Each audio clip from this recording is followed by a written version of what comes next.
Thank you. Welcome to the second hearing of Portfolio Committee Number 7, Planning and Environment, for the inquiry into Budget Estimates 2025-2026.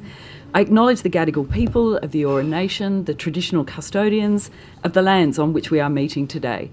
I pay my respects to elders past and present and celebrate the diversity of Aboriginal peoples and their ongoing cultures and connections to the lands and waters of New South Wales. I also acknowledge and pay my respects to any Aboriginal and Torres Strait Islander people joining us today. My name's Sue Higginson. I'm the chair of the committee. I welcome Minister Sharpe and accompanying officials to this hearing. Today, the committee will examine the proposed expenditure for the portfolios of climate change, energy, the environment, and heritage. I ask everyone in the room to please turn their mobile phones to silent. Parliamentary privilege applies to witnesses in relation to the evidence they give today. However, it does not apply to what witnesses say outside of the hearing. I urge witnesses to be careful about making comments to the media or to others after completing their evidence. In addition, the Legislative Council has adopted rules to provide procedural fairness for inquiry participants. I encourage committee members and witnesses to be mindful of these procedures. Welcome and thank you for making time to give evidence today. All witnesses will be sworn prior to giving evidence. Minister, I remind you that you do not need to be sworn, as you have already sworn an oath to your office as a Member of Parliament. Mr Lean and Mr Chappell, could you please state your names and position titles and swear either an oath or an affirmation? Mr Chappell. My name's Tony Chappell. I'm the Chief Executive Officer of the Environment Protection Authority. I swear that the evidence now about to be given by me shall be the truth, the whole truth, and nothing but the truth, so help me God. Thank you. Anthony Lean, Secretary of the Department of Climate Change, Energy, the Environment and Water. I solemnly, sincerely and truly declare and affirm that the evidence now about to be given by me shall be the truth, the whole truth, and nothing but the truth. Thank you. Today's hearing will be conducted from 9:15am to 5:30pm. We are joined by the Minister for the morning session from 9:15am to 1pm with a 15-minute break at 11am. In the afternoon, we will hear from departmental witnesses from 2pm to 5:30pm with a 15-minute break at 3:30pm. During these sessions, there will be questions from the opposition and from the crossbench, members only, and then there are 15 minutes allocated for government questions at 10:45, 12:45pm and 5:15pm. We will now commence with questions from the opposition. Thank Minister, you, Chair. recommendation No, one Minister, of sorry, no, we're the not res doing this, inquiry. We're not doing this Do you, again. do you want to The- start this no, already? I'm sorry, I can't answer Sorry. questions Okay. from two Yeah. people, That's so all right. that's Why the not? lib sort themselves out. Sorry, Thank you. There was an agreement. Minister, There's an agreement can we between start the with your shadows. oath? sorry, Someone Wes. wanna There's point an out. agreement I between think- the shadows. no, I There's think an agreement you- between- No, Mark I- can't just jump in and try and make this an I'm issue. sorry, Wes, but No, I'm sorry. your coalition colleague Okay. here. Yeah, I get that. I'm going to And have to I'm call order trying to myself. What happens during these? Which of us has the call, Chair? The call will go to Ms Munro. Okay. Thank you I very accept much, Chair. Thank you. Minister, recommendation one from the res inquiry is that the New South Wales Government urgently conduct an independent cumulative impact study on the Central West Orana res and ensure that identified impacts are assessed. Will you commit to conducting this study immediately? I don't actually need to commit to that. We're actually in the process of finalising one as we speak, and it will be available very soon. So it's a cumulative impact study that, what does it look at? In terms of Well, the cumulative impacts. Sure, but what cumulative impact? Well, so we've been working with the councils, and the councils have seen some of this information. The cumulative impact studies, it is about, well, what overall in terms of the projects that are planned, the projects that perhaps could be in the pipeline, what is the impact on a range of things, whether it's waste, water, roads. I believe it's very comprehensive. I'm yet to actually see it, but I know that it's on its way for me to look at as well. You might want to ask the Energy Co CEO later this afternoon if you want some more detail about where that is up to. But we are doing that work, and it's a good suggestion, but it's well underway. Did you have any role in actually determining what impacts would be assessed? No. Do you think that there are impacts that need to be assessed? Well, I haven't seen it. I haven't seen it all. All I can say is that it's a very good suggestion that's come out of the committee, but it's something that we've been very aware of. We've been working with the councils here for several years. This is an issue that they've continually raised. Perhaps their cumulative impacts are beyond just what's happening in the res. It's also what's happening with mining. It's also what's happening with road projects, inland so rail, just to and be a whole range of clear, things. is it a cumulative impact study related to the Central West Orana res Yes. specifically? And given the things that you have heard from communities, what do you think should be in there? Well, I have very good faith that Energy Co have listened to the community and worked closely with the councils in relation to this. As I said to you, I haven't seen it yet. It hasn't come to me, but I'm aware that it's being dealt with, and so I'm not going to make any judgment about what's in or out on something that I haven't seen. Are there other cumulative impact studies occurring in other reses? We are doing cumulative impact studies in a range of different places. I would defer, and I'd suggest that you speak to Ms McCackey, who's going to be here this afternoon from Energy Co. She's the CEO. She'll be able to take you in detail. But if I can find out more information before this, I'm happy to provide it. But I just don't have it. The detail of what you're asking, I don't have to hand. Yeah, given the communities that are impacted by the reses and the consternation that's been raised, do you think that every res should have a cumulative impact study, and will you be asking Energy Co to conduct? Well, I can tell you that both South West and New England are having cumulative impact studies done. They are? Yes. Do you have timelines on when each of those will be delivered? Why don't I take that on notice and come back to you? If we can answer it during the hearing, we'll be able to do that. Thank you very much. That would be helpful. In that cumulative impact study, will there be an idea of how much wind and solar will be built in each res in terms of say a floor or a ceiling number? Well, these aren't capped, but the natural cap in relation to these is who has access rights in relation to this. So you'd be aware for Central West Orana Renewable Energy Zone, access rights have been given to 10 generators, and they're the ones that are basically guaranteed to be able to plug into the transmission lines that are being built. There are other smaller projects around the place. I'll take on notice the detail of that, happy to provide it to you. Are you concerned that these are being granted without a level of certainty that the projects will be delivered? No, I'm not. That's the whole point of the access rights process. It's an extremely extensive process where projects that are going to be built. Some of them have been, some of them have already got planning approval. Some of them have got LTESs under the roadmap tender process. The access rights thing is important for a number of reasons. One is that it gives guaranteed that these are the ones that are going to be built. These are the ones that are going to be able to connect to the transmission lines. And importantly, the access rights granting is also what helps fund the community benefits program, of which we've already announced the first round, which is $60 million. So access rights gives you the certainty that you want. Look, in Southwest Res, for example, 4 generators have been given that. I'm under a lot of pressure. There's a lot of people who want us to actually increase more of that. There's a very extensive process in relation to access rights. Again, when you've got Ms McCackey here this afternoon, she'd be really happy to take you through the detail. When will Awaring close? Awaring will close when Origin decide to close.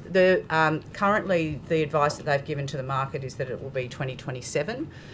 As people know, that the underwriting agreement that the New South Wales government entered into with Origin only goes until 2027. I'm really happy to report to the committee that actually not 1 cent of taxpayers' dollars has been used so far. Have you been requested to extend that agreement? There's no request that I have. There's obviously a discussion. 2 things I'd say. Origin owns Awaring. It was sold by the previous government, so I don't actually control what they're able to do. They're a private entity and they're allowed to do that. But what you do have control over is the contract terms that you go into. If you let me finish, I'll explain it to you.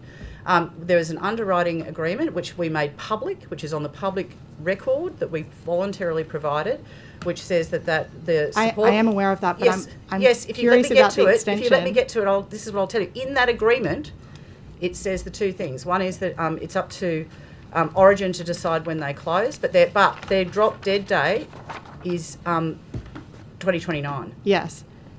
So, just to clarify, you haven't had any discussions about extending the agreement after 2027 to 2029? No. And there's plenty of people who've got theories about it and a lot of hot takes. Well, but that's why I'm asking you directly, Minister. Have you modelled the emissions impact should Awaring stay open to 2029? Yes, everything is built into our emissions modelling. And what is the impact of that 2-year extension from 2027? It doesn't. Two things to be aware of. It's the actual detail of that. I'll take on notice and get back to you. But the point here, in terms of our emissions modelling, is that in fact it's a point in time modelling, which means that if it's closed before 2030, there's no impact on the 2030 target. The Clean Energy Council's latest investment report for Q2 2025 shows that New South Wales has only one wind project either in financial commitment or in construction. New South Wales has attracted only $8 billion out of the $38 billion currently invested in clean energy projects in financial commitment or construction nationwide. Why are so few projects reaching financial close? We've got some of the longest time commitments between financial commitments and commissioning, the longest of all states. Yeah. Look, I think that the report from the Clean Energy Council is important to understand in terms of where investment's happening. But the counterpoint that I would say to the committee, which is very important, is that the most recent report, and I can get you the actual name of it, basically says that New South Wales is the best place to invest in relation to renewables almost anywhere in the world, but particularly in Australia. And that's because we've got the very good bipartisan roadmap, and we've actually got clear way to do tenders, and we've worked it through. In relation to wind, since forming government, we've approved 37 renewable energy and storage projects. 7 of those are wind farms, 14 of them are solar farms, and 16 are battery storage systems. We've worked really hard. Basically nothing was approved under the previous government since 2020 in relation to wind farms. We've moved through on that, and there are 7 that are there. There are now ones that are actually getting built as they get planning approval. And I think what you'll see is the tick up will happen. You know, there's been a long lead. We've done a lot of work, myself and Minister Scully and others, around the planning system to give certainty to people. I do appreciate that, Minister, but New South Wales only has one wind project either in financial commitment or construction at the moment. Is that accurate? I'm not sure that is actually accurate. I don't know what the point in time is. I'll check and I'll come back to you. But as I said to you, we've approved 7. There are plenty that are starting to get underway. In relation to financial close, that's a matter for the companies that have actually done them. It's not something that the government has control over. But what I can say is that New South Wales is considered one of the best jurisdictions to invest, and that's why we're seeing the investment being attracted to us. Are you concerned that Origin doesn't appear to be building renewable energy to replace Awaring? I'm not sure that that's correct. I've been to their site where they're building one of the largest batteries in the country. Are you aware of that battery? Yeah, but it's not generation. That's storage. Sure. They've got a range of portfolios. And again, if you hadn't privatised them, then you'd be able to ask me those questions and I'd have a lot more information than I currently have. Thank you, Chair. Oh, sorry. Are you having No. That's the Chair now. The Chair gets to make the call. We're actually halving the time in terms of I get one block, you get one block, I get one block, you get one block. Seeing as there's no agreement, the Chair's actually agreed that we've got 2 minutes each. I'm not sure that she has. I'm sorry. I've still got some questions to continue. Look, it would be so good if you guys could just make a fair agreement. This is pretty unprecedented. You guys can get your act together. James and Dougal had an Hang on, agreement. there has been a point of order. Well, it's obvious that the coalition's completely broken down, and as ridiculous as this is, Ms. Munro's still got the call, I think. When it comes to environment, climate change, environment and heritage, it would certainly appear so. Look, it really is a matter for both of you to sort out. I would really appreciate it if you could do that and not compromise the workings of the chair, the committee, and the way we normally function I appreciate in that, here. Chair. There was an agreement. And the Mark Speakman, the leader of the Liberals, has decided I to think insert that himself. this is... Ms. Munro, would you allow, would it be okay if Mr. Fang has some questions in this session? He seems to be very much wanting some time. I understand. The way I Chair. like to run this committee is to just be fair and to allow members to ask questions. The Minister is here. She has limited time here. We all have limited time. Can we just please be fair and share the questions allocated? Wes, I've got 10 minutes more and then you've got your time after this. This was supposed to be my session. You guys are eating up your own time. Your own I know, time I is know. right here, right now. Look, I'd really like to just continue with the questions Chair, that I've it's your got call. down here. But if you All right. if you make the call that Jackie gets it, then that's fine. I'll accept Mr. that. Fang, we'll let Ms. Munro continue, and I'll then accept that. clearly you hopefully will I'll honour accept each that. other's I'll get the 20 time. minutes next. Thank you. Ms. Thank Munro, you, can I Wes. just give you an update in relation to Origin as well? They also are building the Yanko Delta wind farm near Jirilgiri. Thank you. The Hunter Transmission Project is the most critical project in the state for improving electricity reliability and affordability, but AEMO's latest transmission information publication revealed an 11-month delay to that project. It's now scheduled for completion in November 2029, and previously it was December 2028. Is Energy Co taking responsibility for this project running late? I think everyone takes responsibility for the delays that happen to projects. I'm unhappy about them, as is Energy Co. But look, these are complex projects, and I'm sure that I'm going to get asked about some of the issues in relation to landholders and the impact that it has on them through these negotiations. These are tricky projects. From when you start to when you finish, you realise that there are a range of other issues. That's the time frame that we're working to, and if we can get it done faster, that's what we'll want. It's a critical project; it needs to be done. But there are complexities in all of them, and sometimes the time frames slip. But part of my job and the job of Energy Co and the job of my department is to work as hard as we can to keep them to time. Do you think that there is a level of slippage that is acceptable or unacceptable? I mean, when do you start actually reviewing your targets and plans? Well, we're reviewing our targets and plans every single day. The urgency for getting these things built as coal comes out of the system is an everyday occurrence. Every single thing that we do in relation to this is how can we accelerate some of the work where we can, how do we deal with delays? And delays happen for a range of reasons, some of them way out of our control. Some of them are about workforce, some of them are about supply chain. There's global competition for a lot of the kit that we need for this material. Some of it's about complex negotiations over land and landholders, and people want us all the time to be sensitive around all of that. So I am aware of the many issues that can. But I suppose occur. what I'd say to you is that it's under review all of the time. Like the So way can that I- I talk to can I take Energy you- Co about these is what can we do faster? What do we need? How can we do it within the frames that we've got? And do we need to change frames? Recent So- legislation that we've sorry, put through, Minister, for to example, is interrupt. exactly an example of that. But can I just take you to the ASL, formerly AEMO Services report that was recently published? It's got new targets that New South Wales needs to achieve 16 gigawatts of renewable energy by 2030, whereas previously it was 12, and in terms of long duration storage, up to 42 gigawatts per hour by 2034. Are you confident that the government can achieve these targets? We've obviously got the legislated targets in relation to long duration storage and generation, which is the 12 gigawatts and the 2 gigawatts. But we're looking at that all the time. We've recently changed the targets around long duration storage out to 2035. We have got two things going on at the moment. We've got the exit of coal that's coming from our system. We've also got increased demand. I don't know whether anyone's going to ask me about data centres later, but those kind of issues are new things into the grid that we're having to grapple with.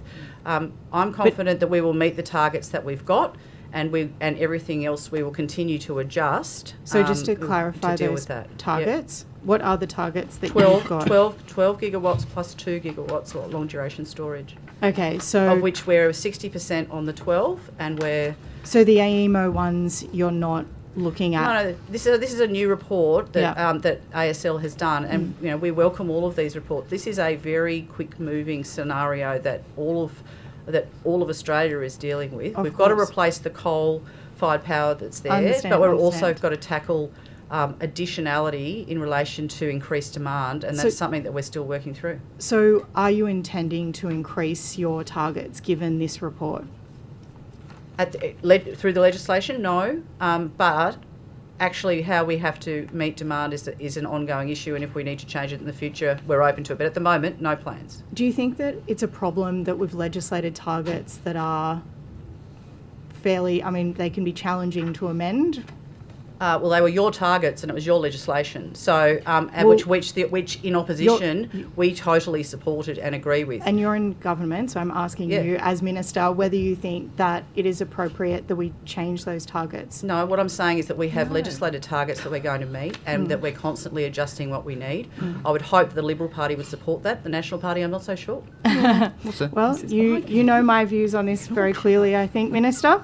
I do. Mine. But in terms of being able to get it through the Parliament, we kind of need the opposition. And in the past, one of the best things we've had, and this is what I say at every boardroom lunch, at every speech that I make, New South Wales is in the box seat for dealing and for investment and for working through these issues because we have the kind of certainty and bipartisan support that we have enjoyed. That is a rare and precious thing, and it's something that's worth maintaining as much as we can because that's what's going to make sure that we can do the transition properly. Minister, I'm so sorry to interrupt. I agree with you, of course. Can we please have an update on how many clean energy projects have been approved so far in 2025? Okay. Since we've come to government, I can get you. Why don't I get you the actual ones? But 7 wind farms, 14 large-scale solar farms, 16 battery energy storage systems. There's also obviously Central West Orana. The transmission lines have also been approved. But what in terms of this year, let me come back to you. Thank you. In March estimates earlier this year, you said regarding the hydrogen strategy production commencing by mid-year, I hope that they're able to do it by the end of the year, but I'm not sure that they'll be able to do so. Obviously, we're almost in September. Are there any firm commitments about hydrogen in New South Wales? The best commitment we've got about hydrogen in New South Wales is we've been able to attract the Hydrogen Head Start support from the federal government, which is for the Orica site in Newcastle. I think it's no secret that the production of green hydrogen has been challenging everywhere, and there's been a lot of withdrawal of projects around the country, both private and public. It is our intention to keep going with hydrogen and to make New South Wales one of the leaders in Australia, if not elsewhere. Partly that's because of the unique situation we particularly have around Port of Newcastle with Orica on site, with a deep port there, with good industrial workers and skills and innovation there.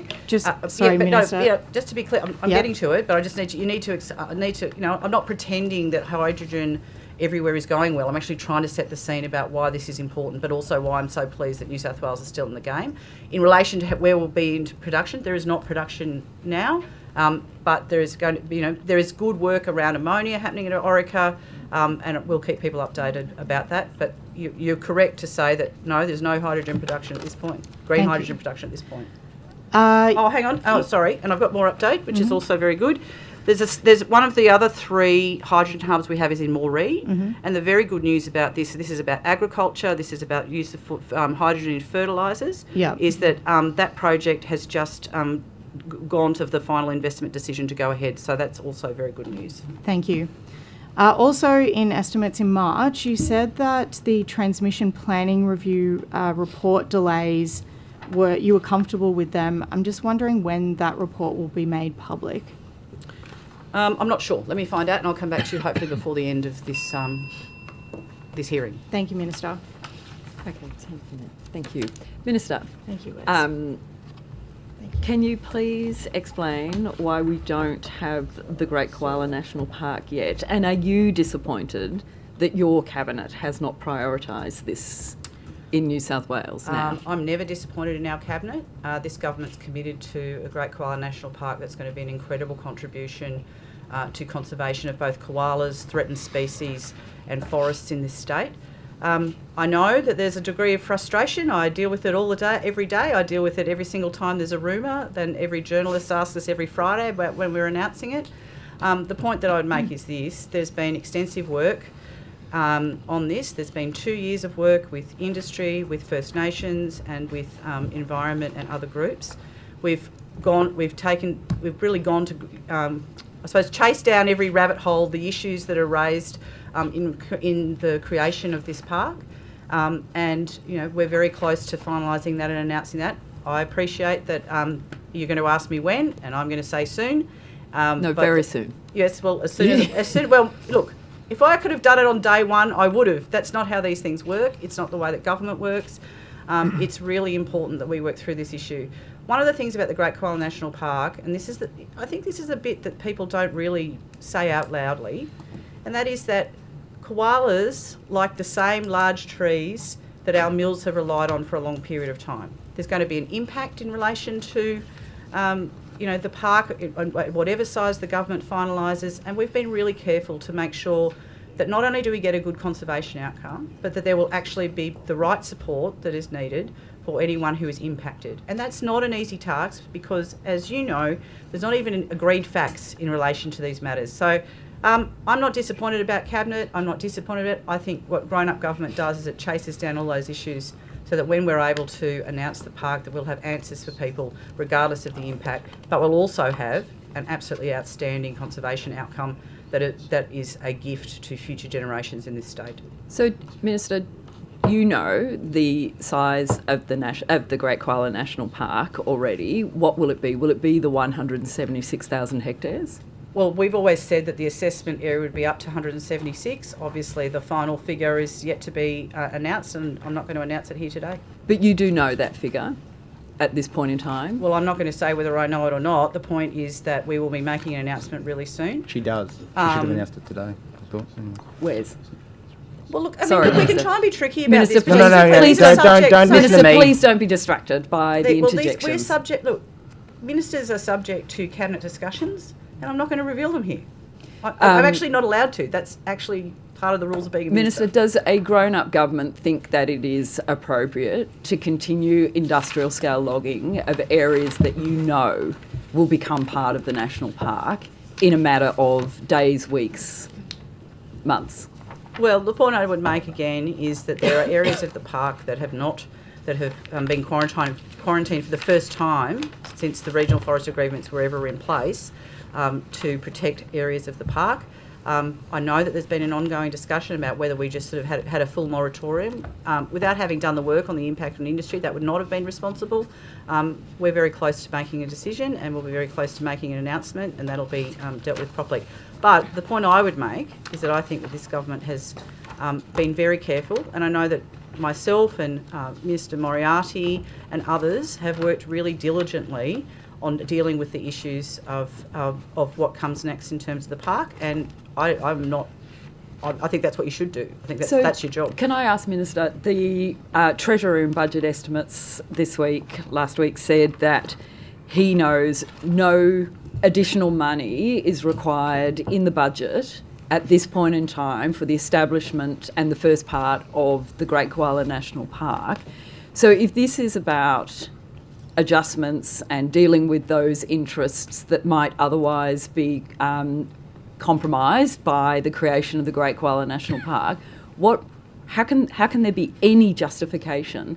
The money is there, the logging is continued, the park is delayed. What is the genuine delay or the allowing of the continuing of the logging? I just refer to the answer that I've given on numerous times, but just now and for the last three estimates committees, it's the same answer. We're doing the work and we're moving through it. But it's not a simple case of just going like this. Can I just And ask, it's irresponsible to suggest it is. How can you justify that Forestry Corporation lost $14.9 million in the last 6 months of the last financial year? They've literally today facing criminal prosecutions that will result in millions of more dollars to the public taxpayer, and you've allowed the continuing of the logging in a park that you're going to deliver, and the Treasurer has said you don't need any more money at this point to deliver the park. How can you justify the continued destruction of the environmental values that you're going to protect through the Great Koala National Park? Well, I mean, that's the way that you choose to Give me describe that. an explanation, a justification Well, I think for the I've given continued one, and logging. I don't have anything to add. The continued logging. I understand the assessment, but how can you justify the continued logging? Well, There the point must that be I would a just make is reason. that I'm not the Forestry Minister, nor do I have directional powers in relation to Forestry Corp. And I'm not a shareholder minister. You've had the Treasurer, and I know that you've asked about that. Those are questions for him. Thank you. And there's also questions, for the Forestry Minister. I am not. These are not things that I have direct control over. But it's your park. You're the minister that's going Well, to I create know that, the and I'm park. very proud of the fact that we're going to deliver a great Koala National Park Great. that is going to be incredible, and it's going to be a large addition to the National Parks estate, and it's something I'm extremely proud of. Thank you. Minister, with the koala translocations, as you're aware, in April this year, 7 of the 13 koalas in a translocation project died. This was not disclosed to the public until July by the department. Why was it's a pretty alarming project and the failure there is significant. Why was it not disclosed to the Parliament or the public any earlier? Well, look, I know you have a view about whether it was disclosed. I don't believe that there was any issue in relation to it not being told. And the point that I'd make is that, translocations happen all the time. I encourage people to go out to Urildri, which is Old Shane's Park in Western Sydney, where there are koalas literally living who've been translocated and are working really well there. As you know, that there were 13 koalas that were translocated from Upper Nepean to the southeast forest. And that's hundreds of kilometres. That's very different to Western Sydney. No. Very different. Sorry, I'd need to find out where the koalas came from that have been translocated there. Not hundreds of kilometres away. Yeah, sure. I mean, look, hindsight is a really wonderful thing. But you know what? There are scientists that were involved in this translocation. There were people from the National Parks Association. There was national parks. This was not something that was done willy-nilly, just like, let's just pick up some koalas and chuck them down the southwest. But do you accept something went very wrong? Yes, and that's why the review is being undertaken as it should. And it's why we need to be really careful about that. But I also think we have to be honest. The fact that those koalas died is tragic. The fact that it didn't go as well as people hoped is also terrible. But part of the scientific work that is being undertaken around translocation is about finding refugia and places for koalas in the future around climate change. So are you Minister, are you aware that there were scientists that recommended that translocation not go ahead? Yes, but we were working with a range of, some scientists also disagree. And we worked with the National Parks Association and with others to move that. It was supervised. We worked with First Nations people, UN elders as well, around how that was going to work. On this occasion, it didn't go well. The full review is still being undertaken because we want to get absolutely to the bottom of it. And but the point, are translocations with that higher risk around it, are they on hold now? No more happening? I believe so. I believe so, yes. Until the review comes back. So I'm just looking at the review, yes. Thank you. And when is the review due back? I'm told that it's going to be before the end of the year. And that'll be a preliminary report because what the review is looking at is the planning, the implementation, the post-release monitoring and response methodologies to identify the lessons learnt.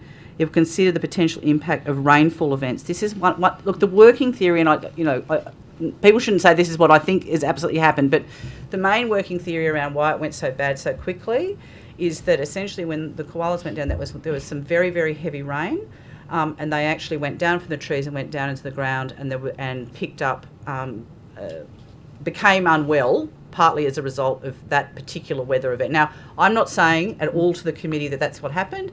What I'm saying is that that's what, when I've asked about it, that's the sort of working theory, but all of these things we're running to ground, as we should. But I also want to make the point that translocations are incredibly important and are going to become incredibly important. We've got to get them right.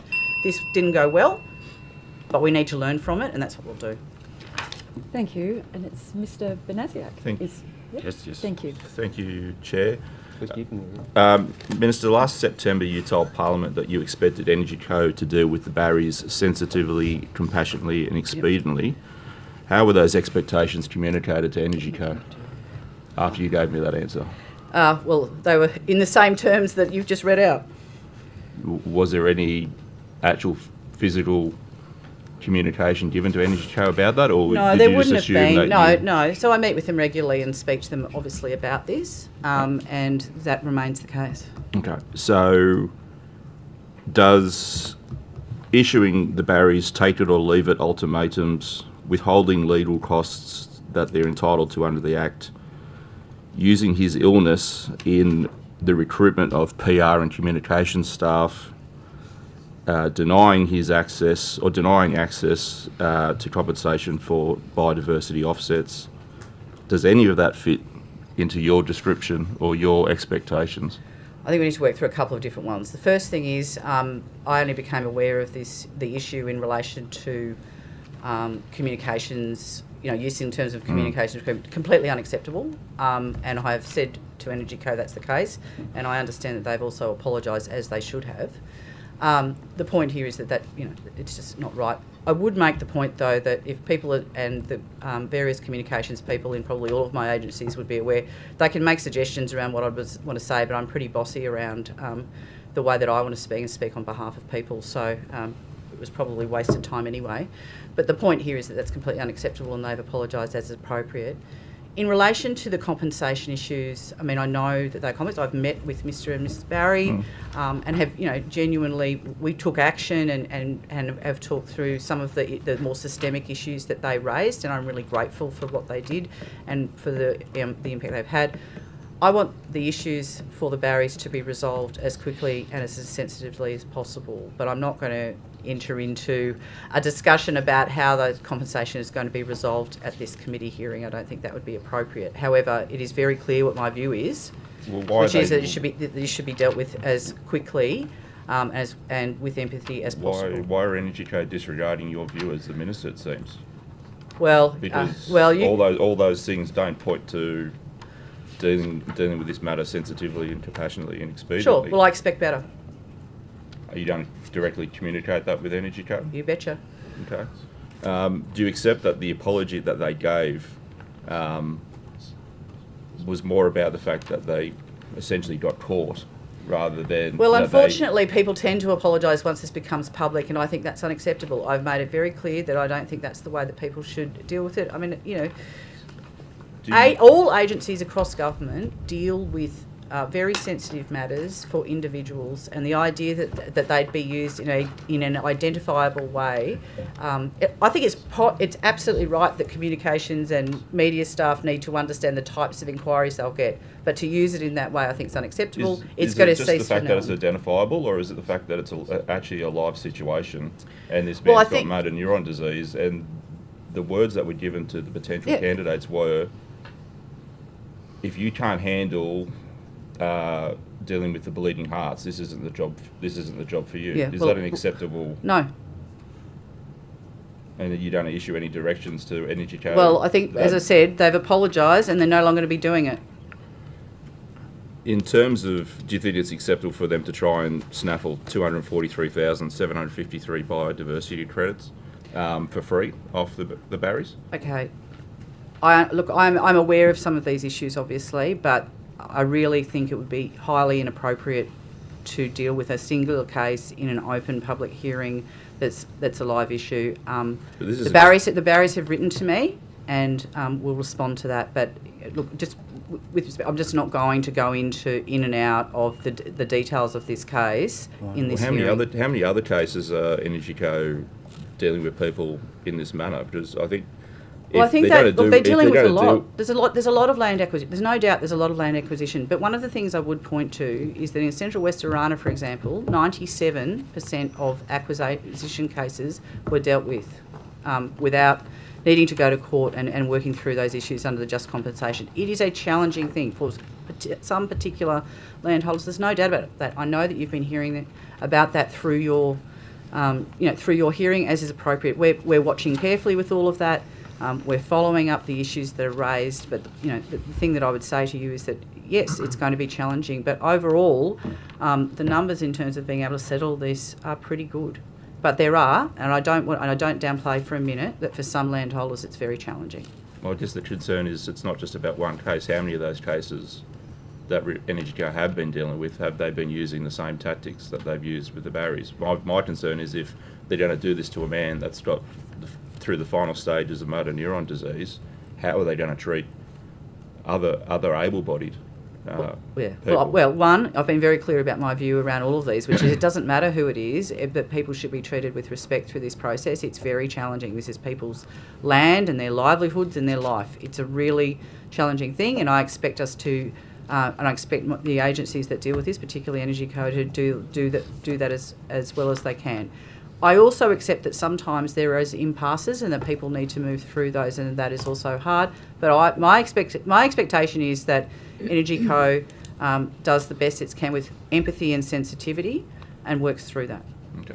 Can I, through you, Chair, just table documents that go to some of the matters at heart around the case? I'll just ask the Minister. The other thing I'd say too, Mr Banasiak, is that CEO of Energy Co is going to be here this afternoon, and I'd encourage you to raise the detail of that. I think is important. Yeah, and I'll just give that to you. Perhaps on notice you can provide any comments regarding your view on the concerns raised by the Barrys and their solicitors, and in particular their... So the point that I would make is that my view is I'm across the issues. I want the issues to be resolved as quickly as possible, but I'm not going to canvass in here the details and the ins and outs of what's actually being negotiated.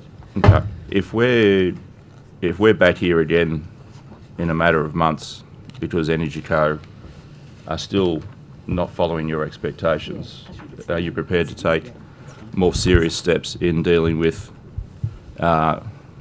their failure to meet your expectations? Well, I think the point we've made is that I've made my expectations very clear. I know, but like naughty children, if they don't meet your expectations at some point, you've got to issue a consequence. Well, it's a hypothetical, except suffice to say that you and I are on a unity ticket when it comes to this, Mr Banasiak, which is that we want people to be dealt with fairly and sensitively.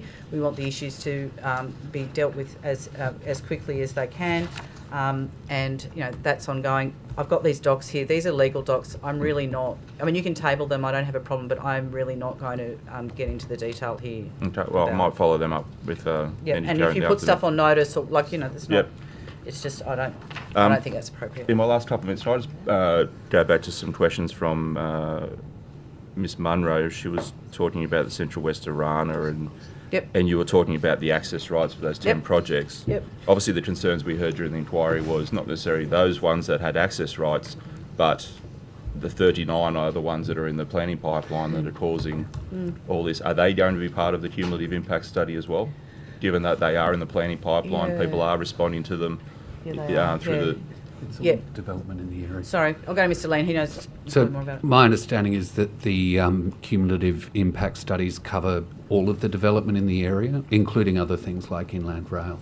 Okay. Yeah, can we just talk about that though for a minute, because it is really important. I understand and you're hearing this through your inquiry. The anxiety in communities is they've got people that have been going around for quite a long period of time now, like for over a decade, knocking on doors. Promising people the world, telling them they've got this great project, telling them they're going to get all this money, all those kind of things. There's nothing in New South Wales that says, no, you can't put an application in, but there is a natural limit in relation to the reses in particular, because if you can't connect to the unless it's going to be used locally, if you can't connect to the transmission lines, there's a real issue there. So just on that, what is your view on the Dubbo distribution project that is essentially creating a mini res on the outskirts of the res, and a lot of these 39 projects are touted to be able to be tapped into that rather than be granted your access rights? Does your government have an opinion? Well, I don't have an opinion about it, but we're obviously watching what goes on. In terms of where that's up to in the planning system, you'd need to ask Minister Scully. I don't know whether, as I said, some of this stuff ends up in the planning system. I don't have any decision-making power in relation to that. But the point here is that we've got a very carefully planned out system about how we're going to work it. There is new things that are coming on board that people want to include. It's not an automatic no, but it's a very careful assessment of that. And the part that I, would like you accept those new things coming on, though, keep adding to your cumulative impact. Well, if they're approved and if they end up being built. And that's the real challenge here, which is that there's a lot of people wanting to do things, whether they actually get approved, get financed, and are able to connect in and will actually be built is the hardest conversation we have to have with the community, because we don't know the answer to that either. And that's a challenge. Thank you. Okay, it's over to the opposition. Thank you, Chair. Which bit? I'm not sure. Me, Minister. Right. Speakman can't keep a good, humble bloke from Wagga down. Another Speakman failure, as it turns out. Minister, can we just establish a few things first up? Have you got docs for me today?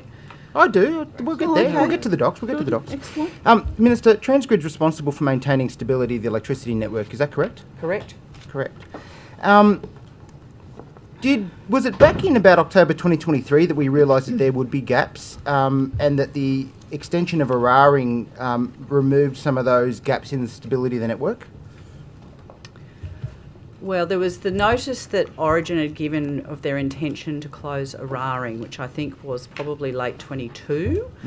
This is from memory. And obviously, when the largest generator within our network comes out, there's going to be a significant impact, particularly in the very short period of time. So there are a range of different bodies that give advice around reliability and security gaps, whether it's AEMO. We also get information from AER, we get information from the ACCC, we get information from the AEMC.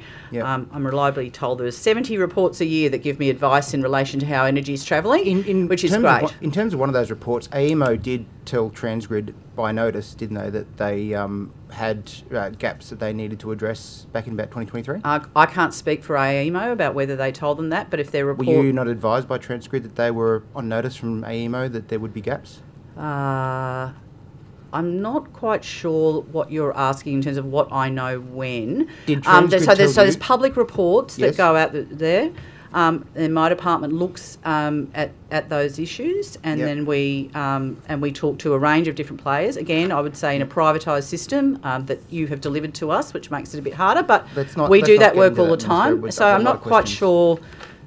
So what are you actually asking in terms of what I have done? Transgrid were on notice from AEMO back in 2023 that they were aware that there would be gaps in the system. Were you made aware of that? Yes. You were? Well, sorry, I was aware that there were gaps with if Awaring was coming out of the system in 2025, yes. Yes, and that you're aware that AEMO put Transgrid on notice in relation to that? Well, I'm aware that AEMO takes a number of... Whether I'm directly aware about what they did or not, you'd have to ask them. I don't know what they did. But Okay. I am aware that they identified a problem, and I'm aware that we then worked through for the solution, which was the extension of Awaring to 27.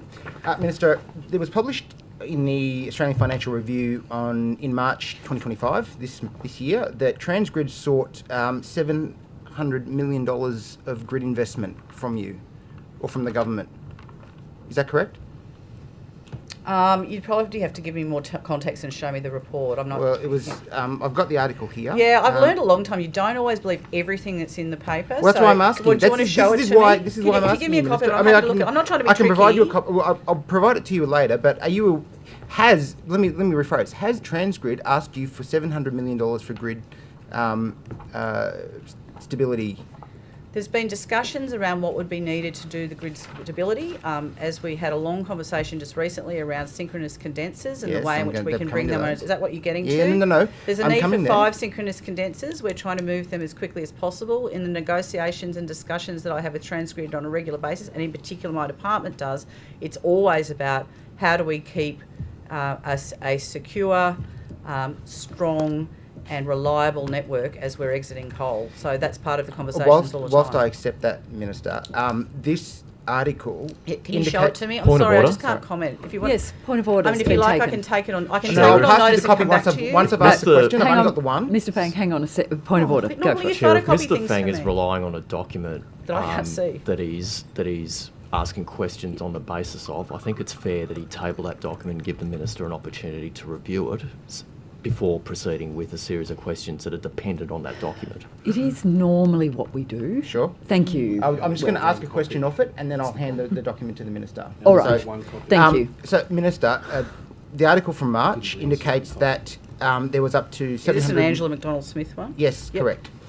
There was up to 700... So you do Shout know out the to article. Angela, she does very good So reporting. you do know the article. Well, I know the reporter. No, Mr. Okay. I'll get to the question finally.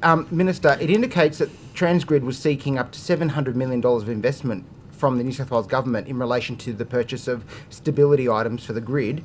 The CEO... When you say stability items, is that synchronous condensers? Well, it doesn't actually specify, but yes, I believe that's... We'll get to grid forming batteries a bit later. But, Minister, it actually quotes the CEO of Transgrid that says... Which is a private company. Brett Redmond.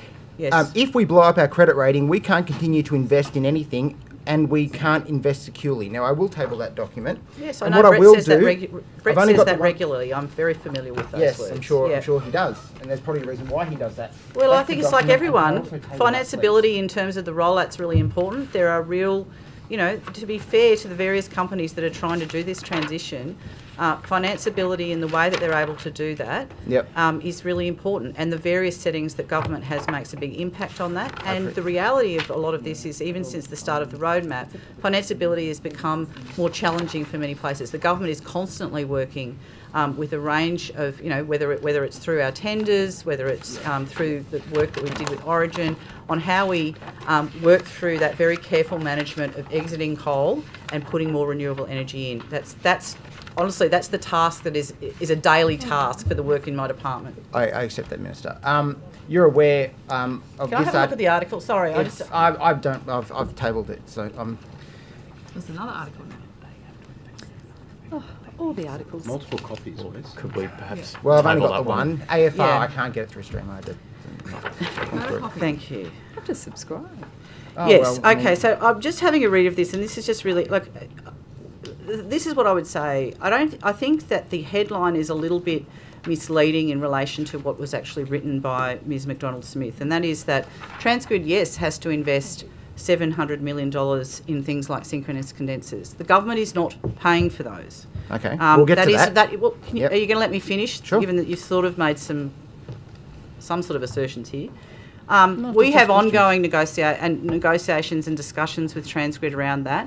And there's also the issue of how we try to bring those forward. And the bill that was passed, that you opposed in Parliament recently, was about managing some of the issues that are pointed to in this article, which is how can Transgrid get movement and reach their own financial close on getting this material earlier, while they're waiting for regulatory certainty in relation to that. That is exactly the point. When we go to the point that Ms Munro was rightly making earlier, which is how can we do these things faster, and we're worried about timeframes, this kind of action is absolutely in the target range for what we're doing every single day. Right.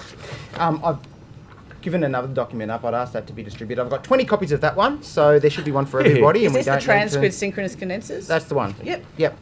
Now, Minister, before I get to that document, because I was actually going to put another question while they circulated it, you aware of this Daily Telegraph article that was published earlier this month? Well, I can't see it, so I no, don't. I can't. You Okay. need to tell me. My Serious eyes aren't risk that of good. blackouts. Report reveal flaws in AEMO's renewable energy plan. Blackouts. Are you going to circulate Point it of to me? order. Oh, I've got one copy, but, Point of you order, know... Chair, the member should table a copy of that article so that Well, it's a listeners see newspaper it. article. I mean, I would think that the minister's aware of the media that's involved in her I think she's portfolio, got but an okay, sure, there's a copy. encyclopedic memory of I'm pretty articles, good, so- but actually Yeah, well- actually, article by article is a bit of a challenge. So No, I fair appreciate enough. you providing to me. Thank you. So just in relation to that, Minister, when were you first aware that we wouldn't have enough synchronous condensers to meet the targets that Transgrid are required to meet to... I'd have to take that on notice, the precise date. The point that a couple of things is I'm generally aware about these. There are regular reports, almost every month, that are tracking all of these things, whether they come from AEMO or a range of other market bodies in relation to this. We've also, I've got very diligent and good people in my department who are watching this and talking to the various companies all the time. But the thing that I would point out is that AEMO's recent report shows that the gap is actually further out as a result of both Orana, but importantly, the fact that the renewable energy that we've been approving and that's been coming to financial close and being built is now going into the system. Not the question that I asked, Minister, but... But that's So fine, but you can't just pick and choose the bit that you want to ask without actually understanding the whole the picture. question was, when were you aware that I told Transgrid you. did not have enough synchronous condensers? I wouldn't say that's not the way that I would characterise it. There's been an identification around system strength, which is incredibly important as we move from baseload power provided by coal-fired power stations to renewables, which come on and off and move around the grid, and we firm Minister, them the and we question store was them. about the synchronous condensers. Yes, I'm trying to explain to When you why. were you... No, but you're diverting off Point of to... order. I'm trying to points actually that- explain to you because I don't think you know what you're Point of asking. order. I know Point of exactly order. what I'm asking. I I'm don't know asking if you, you when are. did you Excuse me. become aware? Where's Mr. Fang? Point of order, Chair. of The order. question's already been asked and answered. Yes. In that the Minister said generally she's aware of it and said she'd have to take the precise date on notice. Yeah, So the point of order is, asked and answered. It's been asked and answered. all right. Thank you. I'll continue. So I'm If you so could I'm happy continue, to Mr. do that. Fang. I mean, I suppose what is what are you trying to? I'm getting there, Minister. All right, Just okay. all I'm asking you to do is answer the questions that I'm asking Which you in I the have sequence done. that I asked. Which I have okay? done. Minister, if you I'd have a like look to educate you on how the Minister- electricity system works. Well, Minister, please don't be patronising towards me. Okay. I think all of us understanding the electricity system Minister, is good for that's all not. of us. I'm not. This is. You're now wasting my time, Minister. I've put in front of you page 8 of the PACR document from Transgrid. Okay. Now, do you agree that it indicates that there are serious gaps around 27, 28, and 28, 29? Well, I agree that yes, there are identified risks of gaps that we've been aware of that we're actually working to close. Okay. Can you identify at the bottom of the page that's highlighted what it indicates about Awaring? Well, do you want to read it to me? It says up to 2% of the time in 27-28 across all portfolios after the closure of Awaring Power Station. Yep. Now, that's in relation to the risk of gaps in minimum level of service. Yep. So 2%, that's 1 in 50, in effect. Your So, maths? so in I 27, don't trust 28 Wes maths, but if that's your maths, sure. You don't trust Wesma. Okay, that's fine. I Minister, that's 1 in 50. So, in effect, in 27-28, if you don't continue to keep Awaring open, you are potentially going to have up to 7 days where we have a complete grid failure like we did in Spain. Do you accept that that's the case? No. Why not? Because what you're not, there's two issues. One is there is a decision in relation to Awaring about whether it stays open or not, which I think everyone accepts is unclear and it's a matter for Origin. But more importantly, and this is the second half that no one wants to talk about, is the reason why the most recent ESU, which is the Energy Security Outlook from AEMO, shows that the gap is better up until 28-29 is because of the amount of renewables that are going in at the same time. I'm not talking about the gap, Minister. I'm talking about the security and stability of the grid. Yes. Yeah, Do you accept that the stability of the grid... That is why... Do you want to let me finish? That is why the piece of legislation that we put through the House, A, was urgent, B, you opposed, C, gratefully and thankfully the Liberal Party supported, will allow us to bring synchronous condensers into the system between 12 and 18 months faster than we would otherwise. That is exactly what we're doing, which is why I don't accept. I look at all of these reports and I take them all very seriously. That's why we take the action that we do to manage the exit and the Minister, have you been advised that those synchronous condensers will not arrive and be installed in time to meet Awaring's closure? No, the reason why we took action was about trying to move that forward, and I believe that we can get an acceleration, and that's what we're trying to do. Have you been guaranteed that I those can't synchronous guarantee condensers... any of that. Oh, I wish. Look, if I could guarantee all of this, Well, my Minister, life would be it much appears- easier. it But the appears point from is the that what I'm document- doing is taking my job very seriously. Yes, I'm taking which is- my can job very can you let seriously me as well, finish? Minister. Are you going to let me finish? No, I'm asking you. Okay. Asking you a Well, I hope specific you question understand the here. question. Are you guaranteeing that the synchronous condensers to supply grid stability and strength will be installed and functional before Awaring is due to close in the middle of 2027? I'm guaranteeing that the work that we're undertaking to bring forward the installation of synchronous condensers is continuing at pace, and I really hope that if there is other legislation that's required, that you will support it as necessary. So, Minister, we've established that we knew back in October 2023 that there'd be gaps. We know now that there were letters from Energy Co to Transgrid saying that they would be supplying a number of synchronous condensers. We now know that in March, Transgrid wrote to you seeking $700 million of investment. No, sorry, they didn't. Sorry. Are you suggesting that they wrote to me about that? I'm not aware of that. Well, they asked the government for $700 million. no. I assume they would have written to you. Maybe they wrote to the Treasurer. Well, maybe they went straight around I'm sorry, you. please don't Maybe they make- go to the Premier. Point I of don't order. know. But certainly, Transgrid needed $700 million. The question is, I don't why accept did that. you leave it so late to Okay. order the synchronous Okay. condensers? All right, I think there's a point of order being taken. It's okay. I can honestly It's- answer this. What you've tried Alright. to string together here is just, I don't actually agree with half of it, and I don't think most of it is correct. So Okay. I'm happy to take on notice and clarify the matters that you have raised in relation to some sort of assertions that you're making, but I do not accept them. and I will deal with the detail of what you have asked here. I think you're trying to prosecute a case that says that we've taken no action.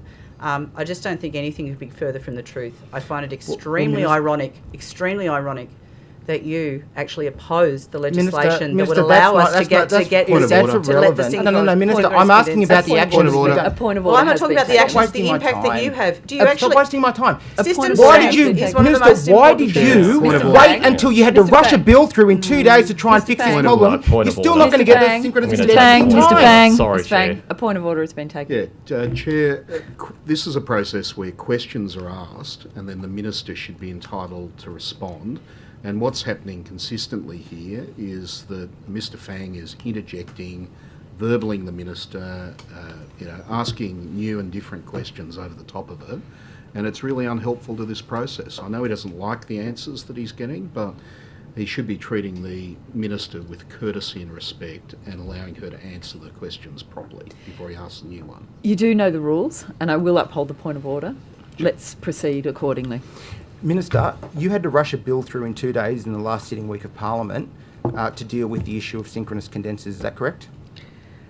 I put a bill through the Parliament, which the opposition were briefed on around 5 days before it was necessary, so that they could consider the issues. It went through the lower house with the support of the opposition, gratefully. And then it came to the upper house, and you seem to have an issue Minister, with it. I can't talk to your... I'm asking you about the voting issue is irrelevant. I'm asking you... Okay. I'm asking order, you, Chair. Minister... No, don't waste my time, Cameron. Chair. Come on. But point of order, This yeah. is a new interruption on Yes. exactly the same issue. If this continues, I think you should call Mr. Fang to order. All right, I'm just going to let you... You've heard that point of order. Please proceed with courtesy in accordance with the rules. Minister, I'm asking you... Yes, you let Did me you finish? rush a bill through in 2 days in order to fix the issue around synchronous condensers?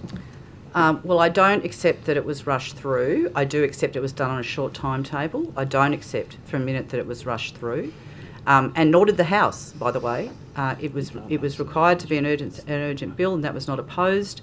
And in fact, the opposition indicated that they were going to be supporting the bill. So leaving that aside, the issue around reliability, system strength and generation need is something that's being done in real time as renewable energy goes into the system. It's constantly changing. What was said in 2023 is quite different to now.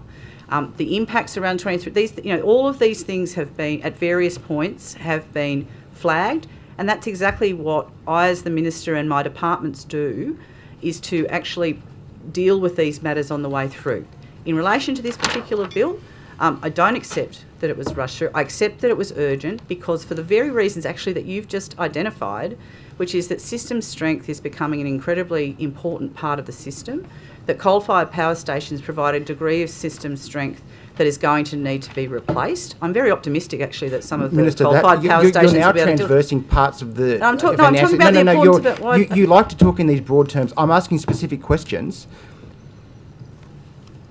The bill that went through in 2 days, effectively widening With the what you agreement could... of the opposition mostly. Now except you're the National interrupting me, Party. Minister. Now you're interrupting me. All right? It's a two-way street. Minister, the bill that went through in 2 days was to fix the issues around synchronous condensers. Now, you were aware of that issue many months before, in fact, years before. In the little time I've got left, because between you and Mr. Murphy, you've managed to waste a lot of my time, the actual... Is there a question? Yes, there is a question Okay. coming, Minister. The statement of public interest in relation to the bill that went through, did you read that before it was submitted? Yep. What struck you about the consultation of the bill, in the consultation I'm section very of that? comfortable with the bill, with the consultation, why it was needed and why it was done in the timeframe. Minister, I have no problem with it. You're the only one who has a problem. I will reference. You're also who traversing you've actually a who you've decision said of the you House. consulted. So, Department of Climate Change and Energy consulted with Yep. key stakeholders, Yep. ACERES, Ausgrid, Yep. whatever. Yep. Nowhere does this talk about communities and landholders. You didn't go to them and discuss this bill with the community and the landholders. Nowhere did you consult with them. Do you accept now that you should have consulted with our communities, our landholders, about this bill before you rammed it through in 2 days. This bill does not change any of the community consultation or the requirements. So you're not going to in relation- apologise for not having consulted. Point of order, Chair. Point of order. Mr. Neville. Fang is routinely breaching paragraph 19 of the Procedural Fairness Resolution, which extends to courtesy to the witness. Yes. Now, he's done this on a number of occasions, and I just echo Mr. Murphy's point that he should be called to order. Thank you for reminding me of the number of the order that is being breached. Mr. Fang, just pull your head in a bit. I'm not going to call you to order right now, but you are on notice. I accept that. Okay, it is now crossbench time, and it is now time for Mr. Ruddock to ask some questions Hello, Mr. in the Ruddock. orderly manner Good morning, he will. Minister. Thank you, Chair. Now, Minister, the the percentage of global carbon emissions generated in New South Wales is around 0.4%. Sorry, can you say again? Sorry. The percentage of global carbon emissions generated here in New South Wales is 0.4%. The New South Wales Government's latest emission data indicates that in 2023, the New South Wales coal sector accounts for 13% of that 0.4%. The data also found the coal sector's emissions in New South Wales had fallen by 28% since 2005, which is faster than the state average of 25%. The coal sector is also 95% covered by the Commonwealth's safeguard mechanism, and therefore one of just the few sectors in New South Wales with a legislative requirement to reach net zero by 2050. Are you aware that the New South Wales Government and the EPA is proposing to impose an entirely new additional layer of costly regulatory bureaucracy on coal mining in New South Wales? Well, the short answer is yes, I'm aware of that. I don't necessarily agree with the way in which you have construed some of it. The point here is that New South Wales has legislated targets. In but addition to the Commonwealth's? Yes. Yep. Yes, no, that's no secret. That's what we have. We have our own targets, which we are seeking to meet. We also have a climate action plan that the EPA is undertaking, which is particularly for everyone who holds an environmental licence. And the reason for that is that as a result of a court case which said that you've got to include carbon pollution in relation to licences, that's the work that's being undertaken by the EPA, and they are fulfilling that. I'm very happy to hand over to Mr. Chappell to give you more detail about that. But the thing that I would say is that the good news around mining is the reduction in emissions, and that's really good. But the guidelines that are currently being consulted about are not necessarily going to be mandatory, but they are going to be part of the consideration in relation to licences in the future. Look, it's actually a bit of a challenge here, Mr. Ruddock, because Sue and others would be saying, and Abigail I think definitely would be saying that, you know, the work that the EPA is doing around the licensing work to get to net, you know, for everyone to have a plan for net zero by, and actually, you know, an identifiable plan to get to net zero by 2050 is not going fast enough. The EPA, in my view, is doing very careful work with the various licence holders. They're being careful around the guidelines and the consultation, and while some people don't necessarily like what's actually coming out of that, I really wouldn't fault them in relation to the amount of engagement and industry engagement that's going on, so that people understand that. I might hand over to Mr. Chappell in relation to that. I don't believe that it's unnecessary. I believe that in terms of meeting our legislated targets, which the Parliament has passed, which I know that you oppose, that's the job, and we're getting on with it. Thank you, Minister. Yes, Mr. Chappell. I was just to briefly add, and I'm happy to elucidate further, but these are designed to be complementary measures to the safeguard, not duplicative. They are really about ensuring on-site abatement where it's economic and feasible and practical occurs here in New South Wales, and much as with workplace safety, where the mining sector has now demonstrably achieved world's best practice through years of hard iteration and what were at first challenging regulatory stances. As we move to net zero mining, to have a viable, thriving mining sector for the centuries ahead, this is going to be another journey we have no doubt the sector is capable of managing and succeeding through. So, Mr. Chappell, the EPA has in July this year released three papers. The first was called the Proposed Climate Change Licensee Requirements. The second was Climate Change Adaptation and Mitigation Plan Requirements, and C, Proposed Greenhouse Gas Mitigation Guides for New South Wales coal mines. So we have the Commonwealth regulation, Now we're proposing to bring in a new level of New South Wales regulation, which you say is complementary. What is the proposed commencement date for the New South Wales new regulatory arrangements? Well, these, as you've mentioned, Mr. Ruddock, these 3 documents are open for public consultation now. We're also doing a lot of direct sectoral engagement with different participants in various sectors. The proposed requirements capture about 200 environment protection licence holders that emit over 25,000 tonnes each of greenhouse gases per annum. They make up about 45% of New South Wales greenhouse gas emissions. The mitigation guide that you referenced for coal mines sets out some specific abatement actions over the next 5 to 10 years that include a proposal for a 2030 target for what's called ventilation air methane for particular mines, underground mines, to be in place. Something called pre-drainage or flaring of gas by 2027 for underground mines, and low carbon fuels as a proportion of fossil diesel fuel used on sites from 2030, but increasing through time, consistent with the renewable fuels approach the government's seeking to take. So those dates, though, are all subject to consultation, so they're not set. Okay. Now, you know that since 2005 that New South Wales's carbon emissions have reduced by 25%, but for the coal sector in New South Wales it's dropped by 28%. So do you accept that even if the New South Wales EPA did absolutely nothing, did not bring in this new regulatory framework, the New South Wales coal mining sector would still reach net zero by 2050 because of the Commonwealth's safeguard mechanism? I don't think that's accurate for the sector. The safeguard mechanism only kicks in at a particular threshold. We have quite a number of installations here in New South Wales that don't trigger that threshold. The other point I'd make, obviously we're subject to New South Wales law, which sets science-based targets. The science is very clear that to avoid a high risk of what you might consider catastrophic escalating climate change, we need to reduce our emissions globally by about half by 2030 and obviously to zero by 2050. And those are the New South Wales legislative targets. They're not, at this point in time, the safeguard targets for 2030.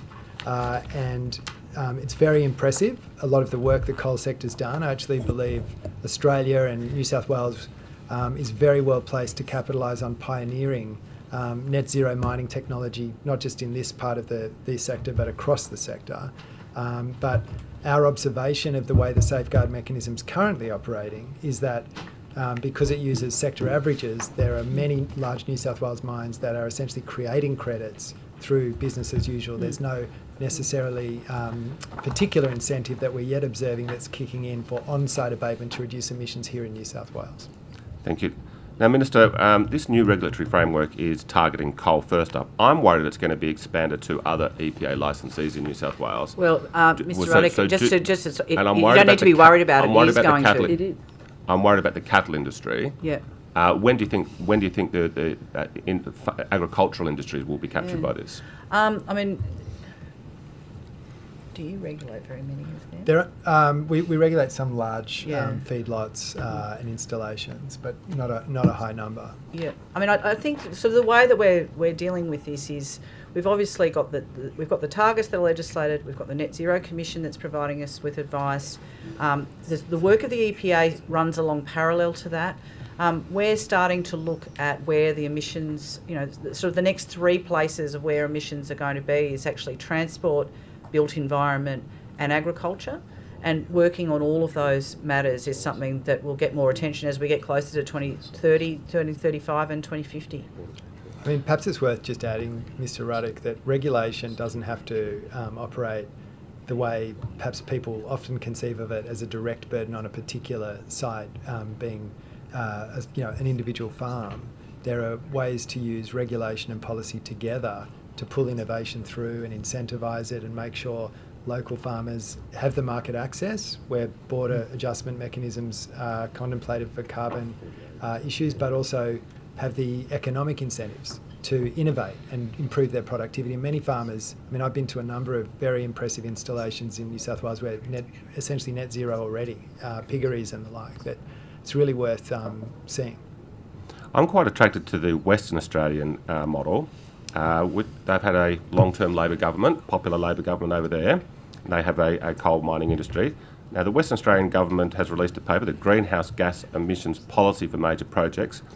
And this is the Western Australian Labor government. They said the government has determined that where proposals with significant greenhouse gas emissions are adequately dealt with by other regulatory measures, such as the strengthened safeguard mechanism, the Commonwealth mechanism, those emissions should not be regulated by the Western Australian government.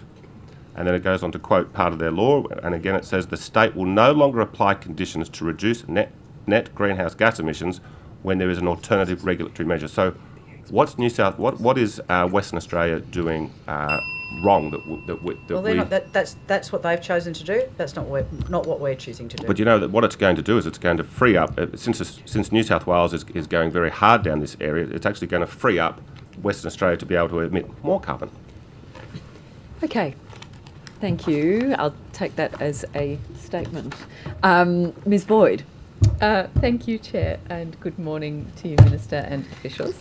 Can we start with energy bill relief rebates? I understand, Minister, that your government's cut energy bill relief rebates at a time when the cost of living crisis is worsening. Energy bills are going up and more people are being forced into energy poverty. Why is that? Well, first of all, we accept absolutely that cost of energy is a really major part of every household's decision making. When we first came to government was when we had the highest wholesale prices that we'd seen in many decades as a result, of sort of international instability, shall we say, and we had the rising price. You recall that there was actually intervention in terms of reducing costs even then, which cost a lot of money to subsidise that on top of the rebates. Through that period, we put an additional $100 million on top of the rebates that we had, but that was always time limited, and that came to an end. There's still $330 million worth of rebates. Eligibility is about 1 in every 3 households in New South Wales. Ours are targeted.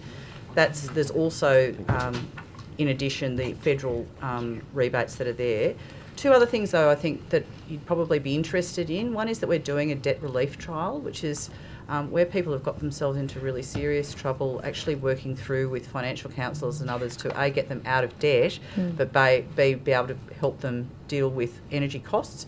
And we've also got, obviously, the EPA scheme, which is where people, that's up to $1,600 a year for people to support them. So, yes, there is a reduction in terms of what we were providing over the last 2 years. It was always designed to do that. The other work that we're really trying to do, which, I accept doesn't get to everyone, but the work that we're doing around energy efficient upgrades across social housing, for example, 27,000. I think it's even going to be more now. I think it might be 32,000 households, which is basically being funded with the Commonwealth to upgrade. That's sometimes solar, but it's also about appliances. It's also about insulation. Really making a lot of that social housing stock. That's a really big change. That will help people with their bills as well.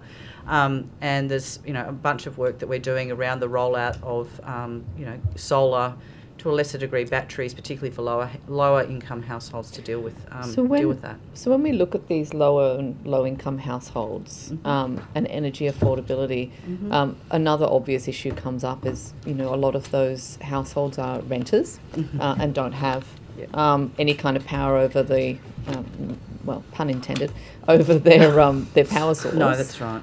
We've spoken in the House before about moves by numerous councils, local councils, to ensure and update their own planning controls to make sure that we don't build new builds with gas connection because of the fact that renters don't really have a choice, but also because of the cost of retrofitting and stripping out the gas later. Yeah. Although councils are making that move, the things like the TODSEP kind of overrides and pushes out a lot of those controls. Have you looked at ensuring that that sort of no new gas or no gas connections in new builds also makes its way into those kind of new developments under the TODSEP? The specifics around the TODSEP itself, I'd need to take on notice because I'm actually not sure of all of that. What I do know, though, is that there's a significant number of new builds now that are not putting gas in by choice. And I just can't tell you in terms of the private and the public market, but I know. But I'll try to get some information for you, and what we can provide will take on notice. Thank you. It's not the government's intention just to do sort of a blanket ban in terms of new connections, but others are taking that step, and we acknowledge that. So that, the point that you're making, though, which is correct, which is electrification can lead to huge amounts of savings because of the cost of gas. And we've got a number of programs that are encouraging that. We've obviously got the energy. I can never remember the savings scheme. ESS. What does it stand energy for? savings scheme. Yeah, there we go. Good. There's a lot of terms, which is that work around people being able to get subsidies to do that. But I do accept your fundamental point, which is how are we dealing with this with renters? And I think that it remains a really big challenge that no one's really been able to crack because the financial incentives around it are very challenging. How do you get a landlord to put this in and then not raise the rent? How do you get someone to put it in and then kick out the and we've now done no grounds evictions, but these are the sort of I don't think there's any jurisdictions that have really gotten to grips with how we do that. But what I would say to you is that when we're thinking about the work that we'll be doing with our consumer energy strategy, how we can maybe have some incentives around that, and we're finalising what that looks like, where with agreement renters could do something with landlords with agreement, is something that we're very interested in. I'm not going to, I just don't think anyone's managed to land it, but I do think it's important. The other point that I'd point to, though, which has been the really great project, is the solar for apartments. So that, I think, it's a relatively small scheme, like it's $25 million in New South Wales, which is actually from the feds, but we're rolling it out. I think the great excitement that I've got about that is that so many people live in strata. If you can get the strata committee ready to do it, the way that it works means is actually the solar that gets from the roof, actually everyone benefits from. And I've been to blocks of units where they've been able to do that. I think in some ways that might be the first time we'll start to see more renters being able to get the benefit in the most easy way. I don't have all of the detail for you, but it reminds me, I might get it anyway. It might be something I actually tell the House about, because I think there's some really... I think we are finally cracking some renters, I suppose, is what I'm saying. Yeah, but can I ask you just on that point around, I mean, we're all hoping for this to be, we're on the cusp of a really big sort of building of new housing, and particularly there's a lot of plans for new apartment buildings, particularly in those areas where councillors have decided that they don't want to have new gas connections in new builds. Is it something you'll look into and maybe talking with your colleagues in relation to making sure that because it's a state significant or a TODSEP development, that it's not going to override the council's I need wishes? to get more detail, because some of that is sort of planning stuff that I'm just not... I need to get advice about that, and happy to provide that. But I mean, the other thing to be aware is that gas demand in households is actually coming down in New South Wales. There are a lot of places where gas connections are not being made, but as I said, the government's been pretty open about that. We're not going to move to ban that. That's not sort of the priority issue for us. But it is something that we're keeping an eye on, and there are lots of different ways that we're encouraging people to electrify because it's actually cheaper for them. Thank you. I want to ask you about second-generation anticoagulant rodenticides, or SGARs. Yes. I asked you about this in the last estimates on SUPs, I think, and asking whether you were going to take action to nominate SGARs as a key threatening process under the Biodiversity Conservation Act. Yes. You replied no. Yes. I understand that the APVMA is due to deliver its final regulatory decision in the next few months on its review of SGARs. Yep. Once that's delivered, it will be up to state and federal governments to take action. Given the significant threat that SGARs are posing to our wildlife, is this something that you'll be advocating for to ban the sale of retail SGARs? Look, I think I wait for the report and deal with it. I think, I am very across the challenge that it has, particularly for some of our endangered owls and others, though, this sort of came to the fore where we had the mouse plague. There's the sort of how we deal with it, and a lot of this control also, just to be clear, actually doesn't sit with me. It sits elsewhere. But look, we're keeping an eye on it. I'm obviously concerned about it. But maybe we'll report back once we see that report. Okay, just one final question. In relation to virtual power plants, VPPs, because of some sort of, I guess, lack of accessibility now when it comes to battery subsidies, a lot of consumers are being sort of encouraged to join a VPP instead. They don't always operate in the best interests of consumers, and there's been a criticism about their sort of lack of regulation in relation to those VPPs. Will you look at introducing regulations or minimum standards to ensure that there's better VPP regulation and consumer protections? Look, we're doing that all the time. I think that a lot of this is actually being done nationally in terms of the rules and the standards. AEMC, which is the rule-making body, AER, which is the regulator, are looking at all of those, and we have been, we've made some recommendations around things like embedded networks and others. Look, the thing I'd say about the importance of virtual power plants is that virtual power plants allow us to actually share the benefits of grid stability and other things within the grid, not just to the people who have it on their house. And so first of all, there is public benefit in being able to share that, particularly for people who can't access renewables, for example, in their areas, and having access to that and the stability of the grid that provides is really important.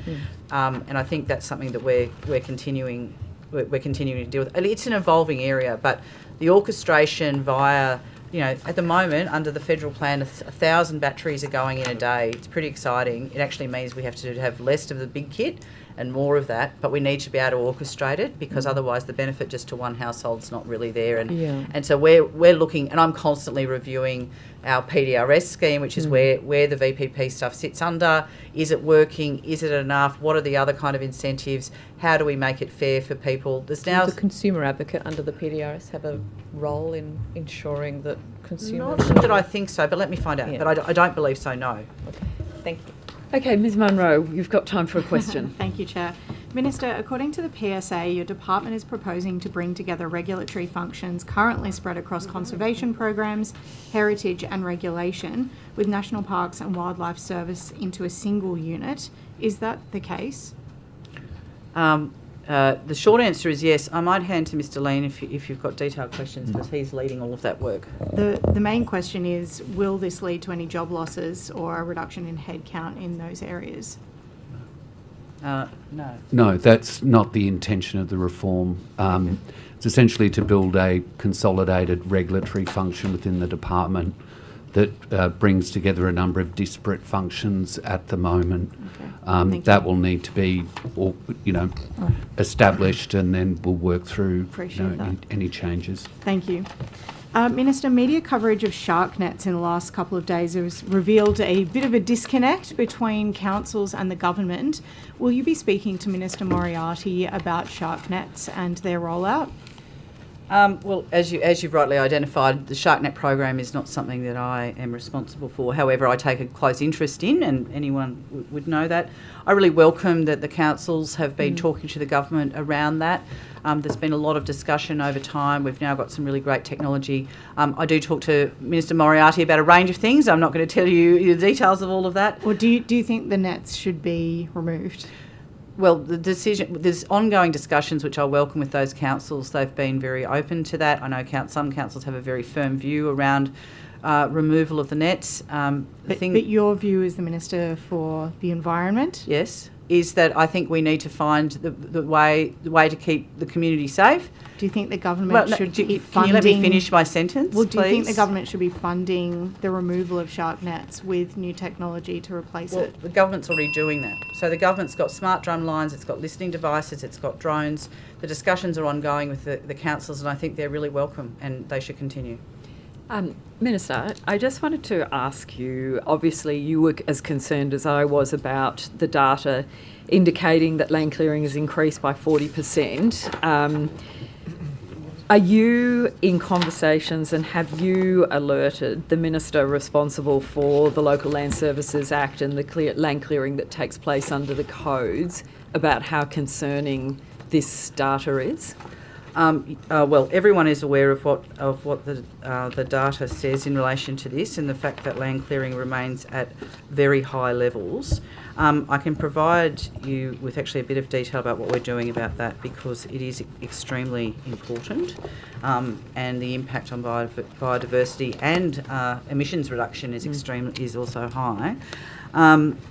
The important thing probably to know is that, this government has a commitment around reducing land clearing. I think we're even stronger than that because I think I wrote it, Stop Runaway Land Clearing.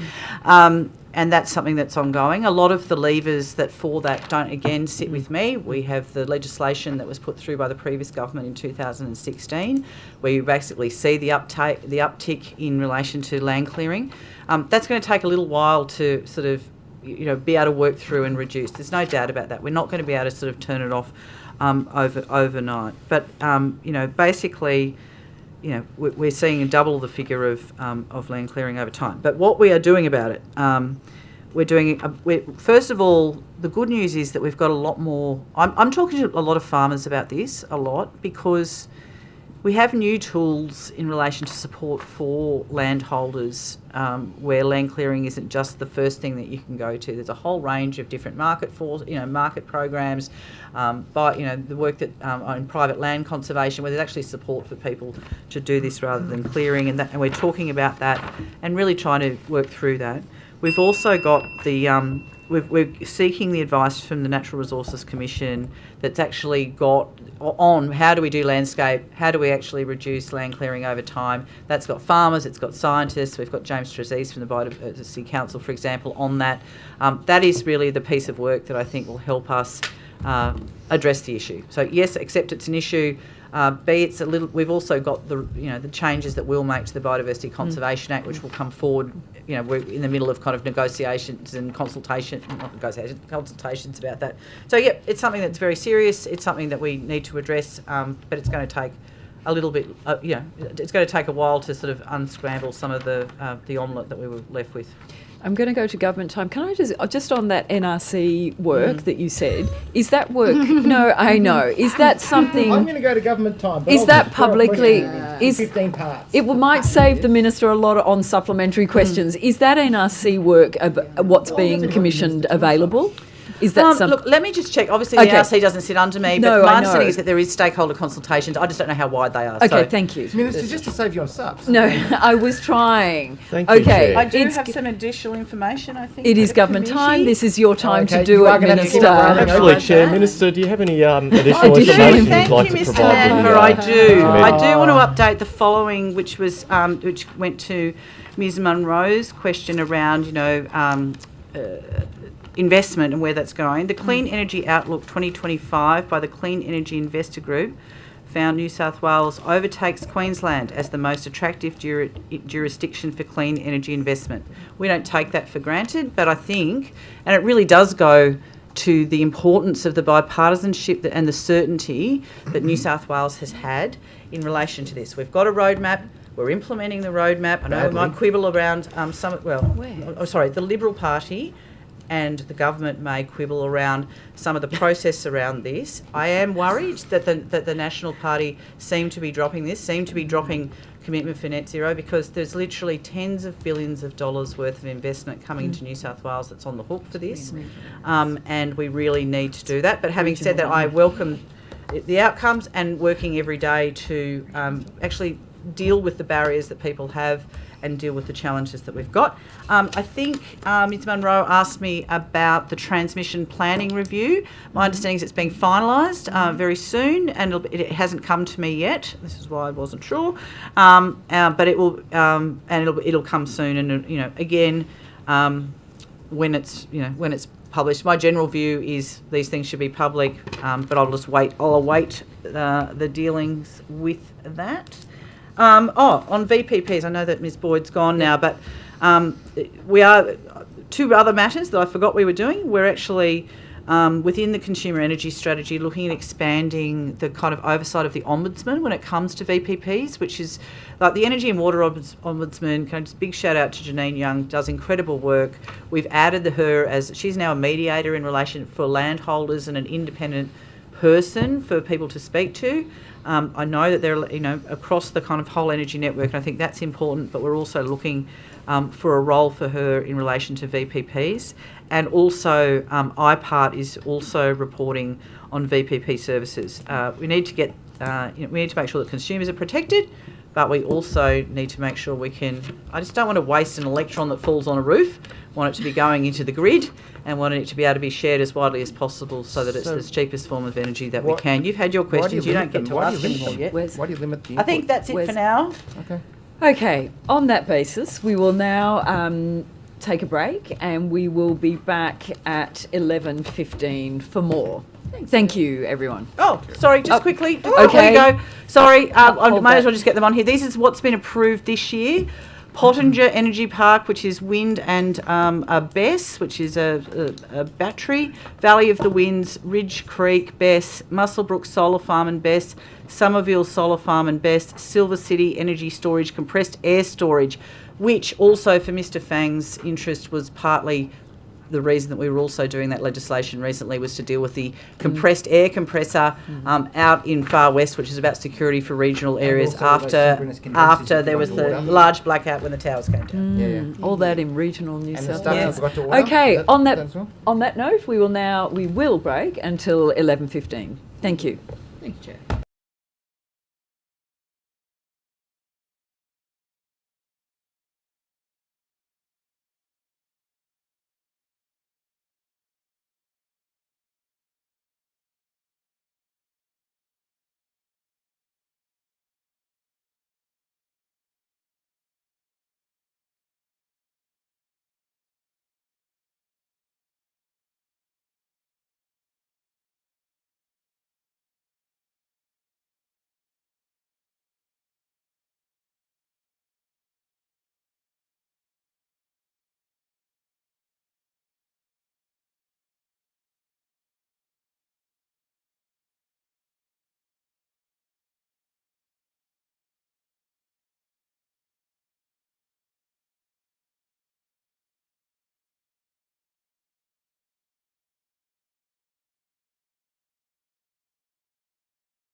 So we'll welcome back everybody and we'll hand over to the opposition, the Lone Ranger for the I'm opposition. glad they've worked out who's asking me questions. Thank you, Minister. Very generous. The interim transmission review options paper released in June this year says that key bodies, including Energy Co, AEMO, Transgrid and the Department, lack clear guidance on roles and responsibilities, and that whilst there is some guidance, there is no clear explanation of each party's role in transmission planning. Yep. Surely, given the urgency for energy security and the anxiety that we've spoken about with rural and regional communities, this is not acceptable for a good rollout.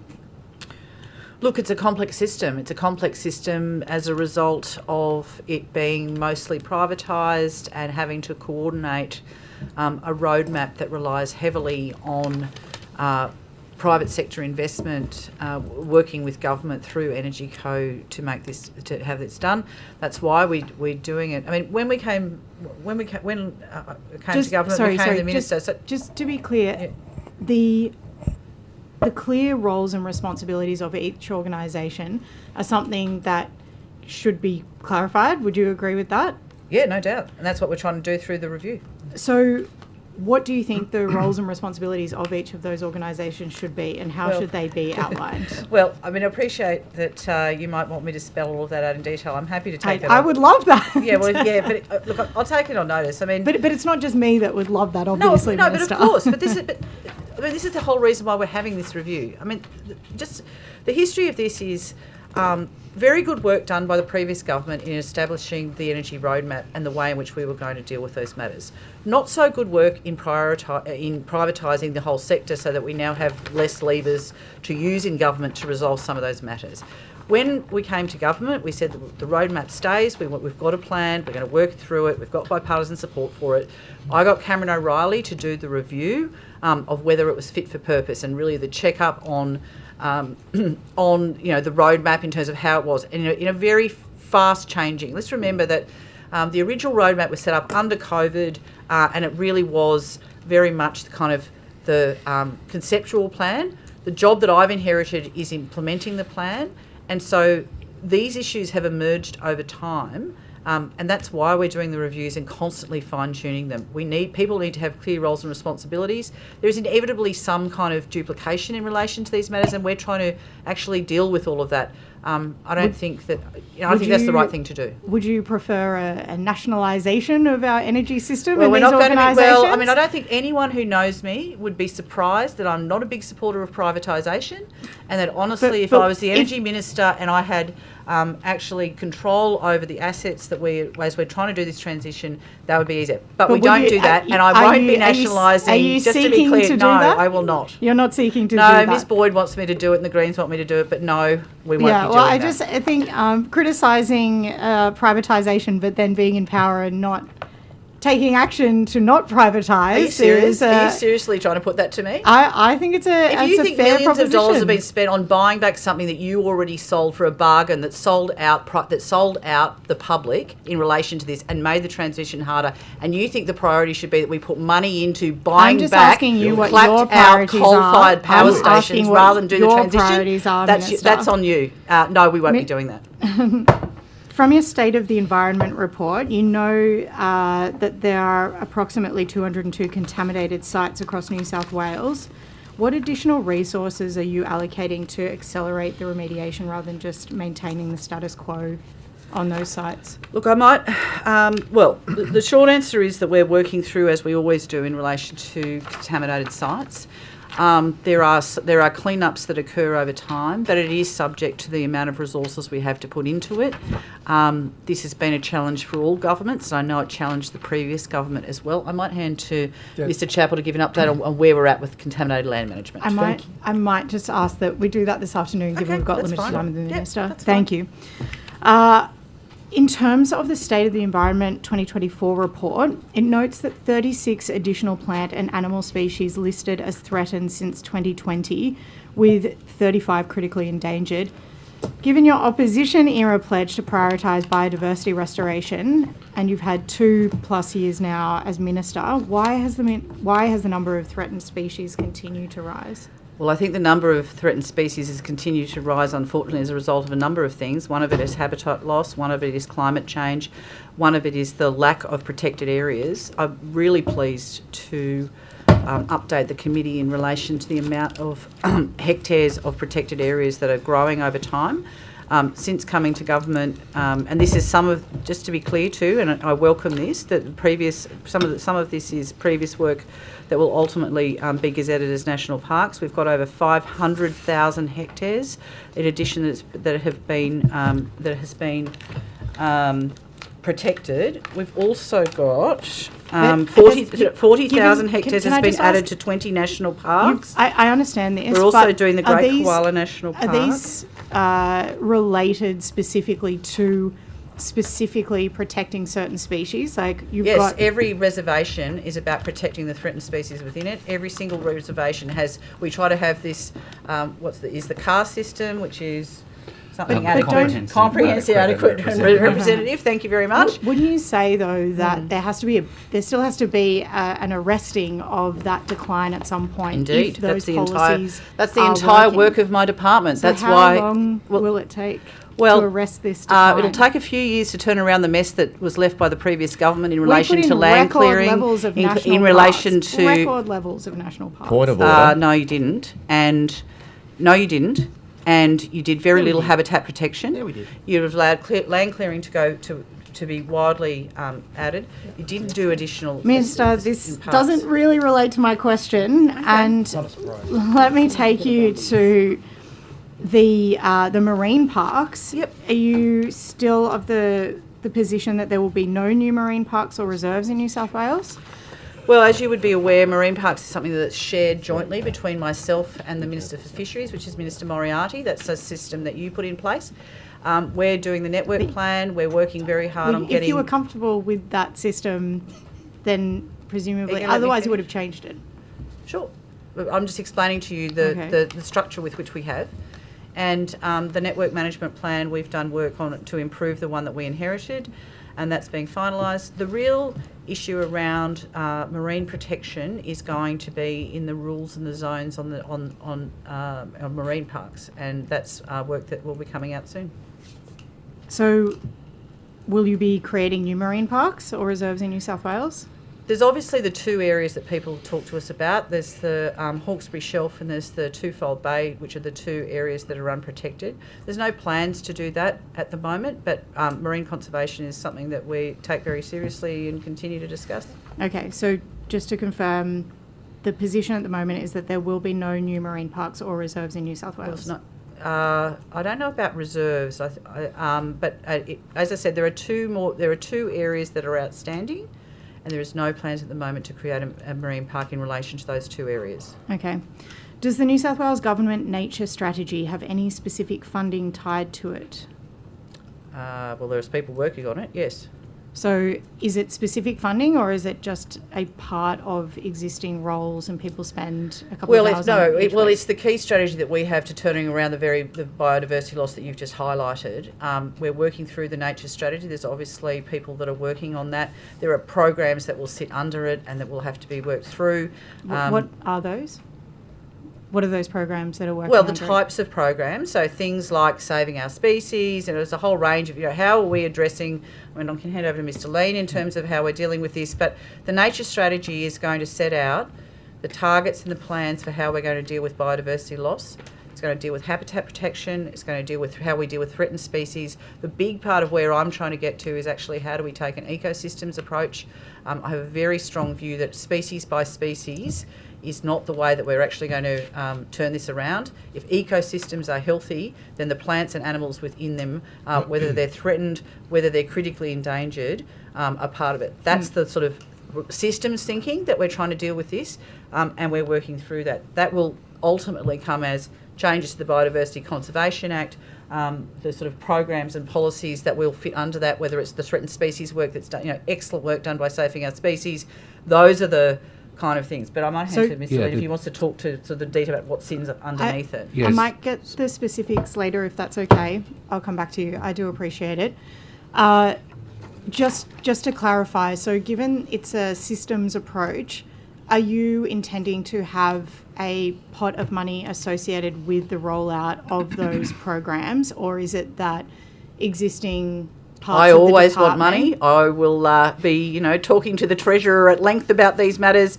I sit on the ARC. We'll be doing all of that, but I can't tell you now about what we're going to do. Is it your intention that there be money in the next budget? My intention is there's always money in the budget. So it's taking money from other existing areas No, I to wouldn't say undertake that. that work? No, I wouldn't say that at all. Well, is it being added to those other Well, we haven't areas been that through are the budget taking that? process yet, so I'm not in a position to tell you about that. If you want to Well, ask about what happened in the we last actually have just budget, been we can for- we can talk about this. The budget estimates are the one that Okay, we've just well, done. what- I can't foresee the future in terms of what the next budget will look like. If you could elucidate what parts of the budget have got funding associated with the nature strategy, that would be most welcome. Yeah, we'll take that on notice.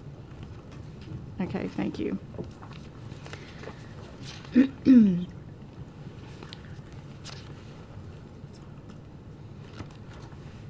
There's a question about the LTESs. Yep. So there's concern that From whom? minimal stakeholders, from Which minimal stakeholders? visibility of whether projects are being delivered and how much money is being spent and how it will impact bills. There's a concern that there isn't enough transparency.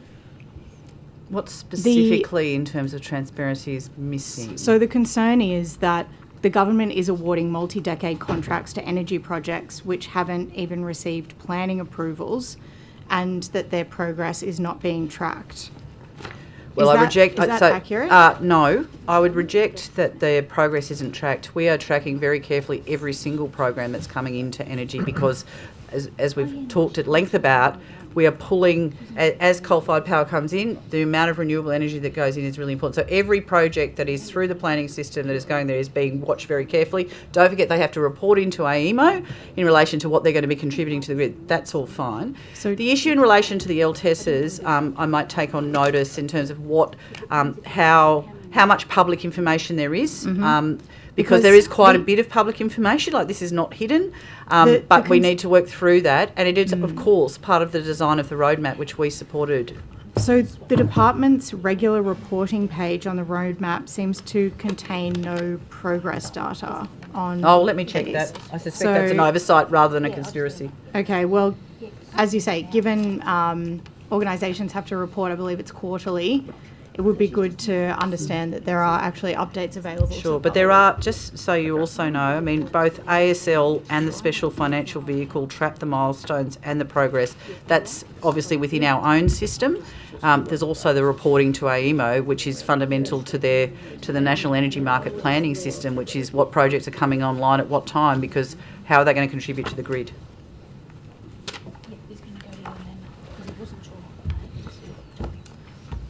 Okay, going to heritage.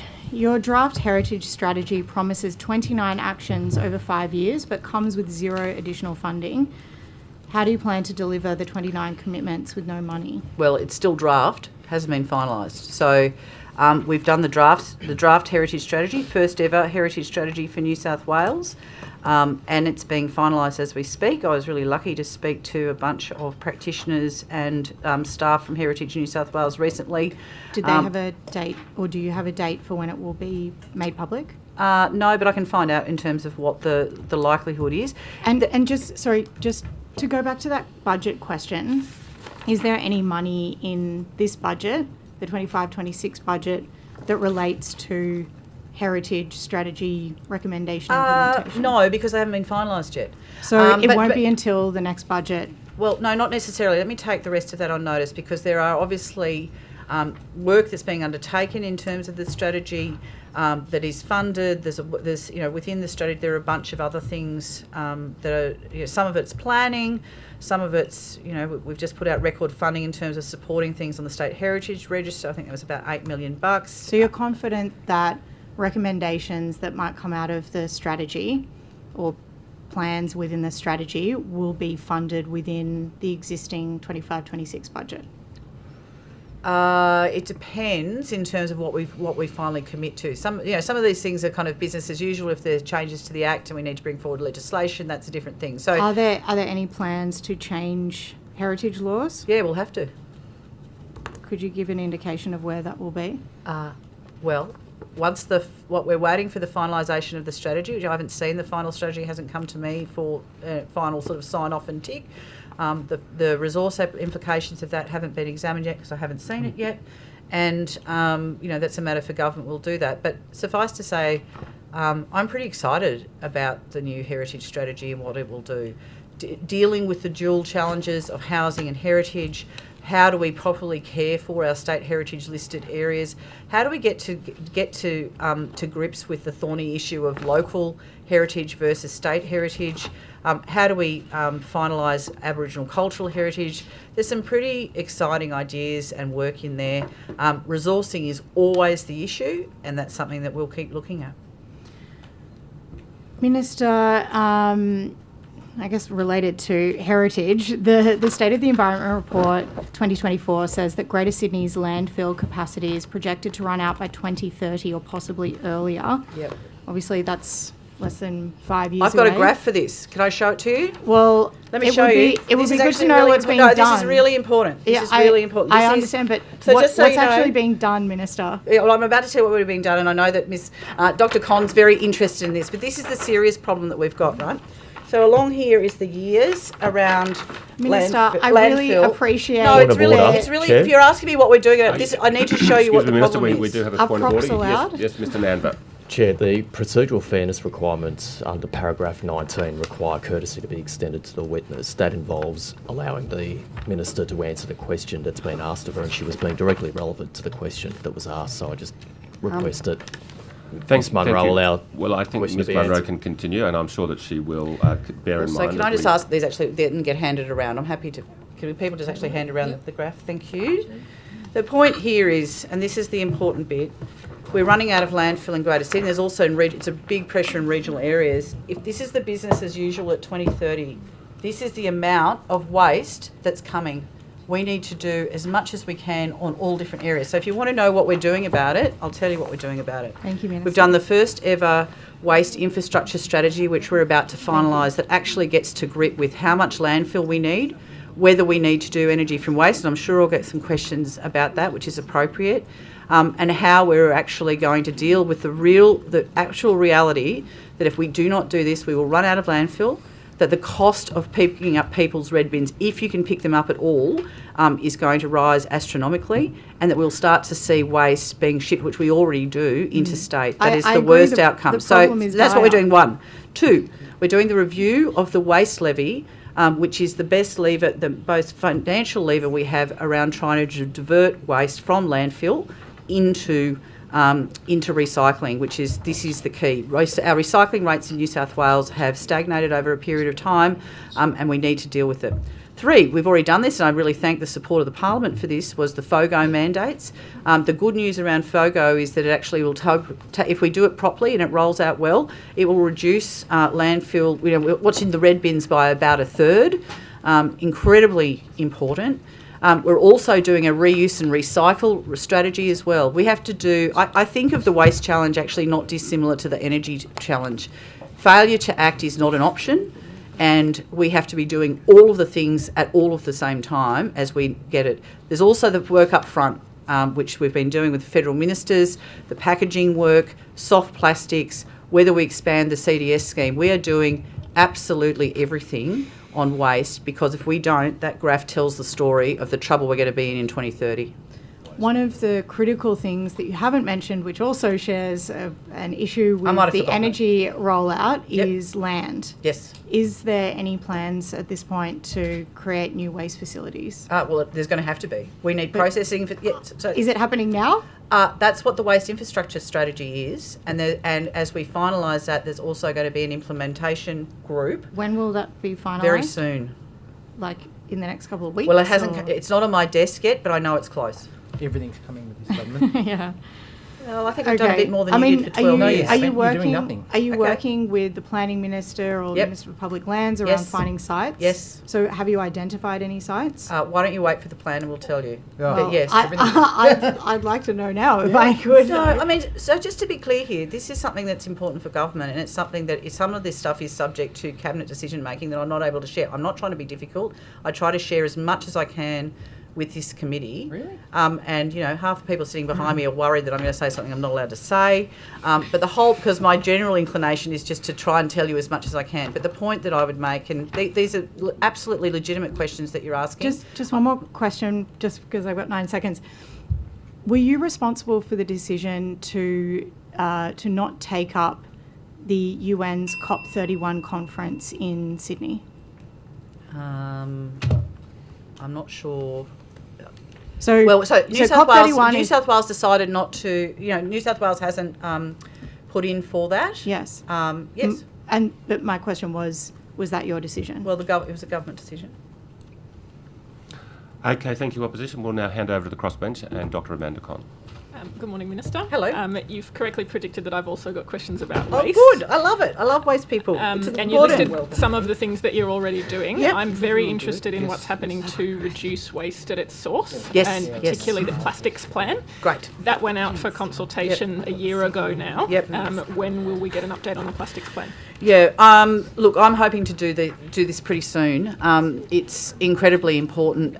There's probably two streams that we need to think about. One is what actually, so the previous plastics plan, again, a good initiative of the previous government, that, you can now go to all these places and we're no longer seeing plastic, food containers and straws and all those. Mr. Ruddick will hate this. All of those alternative products. We're obviously looking at what are the next rollout of those products. We're also working with the Commonwealth around how can we just design out the plastics in the first place. That has been, to be honest, much slower than I have liked. It's part of the reason why we moved on things like our own product responsibility laws, just because we just want to kind of get on with it and because the problem is such a big one. I'd hope that we'll be finalising plastics before the end of the year and that we'll have legislation, within a reasonable period. It depends on how much we get backed up between the end of the year, but, before the end of the term, where we can take the next action. There's also a whole lot of work, and you should really get into the detail with this with Mr. Chappell, because he loves it and he also knows all the detail of it.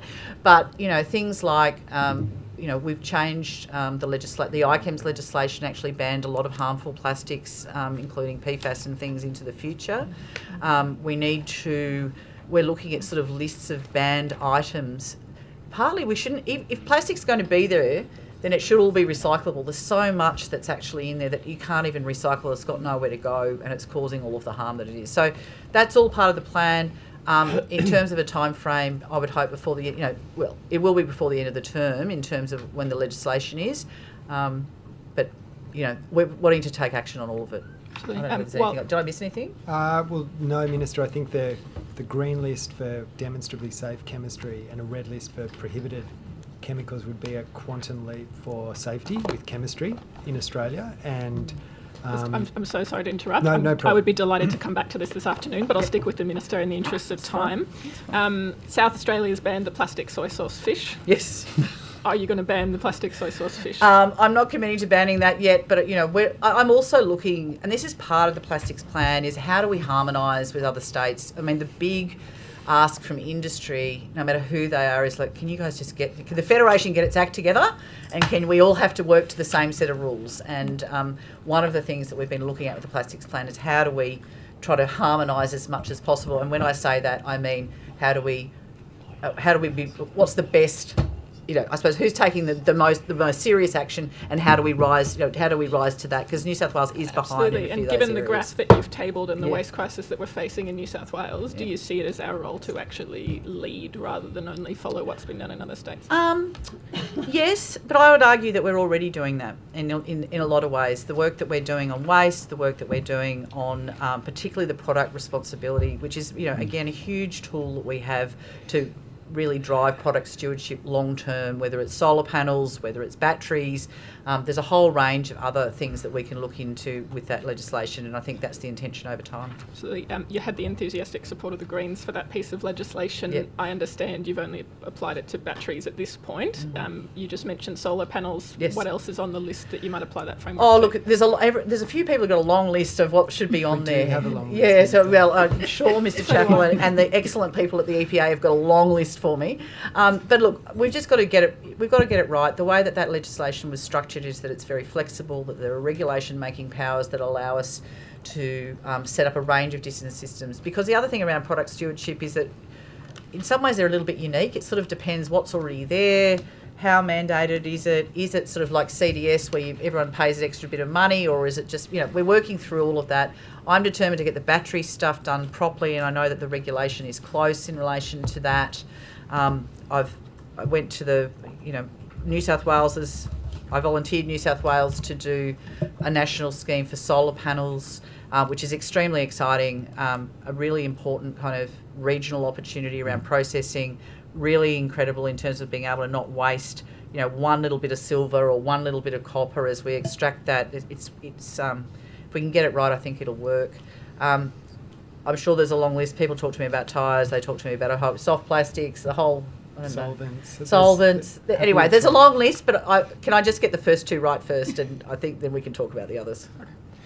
Moving to a completely different topic, I've previously asked you about the lead contamination issue at Captain's Flat, and the answer I got on notice back in March talked about the Captain's Flat lead management task force, but I understand that's actually been disbanded since then.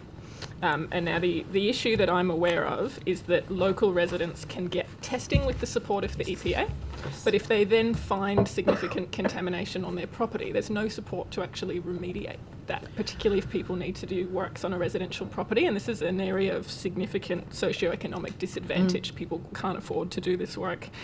Residents have been told that they can access the containment cell for disposal of contaminated soil within the volume allocated to Queanbeyan Palerang Regional Council, but there's a time limit on that and a significant cost associated with that. There is a long-term financial support scheme to impacted residents in Lake Macquarie for grants to support them. Will you consider a similar scheme for residents at Captain's Flat? I might just on the detailed issues, I don't, you're probably right in terms of all of that. I don't know that Mr. Chappell's doing that. The issue,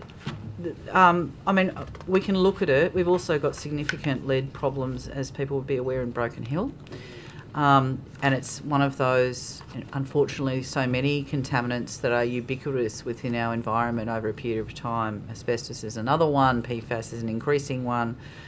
Those cleaning up of those kind of that forever pollution is very challenging. I say that we'll have a look at it, but I think that whether there's the money available, I just don't know how much it is, or happy to have a look at it, but I don't want to lead you to a conclusion that this is something that we can definitely do. Probably just, happy to have a look at it. I don't know whether you want to add anything. Thanks, Minister. And can I just ask to follow up? I appreciate you've expressed an open mind to this. Are you willing to sit down with the Captain's Flat Community Association to understand how this is actually impacting people? I'm happy to meet with them, of course. Thank you very much. In my last remaining bit of time, I wanted to ask you again about wood heaters. Yes. And there's significant concern from health groups and experts that the current standards in Australia are not fit for purpose. The standards are set at a national level, but are you aware that the chair of the Standards Committee is the general manager of the industry body? No, I wasn't aware of that. Now that you are, do you think it's acceptable that this is an industry that's functionally regulating itself? Look, I wouldn't be that definitive. This is the first that I've heard about it. I don't know who else is on the committee. It's obviously national standards are set nationally. It's not something that I would weigh in without more information. I'm happy to take it on notice. Thank you. The industry's own figures are very proud that wood heater sales continue to increase, which is very concerning given the carbon emissions they produce, the particulate pollution that they produce. Are you on track to meet your own electrification goals if wood heater sales are actually going up or having more new ones? Sorry, which targets are you asking me about? So you've rolled out. Is it part of the clean air? Is this the clean air strategy? Is that what you're talking about? Or I was asking under the framework of electrification and carbon, but I'm happy to have an answer in the framework of the clean air strategy. Let me take that on notice. I'm just not.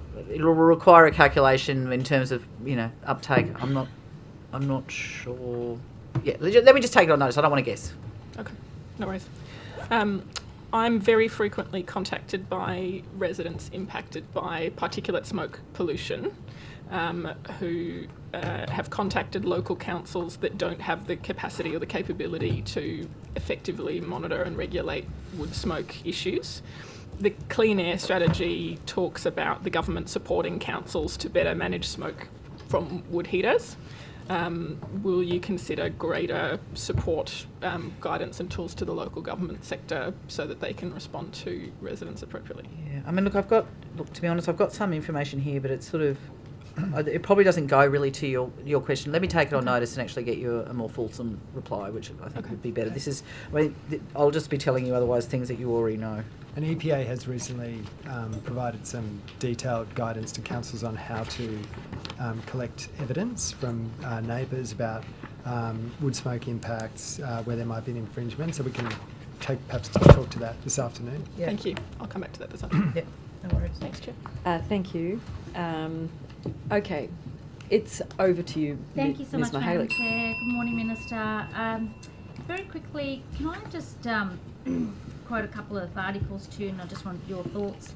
As long as you tell me where they're from, Well, that would be great. Of course. In a Daily Telegraph article dated 15th of June 2025 titled "Path to Net Zero is Not on Track" by Elizabeth Pike, former Labor Cabinet Minister Joel Fitzgibbon said, "Australia's path to net zero is not without risk." Do you agree with this appraisal, Mr. Yes. Fitzgibbon? Yep, always listen to Joel, and he's right on this one. Do you? Okay. Yes. Do you know what do you think he was referring to? What was the risk that he was referring Well, to? I don't have the article in front of me, so if you want to provide it to me, I'm happy to look at it more deeply. Well- I don't want to play guess game, but what I'm guessing is that he's just talking about, are we going to meet the emissions reductions that we've committed to?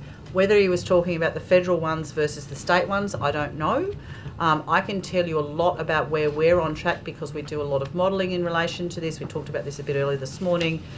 We've legislated our targets, so I'm not trying to be tricky. No, that's fine. And look, I might just go to what you're doing. You're right, in New South Wales. So let's just have a. There's another article I want to raise in relation to Origin Energy. Yep. That is raising electricity rates for New South Wales small businesses by approximately 8.3%, equating to nearly $498 more annually.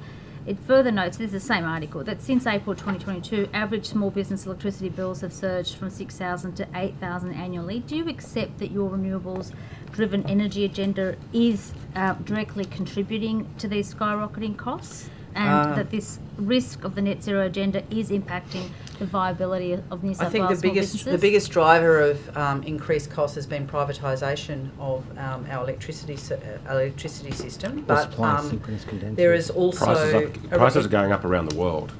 Yes, sure. Wherever the transition is happening. Thanks, Madam Chair. Can I just, Minister? So, all right. I like what you're saying, Honourable John Ruddock, but I've got to keep going with this. So can I just put to you, on the 12th of February, Business New South Wales CEO Daniel Hunter said in an article, and I quote, "Energy costs are crippling businesses across New South Wales, and every day I hear from business owners struggling with soaring energy prices, some paying double what their competitors in other states are charged." Shame. So you did say you're monitoring the net zero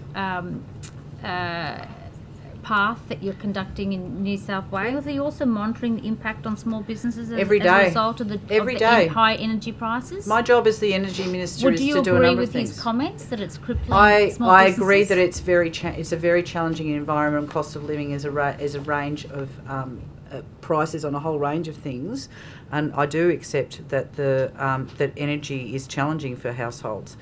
There is a number of things what are you doing from your end? Well, what I'm doing is we are rolling out the renewable energy roadmap as quickly as possible to replace. There are a number of things that are impacting on the cost of energy, and the wholesale prices. Some of the biggest challenges are the fact that we've got 4 old coal-fired power stations that are breaking down all the time. When they do, their supply comes out. But you extended one. Yes, because we're very sensible and pragmatic in relation to these matters. This is the entire point. Managing the exit of these old coal-fired power stations as we build out renewables, which are not without cost, but are the cheapest, at the end of the day, are going to be the cheapest replacement. That's what we're doing. Did you factor in synchronous condensers? The 2035 targets was an amendment moved by, I believe it was the Greens and the Liberals combined to to support these 2035 targets, you might recall. Yep. You didn't actually agree with pursuing those targets. It wasn't what you presented. No, but I think we agree. I'd need to check, but I'm 99% certain we supported the amendment.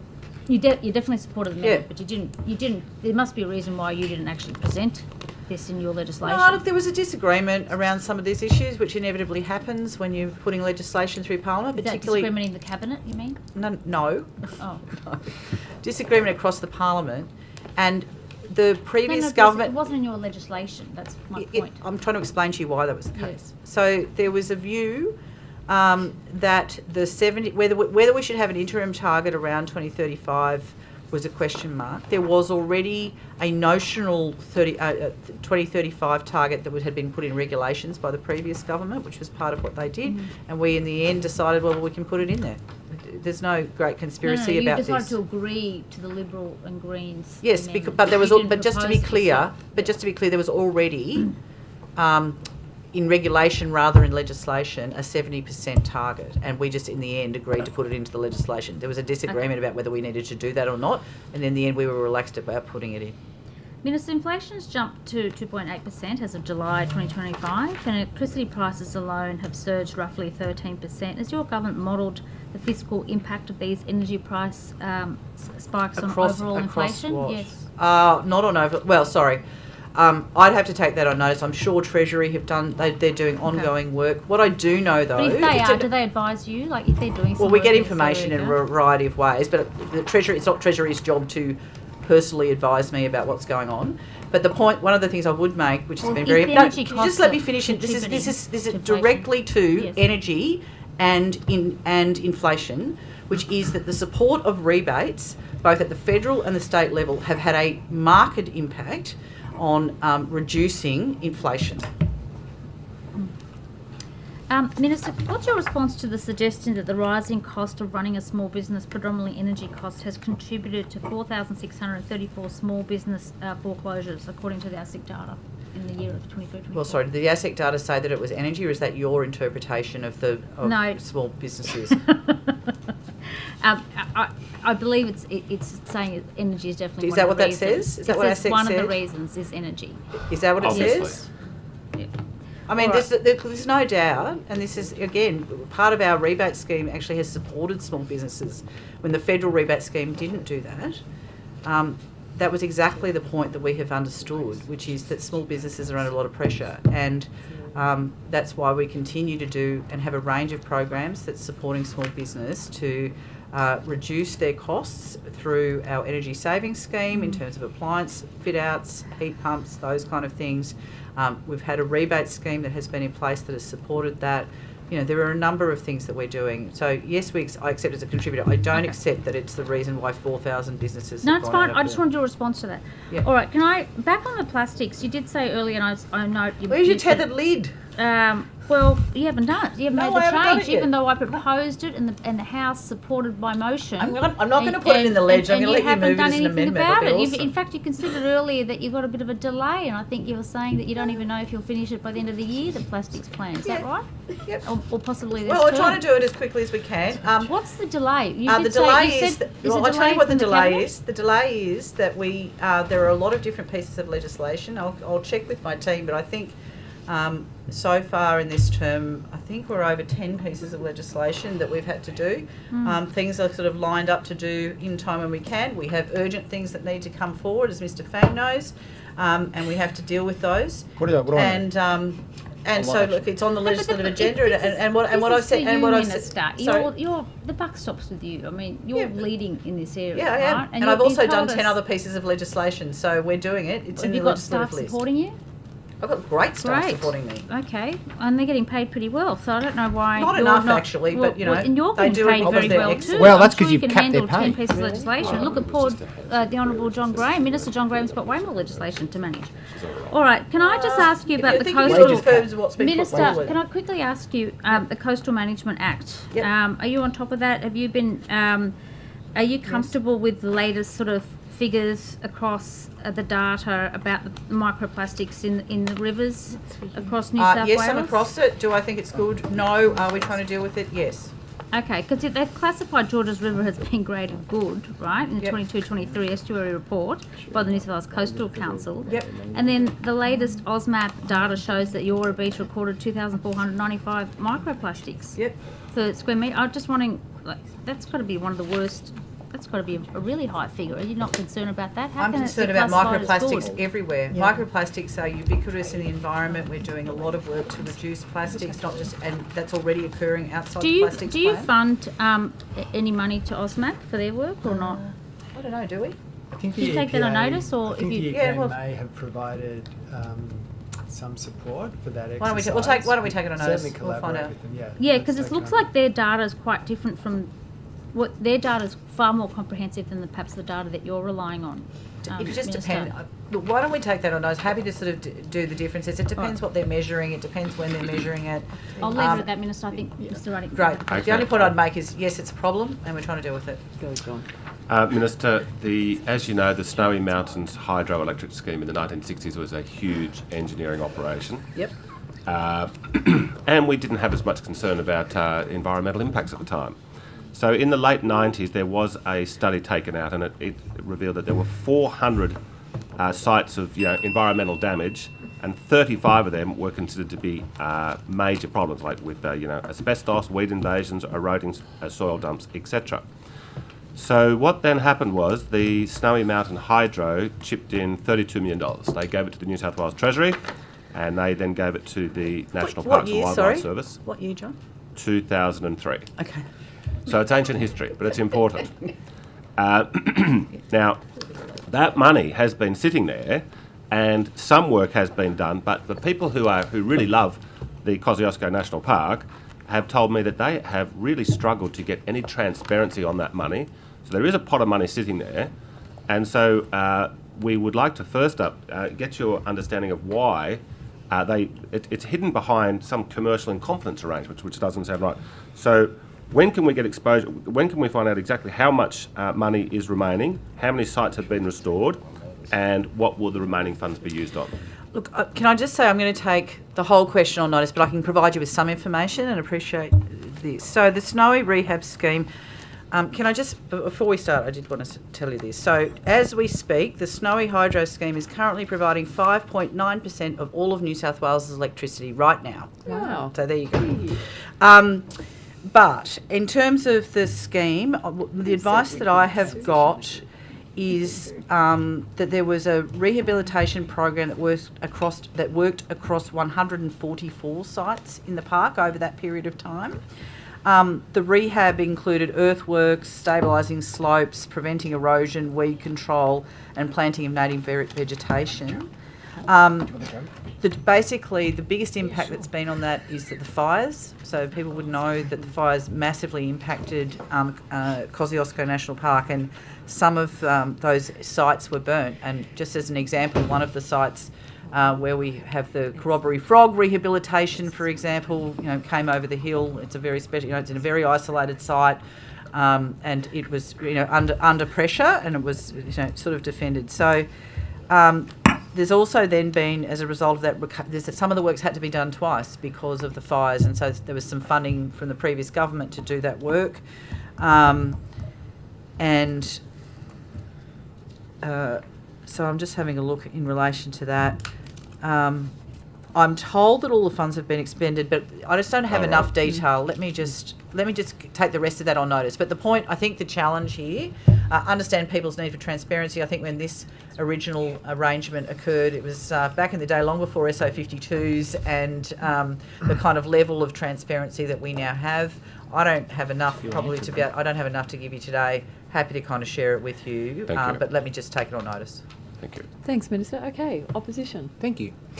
Minister, you haven't announced the Great Koala National Park yet. We thought you might. However, you have announced a koala park. Is that correct? Yes, in southwest Sydney, Warren Mudder, and it's amazing. Okay, it's about 1,000 hectares. Is that correct? Yeah, just under. It's going to be about 1,800 hectares at the end because there's about sort of complicated, but yep. And you've allowed for about $48.2 million for that. Is that correct? Yes, I think that's right. Okay. And that's about $200,000 per hectare. And I know you don't trust Wesmass, but we've No, done I some never sums. trust Wes. No, I get that, Wesmass, but you'd agree that's about. Well, I'm not 200 agreeing to anything that you put Okay, forward. well let's. I'll put the assumption that it's about $200,000 per hectare. How much The park you've announced is about the quarter of the size that you committed to in 2018. Is that correct? Well, I'm not. Well, so this was prior to the 2019 election, is that right? Yeah. Yeah. Well, I go by what we committed to in the 2023 election. Mm-hmm.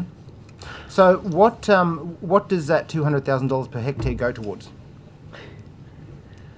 Well, I don't accept the figure that you've put. Okay. So, but in terms of how we create a national park and the management of it, it's the usual things. It's about having a plan of management that talks about allowed uses and not allowed uses. It's about the protection of a variety of threatened species within it. It's about the land management plan. It's about the uses within the park that people are allowed to deal with that. There's close work with the local Aboriginal community in relation to the particular sites that are in there.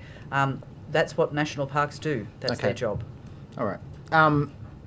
Just wondering if there's going to be a similar amount per hectare spent when you do announce a Great Koala National Park. Hopefully it's All more. will be all will be revealed very soon. Well, I don't know why Very it's taking soon. so long. I think there's certainly. Well, I'm sorry. I thought some of you didn't want it at all. Well, and have been trying to I fight must it for say the I last don't, two. but I certainly, the one thing, and I met with some people that are involved in forestry yesterday, Minister, and Good they want to people. know, they want certainty, and they've asked me to ask you these questions. In fact, as I said, I spoke to a forester yesterday. They want to know what the size is and when you are planning to announce it. We all want to know. I think those questions have already been asked, and I've said I'm It's not in a been- position to be able to tell you today, It's but it been- will be as soon as possible. It's been 2.5 years now, Minister, since Yes, you I'm came to aware. government. Do you understand the impact that's having on the forestry industry? Yeah, I in do. the I've North actually Coast? been and visited mills, and I've talked to the industry a lot, and I've talked to unions in relation to this. I've taken this process extremely seriously, and I've spoken to many. I've been out on people's properties. I have been to mills. I have talked to people about this. This is a very serious matter, and I take it very seriously. How many harvesting crews have you spoken to? I've spoken to businesses that have harvesting crews. I haven't spoken directly to harvesting crews. So you haven't spoken to those people that will be They were directly busy out impacted by logging, their weren't jobs they? No, They were being all out lost? logging. Sorry, there's been, just to be clear, Chair, just to be clear, whilst I there's been appreciate an I industry may have panel. interrupted you a There's little been an industry panel established from day dot that has representatives of a range of different people that deal with all of the aspects of the industry, and and those matters have been talked through very carefully and very seriously the And whole way Minister, through. you'd be aware that the industry themselves are concerned that you've stacked a lot of those panels and that you're not actually speaking to the people that are impacted on the ground. How many harvesting crews have you spoken I've just to? told you. I've just None. told you. Correct. None. How many haulage crews have you spoken to, Minister? None, because there has been an industry panel that has dealt with and represented those matters, and the way in which we will deliver this park will have taken into account all of those matters. I have not been personally negotiating with every person who is impacted by the park, but I have taken extremely seriously, as this government has, the input from industry, from unions, from a range of different players through the industry, and we will continue to do so. So, Minister, is it fair to say then that you've outsourced the consultancy? You haven't actually spoken to these people directly, the people that are going to be impacted by the job losses when you shut down forestry in the Mid-North Coast? Well, the assertions that you make are false. So are you going to guarantee that the forestry will continue on the Mid-North Coast when you announce the park? There will be an impact from the park, but forestry will continue. So there will be adequate supply for the timber agreements that are in place to As I ensure... said to you, all of the detail will be revealed when we announce the park. Minister, have you calculated the cost to businesses up and down the Mid-North Coast when you introduce, I guess, this Great Koala National Park that you're looking to? And I'm not just talking about those that are directly employed in the forestry industry, but those that are also reliant on people that are downstream, you know, tyre suppliers, fuel suppliers, those that do insurance, the local communities that rely on those jobs in those local areas. The impact will have been worked through, yes. And how are you going to compensate those communities for those job losses that just won't The come back? detail in relation to this will be released when the park is announced. Are you going to adequately provide compensation to not only those that are directly impacted through job losses, but those that will be impacted indirectly through the loss of economy in the local areas. Detail will be dealt with when it's announced. Minister, it's been 2.5 years now. Those answers are not providing any certainty for those people that are employing, that are in business. Do you understand the impact you are having in relation to the uncertainty that you have provided this industry about the delay? Well, there's not a delay. The work that's been done has been actually working through many of the issues that the industry has raised. I know that people want a decision as soon as possible, as do I.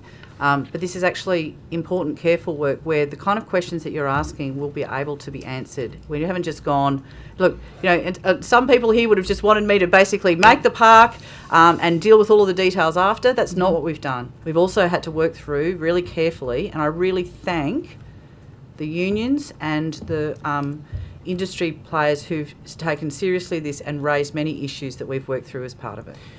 Minister, how many hectares of Kosciuszko National Park has been clear-felled in order to provide clearance for transmission projects? I'd have to take on notice, but I know it's significant. It's significant. Just to be clear, it's a federal project. Understood, Minister. That was put through by the previous government.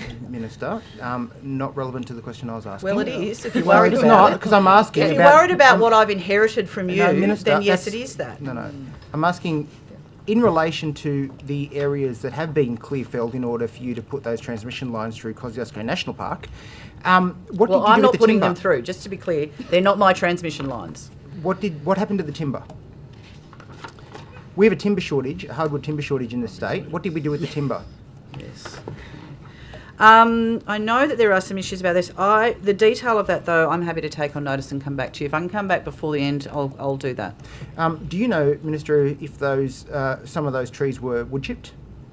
I don't know. As I said, let me. So, what do you want to put to me, and let me get you a response? I'm not across the detail of that. So my understanding, my understanding is that despite there being a hardwood shortage in this state, that national parks have effectively wood chipped most of those trees instead of providing them to the mill to provide hardwood. It wouldn't be national parks. Look, as I said, the detail that you're asking is a little unclear, but I'm happy to take it on notice, and if we can get an answer before the end of the hearing, I will provide that. Okay. Did you consider actually using the resource to actually generate income and provide relief to As I said, those... let me find out. I don't know. Let me find out. All right. Minister, yesterday the EPA released a press release indicating that they were going to prosecute Forestry Corp for an event that happened in August 2023. It's now August 2025. In fact, it's the 29th, is it? 29th of August? So, is this do you know what? Now, Minister, what is the statute of limitations in relation to the prosecution? I think we must have been close to it, which is why I think it needed to be done now. A couple of things about EPA prosecutions, and Mr. Chappell can jump in if he needs to, is that the EPA actually has to be a model litigant in relation to these matters.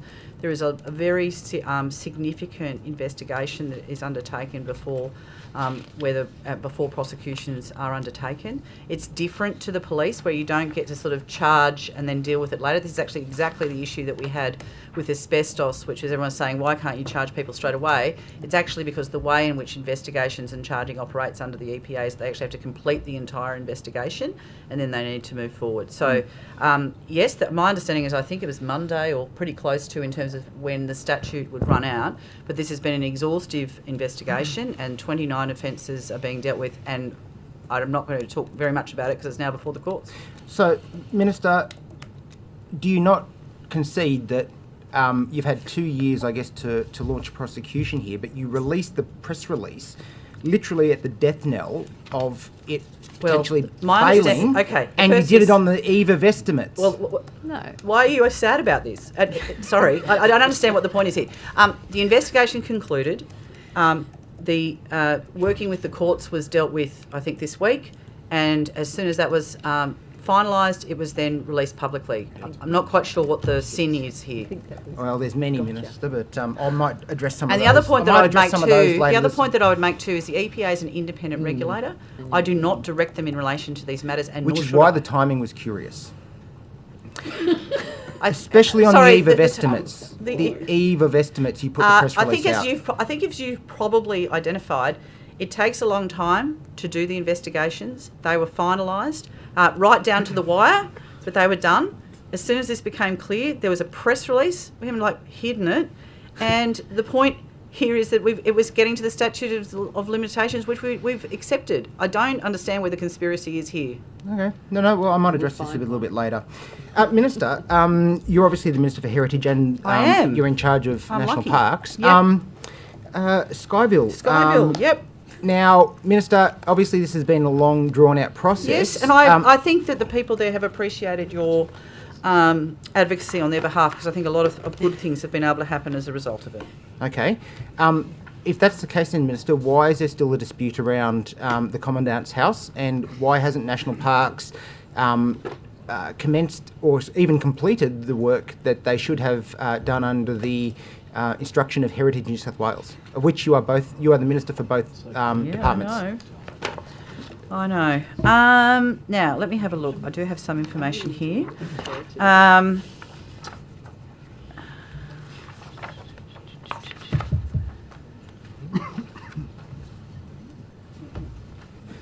Whilst you're looking at that, I might put a further question. Yeah, sorry. Minister? Yes, so I'm looking at the Commandant. I'm looking specifically for the Commandant's house. Just give me a minute. Yep. I've got it here. So I know that there's a request to licence additional buildings within Skyville, and that includes the Commandant's house. And the advice that I have is that National Parks is seeking a detailed proposal from the Hunter Anzac Memorial Limited. Okay. Whilst that's occurring, do you accept that Heritage New South Wales has indicated that there is immediate works that need to occur on the Commandant's house? I'd need to take that on notice in terms of what directions they've made, but you're probably right. Okay. And why hasn't National Parks and Wildlife Service Well, I commenced that believe work? there has been some work that's been done. I'll take on notice how much has actually been done. There's also been some funding from the Commonwealth in relation to this, which is also assisting. I don't know how much. My advice is that they've actually reopened. So let me take the detail of that on notice, and I'll come back to you. And I'll try to do it within the hearing. Okay, thanks, Minister. Just in relation to the fact that I guess it was defence. That it was defence property before it became, transferred across to national parks. Are you convinced that Crown Lands has transferred it correctly to National Parks and Wildlife Service, and that it's not in fact with that the majority of Skyville still sits with Crown Lands?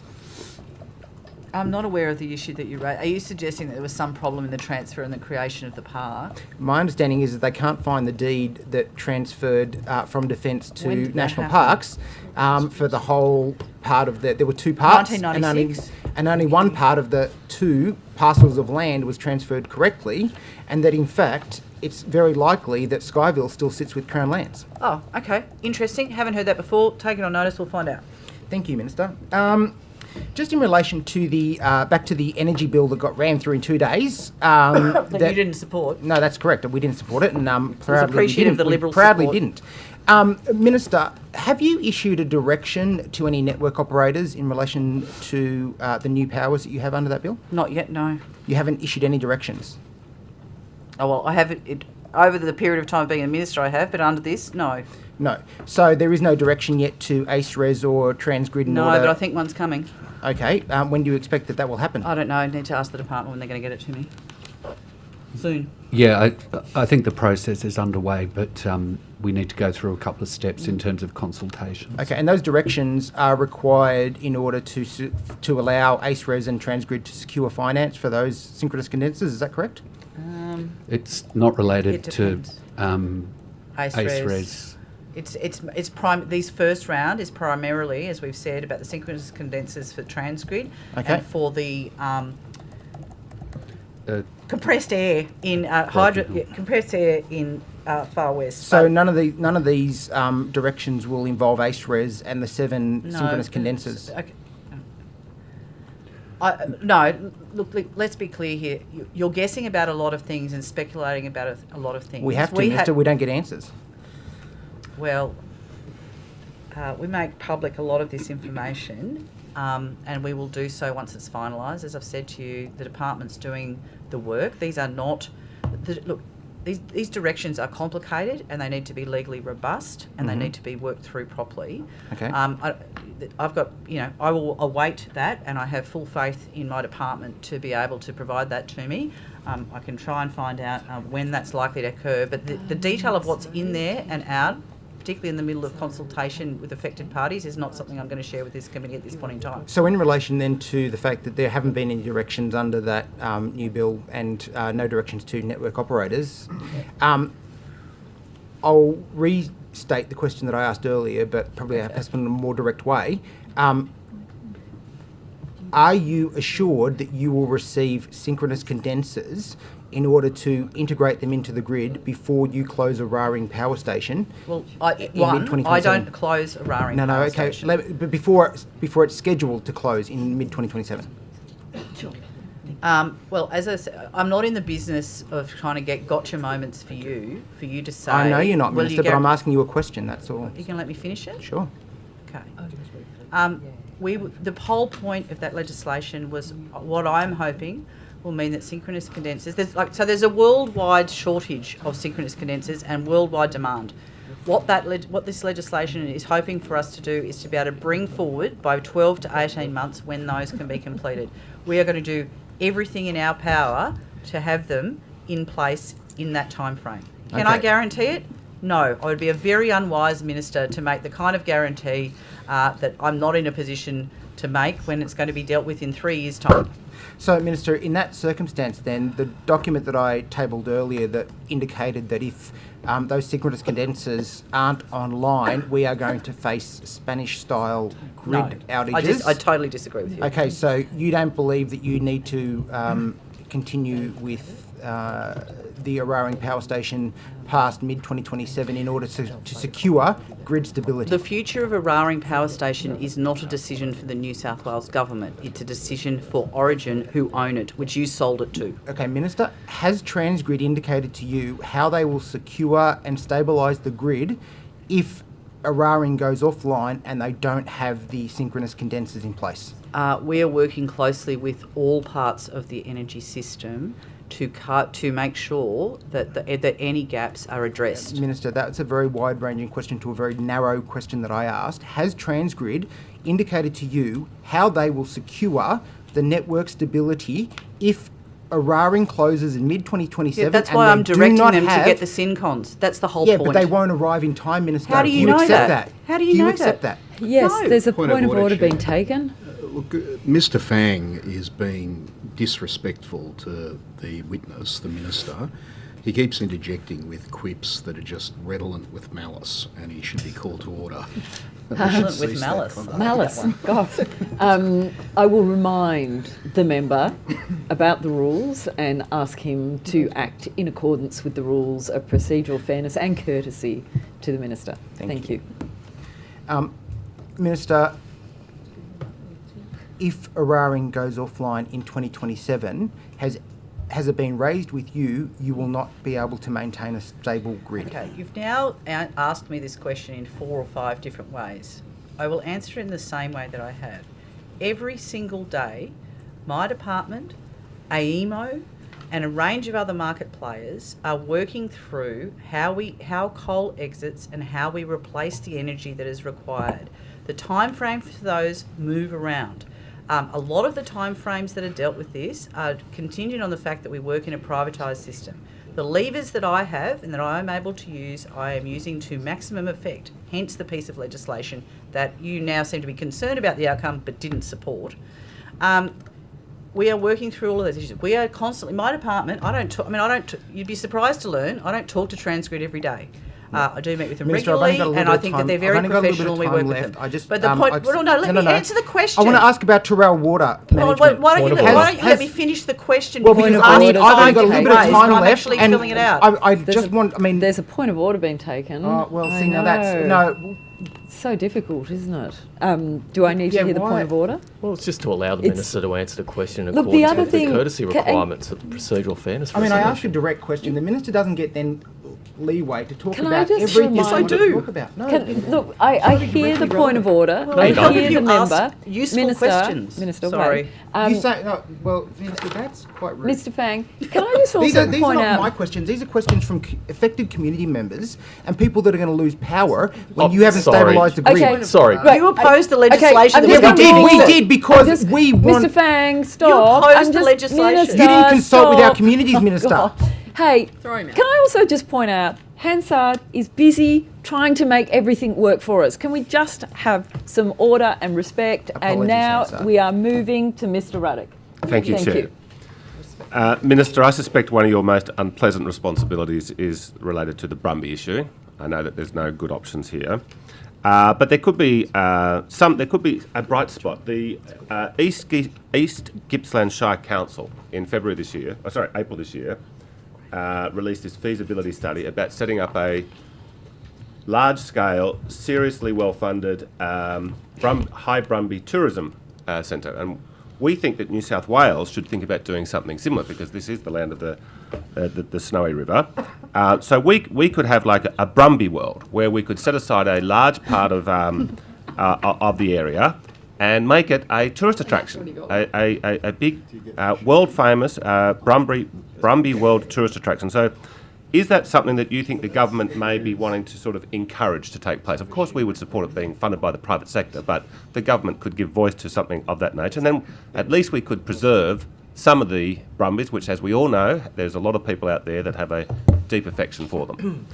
No, thank you for the question. I mean, a couple of things I'd say about this. If you drive through the Monero, you know that Brumbies are very well represented in the names of pubs. They're also the Canberra Rugby Union team that my nephew used to play in as a junior Brumby.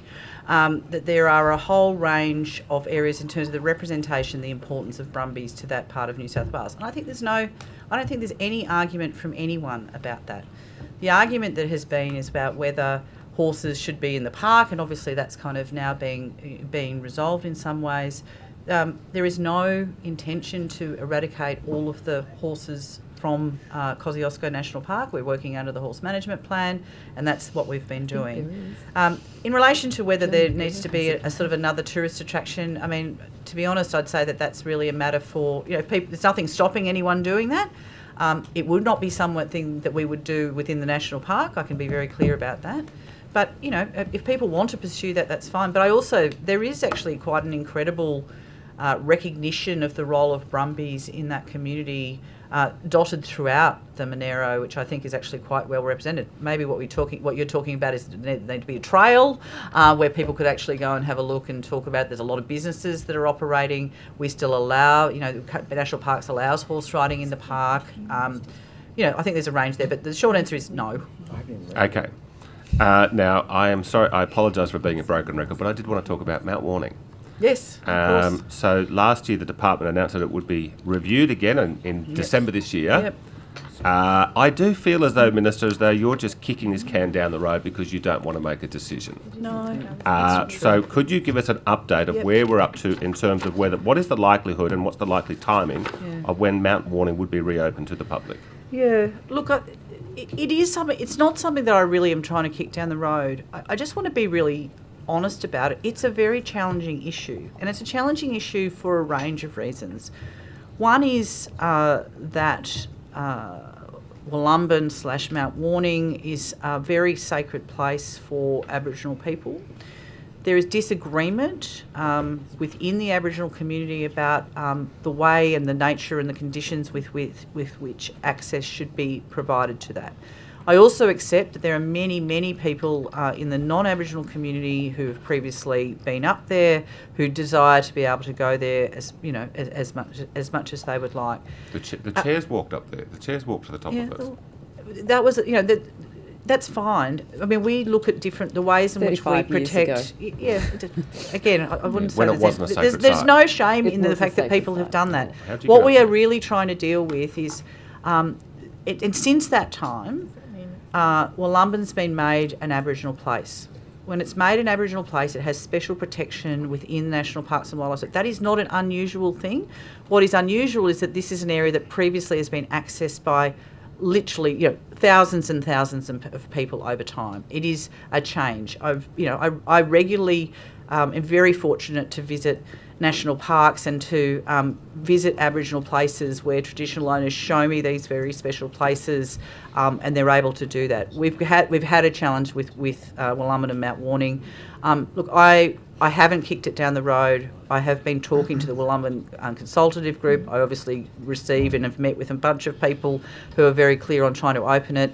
I would hope to be able to come to a landing on it very soon. But the other part that I will, and these things have been conflated, and I understand they've frustrated people, the safety aspects, if there was going to be any reopening of it, also need to be addressed. And there's some complications in relation to how you get permission for that to occur. So these are issues that we've been trying to work through. But, I really have met with all sides in relation to this. I've talked to local councils, but I also just want to acknowledge the work of the Wollumben Consultative Group.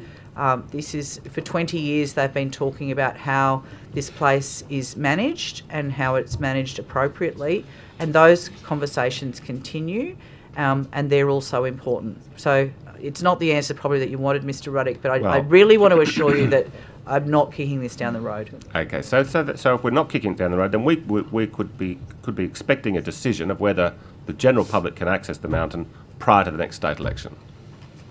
That's a year and a half away. Yeah, that's probably right. That's about right. Okay, good to hear.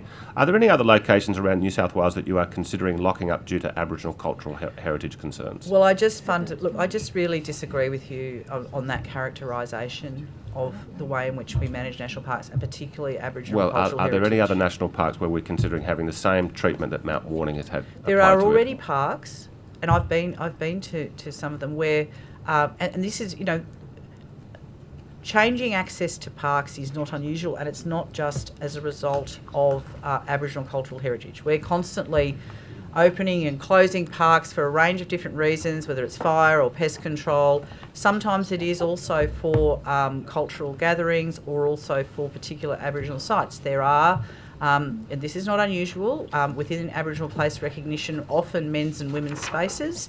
I have been extremely fortunate to have traditional owners take me there, and women have taken me to the women's spaces, and I have not gone to the men's spaces. I recently had a really great tour in Mwingi National Park for their cultural gathering. Highly recommended. If people haven't been, they should go next year. This is a Part 4A Aboriginal controlled park, and was taken through the areas, and I know, and I was extremely privileged to have people take me through, interpret and explain the incredible rock art that's there. And there was clearly pieces of rock art that were there that they're not able to explain to me, and I actually respect that. I respect that as with the Aboriginal owners of that park, and that's what we're trying to do here. There's a huge opportunity to appreciate it. I don't consider it locking up. I consider it actually sensitive and careful management that actually gives more access to more people while recognising the traditional owners and the culture that they have practiced for tens of thousands of years, and we're actually making sure that that's preserved. Okay, my final question is in relation to your role as the Minister for Heritage. Mm-hmm. So, as you know, when there's a division in the chamber, I typically vote with the opposition. But Not there is always. Not always, and in particular, I am very pro the government when it comes to your development agenda. Yes.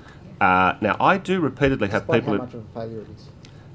Well, they're having a go, Wes. They've done nothing. Where are those houses yes, they promised? Yes, they're weak, Where but are they're the having... houses they promised? We need to encourage them for going in the right direction. It's gone down. Well, you're worse. It's You're gone worse. Down. No, it's gone down. Sorry. Anyway. It just annoys me how bad they are at housing. Now, Terrible. I repeatedly have people in my office that tell me that there are heritage listings across New South Wales which are absurd and irrational. Are they on the state heritage? Are you talking about the state heritage register ones? Yes. Okay. Which ones do you think? No, sorry. Just local councils. Local ones aren't mine. So, yeah. Okay. Well, I asked a similar question the other day to the planning minister. He said I should ask this question to you. Okay, great. So I was wondering. Look, I think that it is there are. When there is a piece of property that has genuine heritage value, for example, Gough Whitlam's Cabramatta home, that came up for sale recently. He's not just a prime minister. He's a lot of people love him, and private people came together and bought it, and they put it into a trust. Institute, yep. Now that should be the default position. If something truly has heritage value, there will be people out there who will pull funds together. We can have more of a philanthropic mindset with these things. But there are councils across the state that are impeding development because they're slapping heritage listings on them. Do you think that there should be some type of an inquiry to have a fresh look at how we can make this heritage listings far more efficient, if not entirely phase them out, and hand it over to the market? Yeah, I mean, look, there's always a few things to unpack in that. I mean, within the legislation that I'm responsible for is the State Heritage List. Obviously, within the EP&A Act, there is how local government is able to declare and work through their LEP process around heritage conservation areas and individual listings. They don't speak well to each other. I mean, I think we can agree about that. I think part of the finalisation of the heritage strategy and the kind of considerations about changes to the Heritage Act is an open question, and I'm just being really clear. Government's made no decision. I don't have a formed view in relation to this. But how does the local government listing interact with the state listing?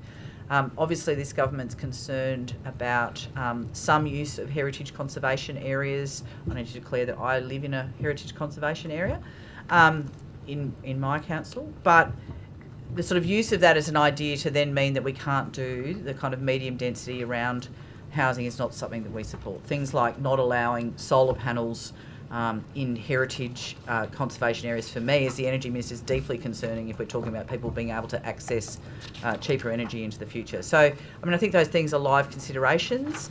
I don't have a firm view about how we resolve them. A lot of them it is by council, and I think different councils have a very different approach.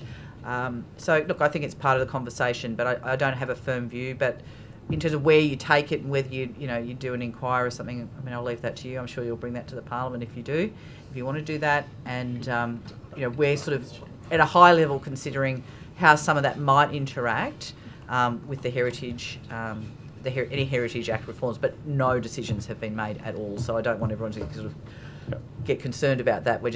I think you're right to raise it. Thank you. Over to you, Ms. Fairman. Thank you, Chair. Good afternoon, Minister. Minister, what was the catalyst to seek legal advice that triggered the environmental watering freeze? Just give me a minute. I'm aware of this issue. And just in terms of helping guide the response, hopefully, I was told during water estimates that it was in relation to a specific watering event. Yes, I think there's sort of three things that are coming together here. So let me it's complicated. Yeah. No, okay. So I think there's three things that are occurring here. And Mr. Lang's just whispered in my ear that it wasn't as a result of a specific event. Okay. Oh, okay. So all right. just to clarify that, But the issue is there is and this is a new kind of requirement that hasn't been considered previously, which is having metering in place that complies with the non-urban water metering policy. The second issue is the technical issue around how take is defined under the Water Management Act. And there's also what's also been driving concern around this is the stop work order being directed in relation to the operating arrangements for Tooral.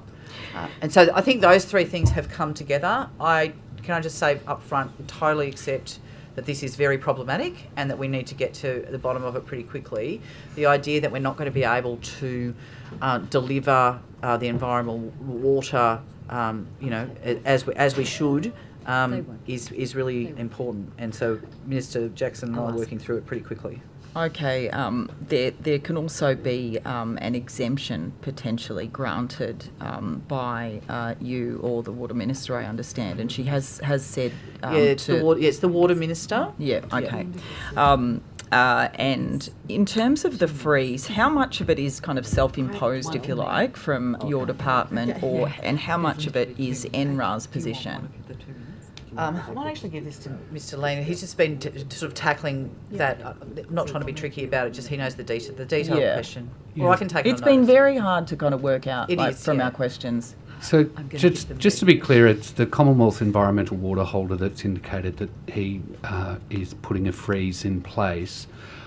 We are looking at each planned water event on a case-by-case basis and making a decision around whether we're able to proceed in light of the two issues that have been identified around Section 60 and the issue around water transferring from one source to another, and the issue around the non-urban metering reforms as well, and whether there's a risk in proceeding with that because we're unable to properly measure the take where we're required to do that. Yeah, I mean, this has been the issue with floodplain harvesting for a hell of a lot of time, and they're still able to take, including stuff that you can't measure, for example, rainfall runoff. I mean, it's a bit ridiculous.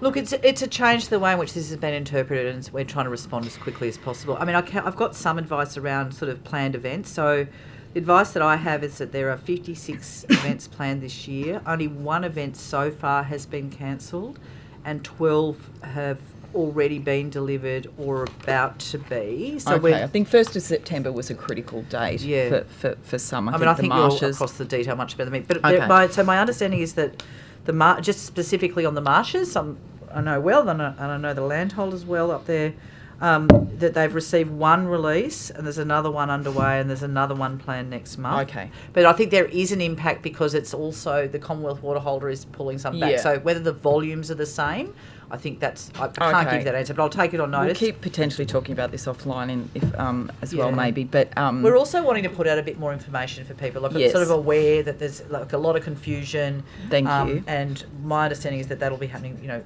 pretty soon. The Water Minister committed to that as well. This afternoon. Oh, there we go. Excellent. So just in relation to... Okay, so there's also a new reg that is coming. Will you, Minister, commit to releasing the legal advice that you've based this on so that the community, and particularly even us as members, know what we're looking at in terms of that reg and whether it's I'll commit to seeing whether we can. Okay, just do that. I just, again, don't know enough about that. Okay, thank you. I want to turn to another issue, and I've got some documents for the Secretariat to hand out, and these are some emails that were obtained via a GIPA, so that's those copies. What are they about? This is in relation to lead. Is it Bowden?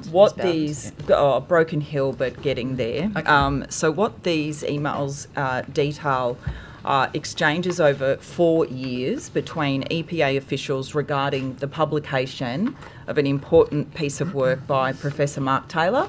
So Professor Mark Taylor is the chief scientist for Victoria's EPA, and he did this work, Environmental Lead Risks at Broken Hill, Sources, Exposures, Forward Solutions. He undertook that for the Broken Hill Environmental Lead Program, I understand.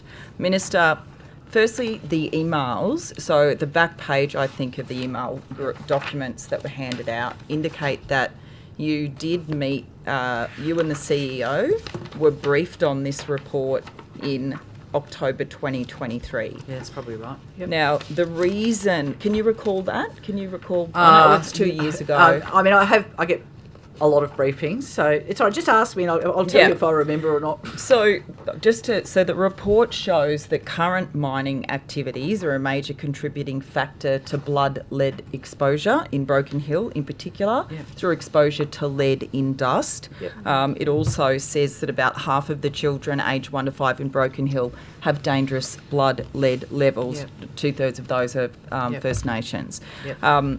But Minister, what these emails document is a concerning culture, to be honest, with potentially within the EPA, but of suppressing an important report like this because it is going to offend the mines.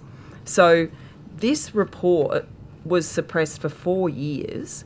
Is this where I said that I wanted it published? Yeah, so you said, according to the email, I received feedback that the Minister advised that she understood the risks associated with publication and supported that the reports be published. Them, didn't we? Yeah. No, that's right. And I mean, and I'm happy to talk more about this afternoon as well, Ms. Fairman.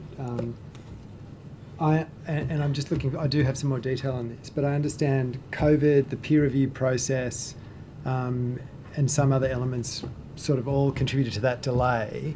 As soon as I became aware of this, when I became head of this agency, we moved expeditiously to brief the minister and release it. Because we can come back to that because it does. These emails basically say that the mines, Broken Hill, the mines had the report for about 2 years, and were very nervous about its response. We'll come back to it in the afternoon. But but can I just say, just generally, I mean, my general sort of posture on all of these matters is, unless, if we can release them, we should. And I knew that they'd been sat on for a long period of time. I mean, it looks like there's a bit of toing and froing about when it was, but they were released. I do want to say why this is important, because this was suppressed at the time that the Bowden's lead, zinc and silver mine was being assessed. But sorry, this was during the period of the previous government, just to be clear. Your government is now, so Bowden's is up for, once again, the planning approval process is being undertaken again. What the community is very concerned about, this is the Louis community near Mudgee, is that this report shows the impact of lead mining activity on the local community in terms of health, on air quality, on children's health.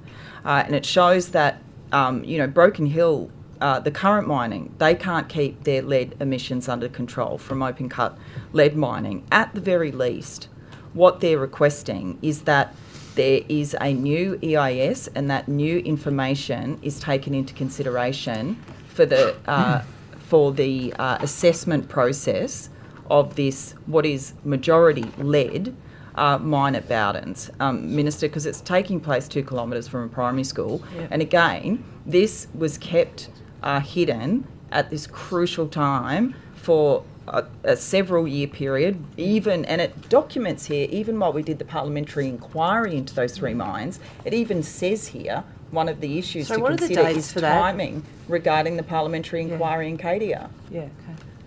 So I'm not quite sure what you're asking me. Wanting to see if you, as Minister, will do, because apparently Minister Scully has said that they are open to new information, and whether you'll make sure that this report for the EPA will at least go there. And what about a new EIS? Well, that's not a decision for me. But I'm happy to talk to Mr. Scully about all of those things. But it's a planning matter that I don't. It is. I think. But the EPA did keep this. I mean, I can't support that kind of characterisation.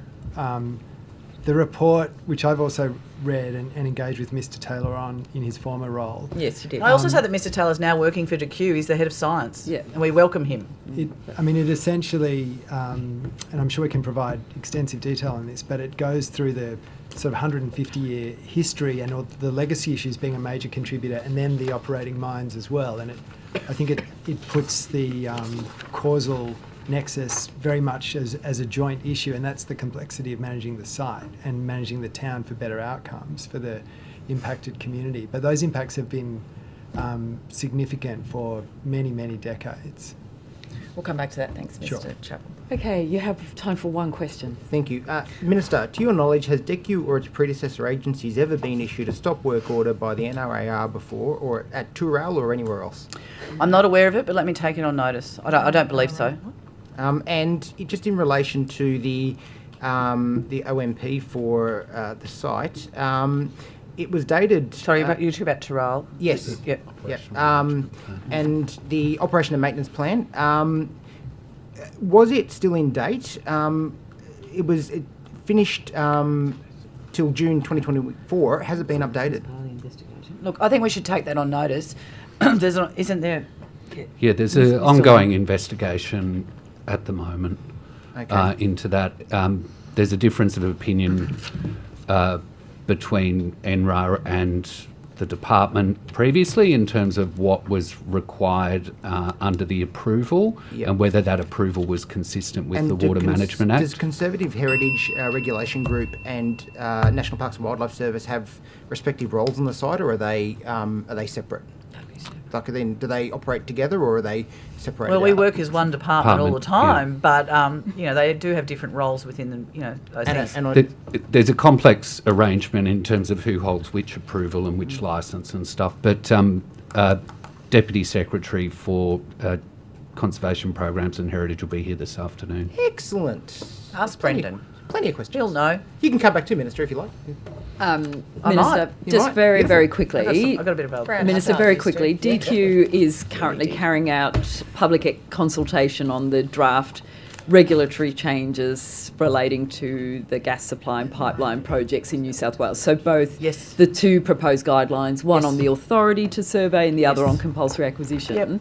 Santos is currently engaging, and communicating with landholders. Yep. Can you please confirm that you will not permit Santos to invoke the authority to survey along the Queensland Hunter gas pipeline route until those two guidelines and draft amendments to regulations, the public consultation is properly done?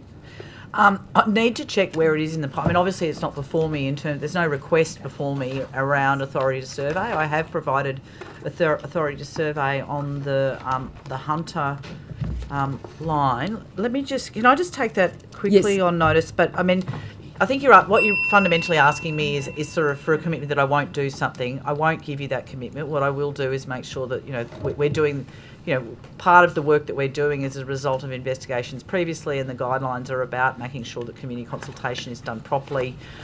It's a bit sort of chicken and egg, so I just don't want to, I'm not going to give you a guarantee around that, but let me I'm not sure where it is in the system to getting to me, so let me just find out. I just don't know. Thank you. Government time. Thank you, Chair. I just wanted to ask the witnesses if there was anything else they wanted to add arising from the issues that we canvassed today. I've got one thing, which is just to clarify that in relation, there's been a lot of discussion about system strength and who controls it and what we're involved in it, and asking me for guarantees. The point that the information I wish to provide to the committee is that AEMO actually determines the stability of the grid and what's needed for that, and we continue to act on their advice, but that's actually their role as they run the market. Is there anything else? Sorry. Oh, hang on. Oh, look, there's more. Sorry. Let me get these. In relation to heritage, the Heritage Consultant, this is an update on the New South Wales Heritage Strategy. The Heritage Consultation Strategy closed on 13th of July. The draft strategy does deal with a range of reforms, some which would be dealt with via legislation when the government, which we were planning on doing next year. In relation to the questions from Ms Munro around the strategy is really about, is deliberately budget neutral because it's really mostly about the regulatory framework. In relation to the snowy and timber, I know Mr Fang's interested in this. Very. National Parks didn't do the clearing. Snowy Hydro undertook the clearing. And as part of the agreement and their development consents, the decision about what happened to the timber was a matter for them, and they were acting on instruction from the decisions and planning approvals that were done by the previous government and the previous federal government. Dr. Con's not here, but I know she'll be very interested in this. The wood heaters and electrification. We don't have an electrification target, so I think we just. I'm sure she'll come back to me on notice to tidy this up, but we are talking about electrification target as part of the consumer energy strategy, but we're working through all of that. And again, I'd point the member to the energy saving. What's it called? ESS. ESS. Energy savings. Thank you. I'm having trouble with our acronyms today, and we're dealing with that. There was a questions about the LTESs. In terms of transparency, the ASL website records the results of all tenders in terms of successful projects. ASL publishes market briefings after every tender, which include insights on the project, such as average bid prices. ASL's biennial infrastructure investment objectives report, ASL BIIOR, includes details on all projects that have been awarded and includes forecast scheme costs passed through to consumers. So that information is there. Obviously, I'll happy to take any other additional questions you have on notice around what else is there. And then there is some information around the nature strategy funding. The nature strategy isn't finalised yet. It's like the heritage strategy because, of course, we put out the New South Wales Plan for Nature, which is what we were doing. That was in response to Ken Henry's very important review that says that status quo is no longer, is not an option. And we'll continue to work that in terms of the budget. I think we took the rest of that on notice around which projects kind of sit under kind of loosely that, but which we're happy to provide. I'm just checking this. Is that all of them? And the fact sheet on environmental waters live. Oh, there we go. And for Ms. Fairman and people interested in the water fact sheet, apparently it's live on our website, so people can have a look at that over lunch and ask some of these people's colleagues later. I thought you said you were coming back. Thanks, Chair. That was the only government question. That was the only government question. In that case, Sure. We are tidy up the rest of now this? at the time where the morning session has actually ended. So thank you. Thank you, Minister, for Thank you. attending this hearing. We Thank are you. finished with your questioning. The committee will now break for lunch and will return at 2 p.m. for further questioning and much more fun. Thank you all. Thank you. Much more fun for you.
Okay, welcome back. Before we resume questioning, the additional witnesses who have now joined the hearing will need to be sworn prior to giving evidence. Could you please state your name and position title and swear either an oath or affirmation? And please, we'll begin with the witness to my left, and of course, Mr. Chappell and Mr. Lean, you don't need to. Thank you. Erin Giuliani, Chief Executive Officer, New South Wales Biodiversity Conservation Trust. I solemnly, sincerely and truly declare and affirm that the evidence now about to be given by me shall be the truth, the whole truth and nothing but the truth. Thank you. I'm Alison Pepper, Deputy Secretary of Strategic Policy, Science and Engagement with the New South Wales Department of Climate Change, Energy, the Environment and Water. I swear that the evidence now about to be given by me shall be the truth, the whole truth and nothing but the truth. So help me God. Trish Sharpe, Executive Director, Conservation and Aboriginal Partnerships with the National Parks and Wildlife Service within DQ. I solemnly, sincerely and truly declare and affirm that the evidence now about to be given by me shall be the truth, the whole truth and nothing but the truth. Thank you. Naomi Stevens, Acting Deputy Secretary, National Parks and Wildlife Service with NDQ. I solemnly, sincerely and truly declare and affirm that the evidence now about to be given by me shall be the truth, the whole truth and nothing but the truth. Thank you. Steve Beeman, Executive Director, Regulatory Practice and Services at the New South Wales Environment Protection Authority. I swear that the evidence now about to be given by me shall be the truth, the whole truth, and nothing but the truth. So help me God. Thank you. Hello, I'm Hannah McCackey. I'm the CEO of Energy Co. I solemnly and sincerely and truly declare and affirm that the evidence now about to be given by me shall be the truth, the whole truth, and nothing but the truth. Kim Curtin, Deputy Secretary, Energy, Climate Change and Sustainability. I solemnly, sincerely and truly declare and affirm that the evidence now about to be given by me shall be the truth, the whole truth and nothing but the truth. Brendan Bruce, Deputy Secretary, Conservation Programs, Heritage and Regulation. I solemnly, sincerely and truly declare and affirm that the evidence now about to be given by me shall be the truth, the whole truth and nothing but the truth. Elizabeth Owers, Acting Executive Director, Heritage New South Wales. I solemnly, sincerely and truly declare and affirm that the evidence now about to be given by me shall be the truth, the whole truth and nothing but the truth. Great, thank you very much. We now move to my colleagues for questions. Hand up. Very generous, thank you. My pleasure. I was keen to speak about coastal erosion. Who's the best person to ask about that? That's probably me. Mr. Bruce, thank you. Can I just confirm, so is the government or within your responsibility to set policy for coastal erosion? So the government sets the kind of coastal management framework, which sets out the overarching kind of policy framework. Responsibility for kind of delivery of coastal management work sits with local councils. So the Premier said on the 1st of April, he told Wombrel residents that he'd be back with a plan. I'm curious if the Premier or the Minister has come to you with any questions about Wombrel or if you've undertaken any work in relation to that area. I can't speak on behalf of the Premier, and I haven't had any discussions with the Minister around any further actions around Wombrel. Okay. Could I just add, though, there is a piece of work underway, which is a study which is being jointly done by Reconstruction Authority and the Department looking at the options of sand nourishment. Mm-hmm. Which is one of the solutions that's been proposed in relation to Wombrel. Okay, so what is the relationship then between that reconstruction work and the coastal erosion policy work? How does that intersect? Well, the Minister has responsibility for the Coastal Management Act, and the key kind of element of that act is the Coastal Management Framework. And we support councils in the development of their coastal management programs. It's within those programs that they then seek approval from government for funding for delivery of, coastal erosion protection works, which could include seawalls or sand nourishment. So it's within the framework. Reconstruction Authority is mainly involved where there is emergency works involved. Okay, so this would be considered emergency work in that case? In Warrnambool, there's two separate things happening. One is an ongoing conversation around whether or not a seawall is the appropriate solution for Warrnambool. There is also a discussion around some repairs to storm damage, which happened, I think, back in April and May, and it's in relation to those works that the Reconstruction Authority is involved. Okay. I'm advised that the department has suggested to residents to put in a submission to the CMP, but that might be a year away from being finalised. Is that accurate? The timing of the CMP is a matter for council, so the minister will consider concurrence with or approval of the CMP once it's submitted. I'd have to check on notice the timing of when we expect the CMP to be submitted. Okay, so how does the CMP interact with the reconstruction work? As I mentioned, the CMP basically provides the longer term arrangements for the coastal area. The emergency works are only in relation to, whether it be an East Coast low or significant erosion events. The Reconstruction Authority then has some additional powers to support emergency works. Okay, so I should be asking the Reconstruction Authority about that specific matter. I think that's right. So that response has been led by the Minister for Recovery. That's right. Okay.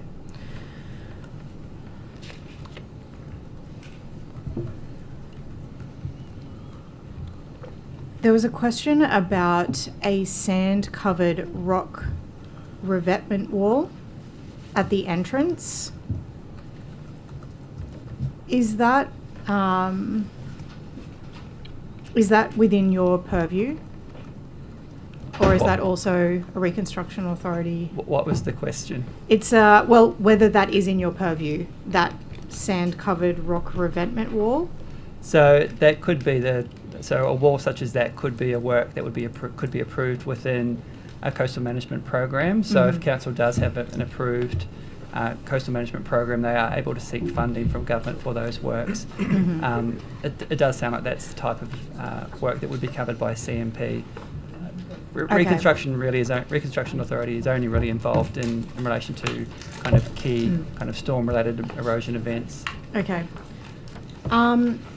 If I may, I'm keen to just table a copy of the Stockton coastline works. Oh, okay, good. It's fine. We're all okay. Everything is fundamentally okay. Wow. Not with this government. Thank you. Just for the committee's reference point, if this comes up in the future, and just for staff to understand. Okay. All right. Thank you very much for that. I'm wondering if there has been modelling done by the department on we referenced it earlier, the extension of Awaring on possible investment, private investment, and whether a 2-year further extension from 2027 to 29 would have an impact on financial security or stability. Has the department done modelling related to investment levels related to Awaring's extension? Not as far as I'm aware. I might ask Kim if she's aware of any modelling. I mean, we've just this year taken over doing the energy security target monitor. The function's been taken back from AEMO. That doesn't necessarily get into issues around impacts on investment. It looks at the reliability of the energy supply over the next, say, 10 years. Are you able to? I think, there's a number of different sort of analysis done by different entities around. So recently, Oz Services Limited, ASL, did the Infrastructure Investment Opportunities Report. I mean, they sort of draw on various modelling from AEMO and different places that has various scenarios. So it's not specifically around whether Awaring's whether it's extended, whether that has an impact, but certainly There's a lot of different scenarios that are run, but it's more of a general, what are the investment opportunities across the state? I think there's a lot of different sort of impacts on that. Does the department consider the extension of Awaring a risk to investment and new projects coming into New South Wales? Not really, because at the moment, Awaring's, indicating 2027, but we have an agreement that says they'll be out by 2029. It's only a 2-year difference, so we're really looking at a lot of the investments coming in now are well beyond that time frame anyway. So I'm not sure that 2 years of Awaring more we're interested in that from a sort of reliability and just the whole. There's a lot of parts to the system, so it's just how does the puzzle fit together? I think the other point to make, which is the one that the Minister made this morning, is the decision on when Awaring closes is a matter for Origin. So it's really up to them to make that decision. It's not something that the government controls. Yeah, of course. It's more a matter of how it affects the coming online of other energy projects and a sense of future security in New South Wales. Yeah, but I think the point that I'm making is that, it's a decision for them whether they decide to go from 27 to 29. Of course. And the government doesn't have a capacity I to stop them from doing that. Yeah, I understand. I think just to add, when we first did the agreement with Origin for Awaring, there was modelling done at that point to see if us helping Awaring stay open until 2027 would have an impact on investment, and that's on our department's website, and that indicated there would be very limited impact from that. So I guess if you extend that on, should be limited. Is there a concern, or is there a risk at the moment that the longer term projects are that might go into the sort of 10-year and longer time frames are not being adequately brought online, or are not being prioritised by companies who are looking to set up in New South Wales? I mean, we're constantly monitoring, the level of investment and what's happening in terms of generation coming online. That's part of the reason why the government made the decision to set a target for long duration storage out to 2034. So we're constantly sort of monitoring those things over about a 10-year period, and we would advise the government, of what might be needed. Similarly, is the mix right at the moment, I suppose, is what I'm getting to, in terms of projects that will be more beneficial in a shorter time frame to those longer duration projects? Well, I think, the reason we advise government that you should think about setting a longer term target is because we were concerned that, there wasn't enough certainty there for people to make those longer term decisions, and particularly with long duration storage, which is things like pumped hydro and so on and so forth. We're constant. That's why we have the Energy Security Target Monitor to monitor that. And, after considering that, we make recommendations to the Minister about, what steps should be taken, including, for example, asking ASL or the Consumer Trustee to run additional tenders to provide, underwriting arrangements that give a greater degree of certainty to people that might want to enter the market. So it's a difficult question to answer because we're constantly sort of monitoring what's happening and then giving advice or recommendations as to what government should do. So just on that LTESA question and what's publicly available on the department's website, I was advised that there wasn't any updates to information despite there needing to be, as referenced before, like quarterly updates. So are you familiar with that there hasn't been any public reporting on the status of the LTESA projects? I think the Minister provided a supplementary answer to that earlier today, just at the conclusion of the morning session. I haven't got anything to add to that at this point. Thank We'll you. certainly take it on notice. Thank you. One of the concerns that we've heard from landholders is around decommissioning and landholder liability on sites that have got solar panels or wind turbines. Are you doing any work with landholders to try to help people understand what that legal landscape looks like, or are you able to answer any questions around what liability landholders have? It's really an issue for the Department of Planning, Housing and Infrastructure to consider when they're approving these projects. And what my understanding is that they deal with that through the conditions that are put on the projects around decommissioning the site. In terms of liability issues that might accrue to the landowner, I mean, that's really an issue that they, if it's a lease arrangement that they have in place with a wind farm or a solar farm or whatever, then that's really something that they need to sort of seek legal advice on before they enter into that arrangement with the proposed generator. Does Energy Co have any responsibility to assist landowners through that process or provide information, even like you've just done here today, to ensure that there's a better level of understanding amongst communities? I mean, I might ask Ms McCackey to sort of comment on that, but I would generally say that Energy Co's role is around, delivering the transmission projects rather than dealing with individual landholders on generation issues. But did you want to add anything to that? No, I think that's correct. It's a matter for the Department of Planning.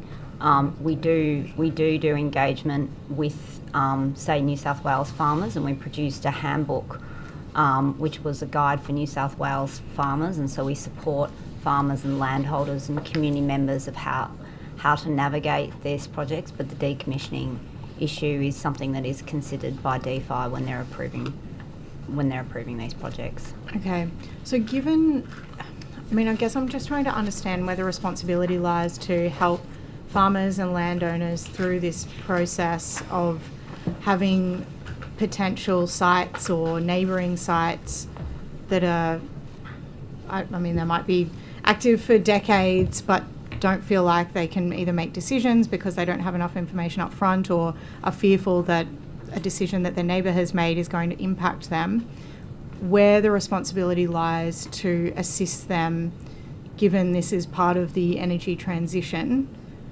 where they can go and who they should be speaking to. I mean, are you speaking to DeFi about these issues to better help landowners and farmers? Do you want me to answer? Yeah.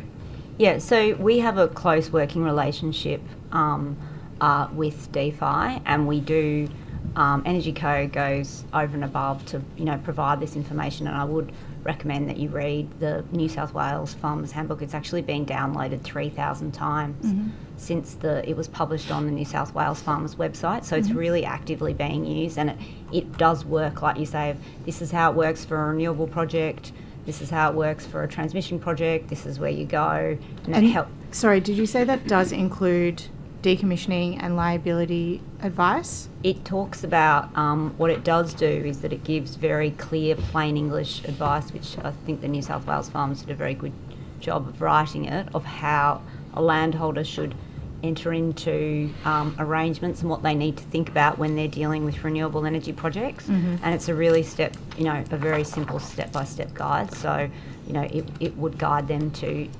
engage with the Department of Planning on those issues. Can I also add to that as well? I mean, the Department of Planning has put out a renewable energy planning framework, which is intended to provide a lot of guidance in this space. They actually have a specific set of guidelines that's designed to assist landholders that are entering into an agreement with a solar or a wind or whatever project. So I'd encourage you to have a look at their website. Thank you. Turning to industrial heat pumps, there's been a grant recently announced. I'm just curious about how many businesses have applied so far for the grant and how much funding has been allocated. I'm not sure if I've got the numbers of how many have applied at this point. I'll try and get it for you and come back. Okay. Do you know how much funding has been allocated to the program? Let me just check.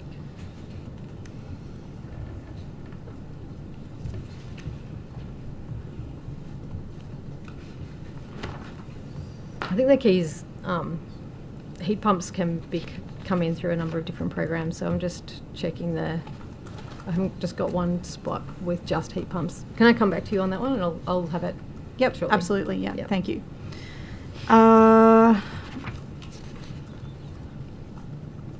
On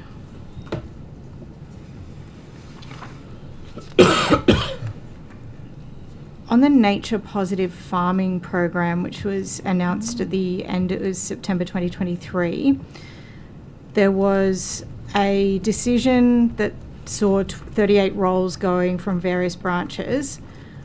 Is that program active, or is that being deferred, or is it cancelled? That program is no longer funded within the budget. Okay. So that's gone to a different budget. Is it still an active program and with a different department, or it just doesn't exist at all? It's no longer, it doesn't exist as a program any Okay. longer. I would say that, as was mentioned this morning, we are developing the nature strategy at the moment, and sitting under that will be a range of programs which will be, developed over the next period. And so, in that context, we'll think about what's needed in terms of delivering on the objective around putting nature on a path to recovery. Mm-hmm. So, are you aware? So, I believe that program was funded to $206 million. Do you know if that was where that money went to? Was it reabsorbed into the budget somewhere else, or was that allocated elsewhere, to your knowledge? I'll need to take that on notice. Okay, thank you. There have been rumours of a restructure at the EPA. Is there a restructure occurring at the EPA? I'm happy to take that. The government has made a number of decisions, including an election commitment around senior executives being reduced by 15%. There's a series of programs, some of them disaster related, others particular programmatic funding streams that operate over a fixed number of years. Put all of that together, and losing 5 senior executive band roles is quite a material number for the EPA, so it does require us to start thinking about how we redesign our best possible organisation with the right spans of control to deliver our functions, and we've started a piece of work thinking about that. There's certainly no finalised plan, and any process would involve, of course, meaningful consultation with our people, with the relevant unions, and ongoing discussion to try and mitigate and avoid as much as possible any impacts on individuals. Thank you. It's over to you, Mr. Benazir. Thank you, Chair. Ms McCartney, the Minister last September told Parliament she expected Energy Co to deal with the barriers sensitively, compassionately, expediently, and she reconfirmed that today, this morning. Why has Energy Co ignored the Minister's expectations in dealing with the barriers?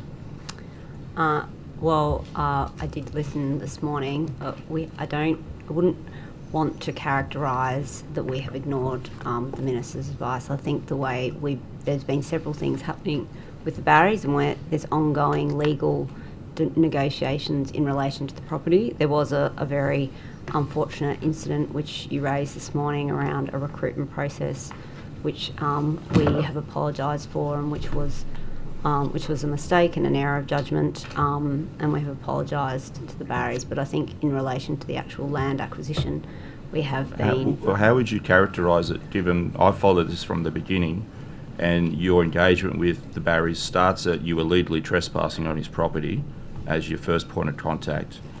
Then it goes to several examples of where you've just misrepresented your intentions, with the Barrys. Then it's withholding legal costs, which were agreed to by the former CEO, and there's also a legal obligation under the Just Terms Act. Now we find you're denying what is a reasonable offer of over $11 million worth of biodiversity offset credits. He's offering them to you for close to $300,000, which I think is a pretty good deal. And then you use his story as a PR recruitment tool.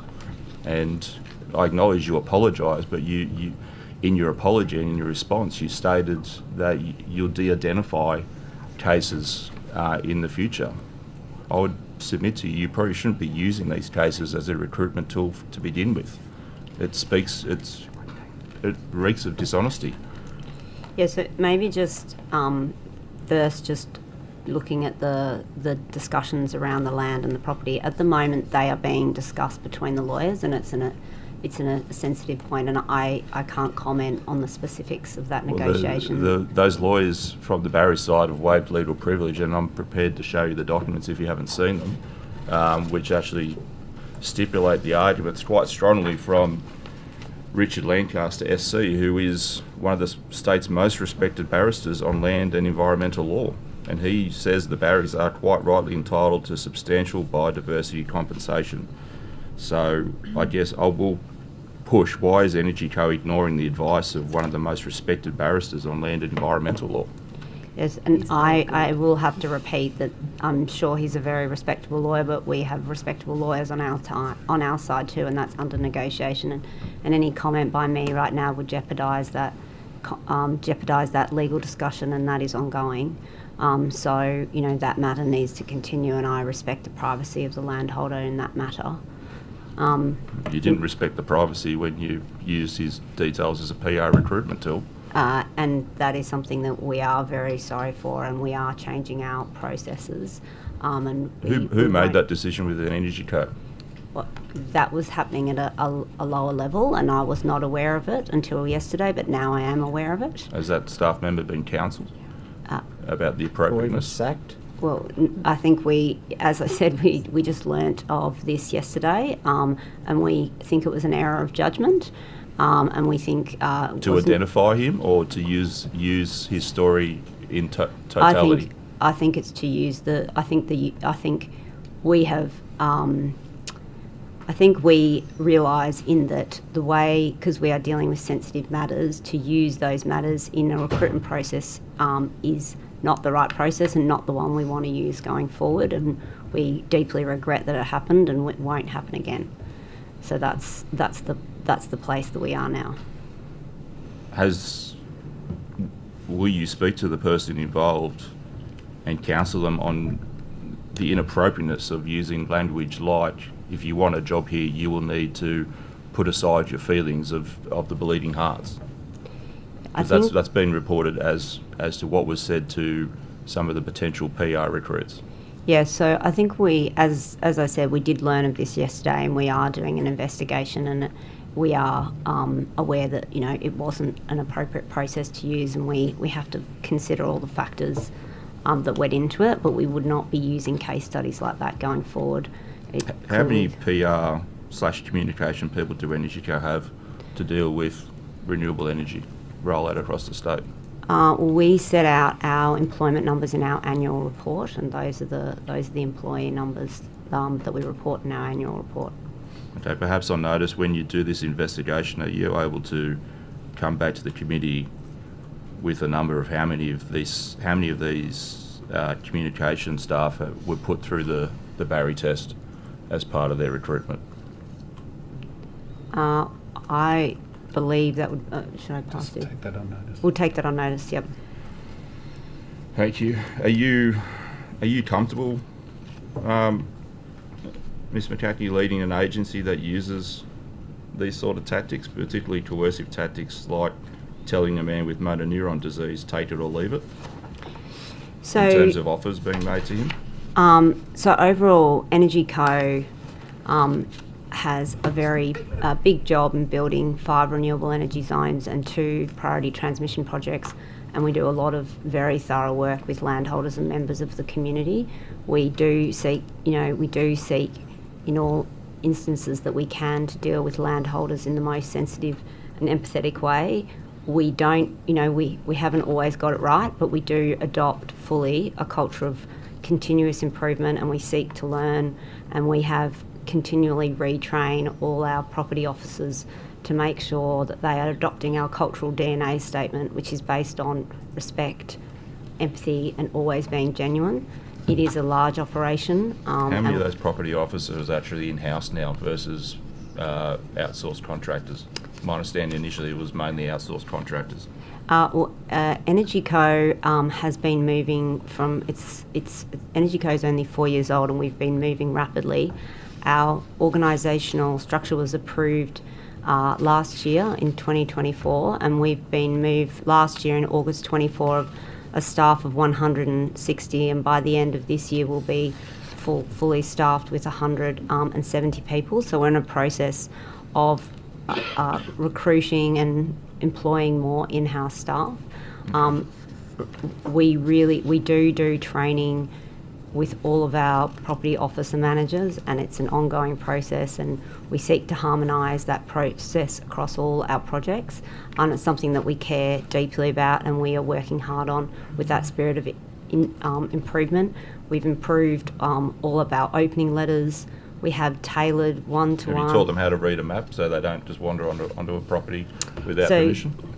So yes, we actually have now introduced a GIS system, so we would hope to, in the future, avoid any instance of unintentional trespass. So that's a way that we are learning with our... It would be fair to say that should probably been one of your first things to put in place was a proper GIS system, so when your officers were actually engaging with properties, they actually knew what they were engaging with the property owners on and what they were looking at. Like that's should be 101. Well, that's one. I've been permanent CEO for the last few months, and it has been one of the first things I've done. I think it's really important. I'm really proud of the fact that we've now put it in place, and we're very, very wary of using that GIS and making sure we give people advice. Just raises questions though, in terms of what was happening in the 3 years before you came on board and obviously made that step though. Yes, and we have. I'm sure you were chairing the res inquiry. There was an unfortunate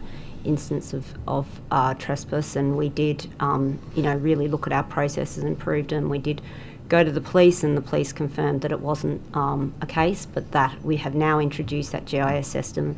We are now very careful when we go to these properties, and we really do strive in every instance to respect people's property. And we do think this is a significant operation. Thank you for that. Just in the few seconds I have left, Mr. Lean, are you able to table any documents that the Minister used to justify the written direction to create the Koala hubs, please? Because I've sought these documents through DIPA and have not been able to obtain any documents that relate to supporting evidence for the creation of the Koala hub. So if you could see whether any of them exist and provide them on notice. I'll have to take that on notice. My understanding is the hubs would have been created largely through a direction from the Minister for Forestry. There's no Minister for Agriculture. The Forest Corp. The Minister for Agriculture has no written direction when I've requested from her. Thank you. Chair. Thank you. Mr. Chappell, can I please ask you about the Talaganda prosecution the EPA has commenced against the Forestry Corporation? I note on the release that was provided yesterday that it refers to 29 charges in 7 compartments of Talaganda State Forest with offences under the alleged breaches of the Coastal Integrated Forestry Operations Approval, the Forestry Act and the Biodiversity Conservation Act. Could you just provide as much kind of information as you possibly can, and I accept that they're legal proceedings, but really just a factual basis on what the EPA has commenced? I'll just be quite circumspect and cautious in my words, Chair, because now this is before the courts. But look, I can certainly confirm on Wednesday, the 27th of August 2025, the Environment Protection Authority commenced legal proceedings against Forestry Corporation of New South Wales in respect of alleged breaches of the Forestry Act and the Biodiversity Conservation Act. 29 offences have been charged against the corporation, and they're listed before the Land and Environment Court on 10 October 2025 for directions. The offences relate to alleged failures in relation to the conduct of broad area habitat searches for den trees of the southern greater glider, alleged failures to identify and permanently replace hollow-bearing trees, giant trees and dead standing trees, and allegedly conducting forestry operations that damaged the known habitat of a threatened species, namely the southern greater glider. And I can provide more detail on all of the charges, if you like, or it might be more efficient to provide that on sort of through written answers. Yeah. Have you got something that you could provide, or? I mean, I can read. Obviously 29 charges. So yeah.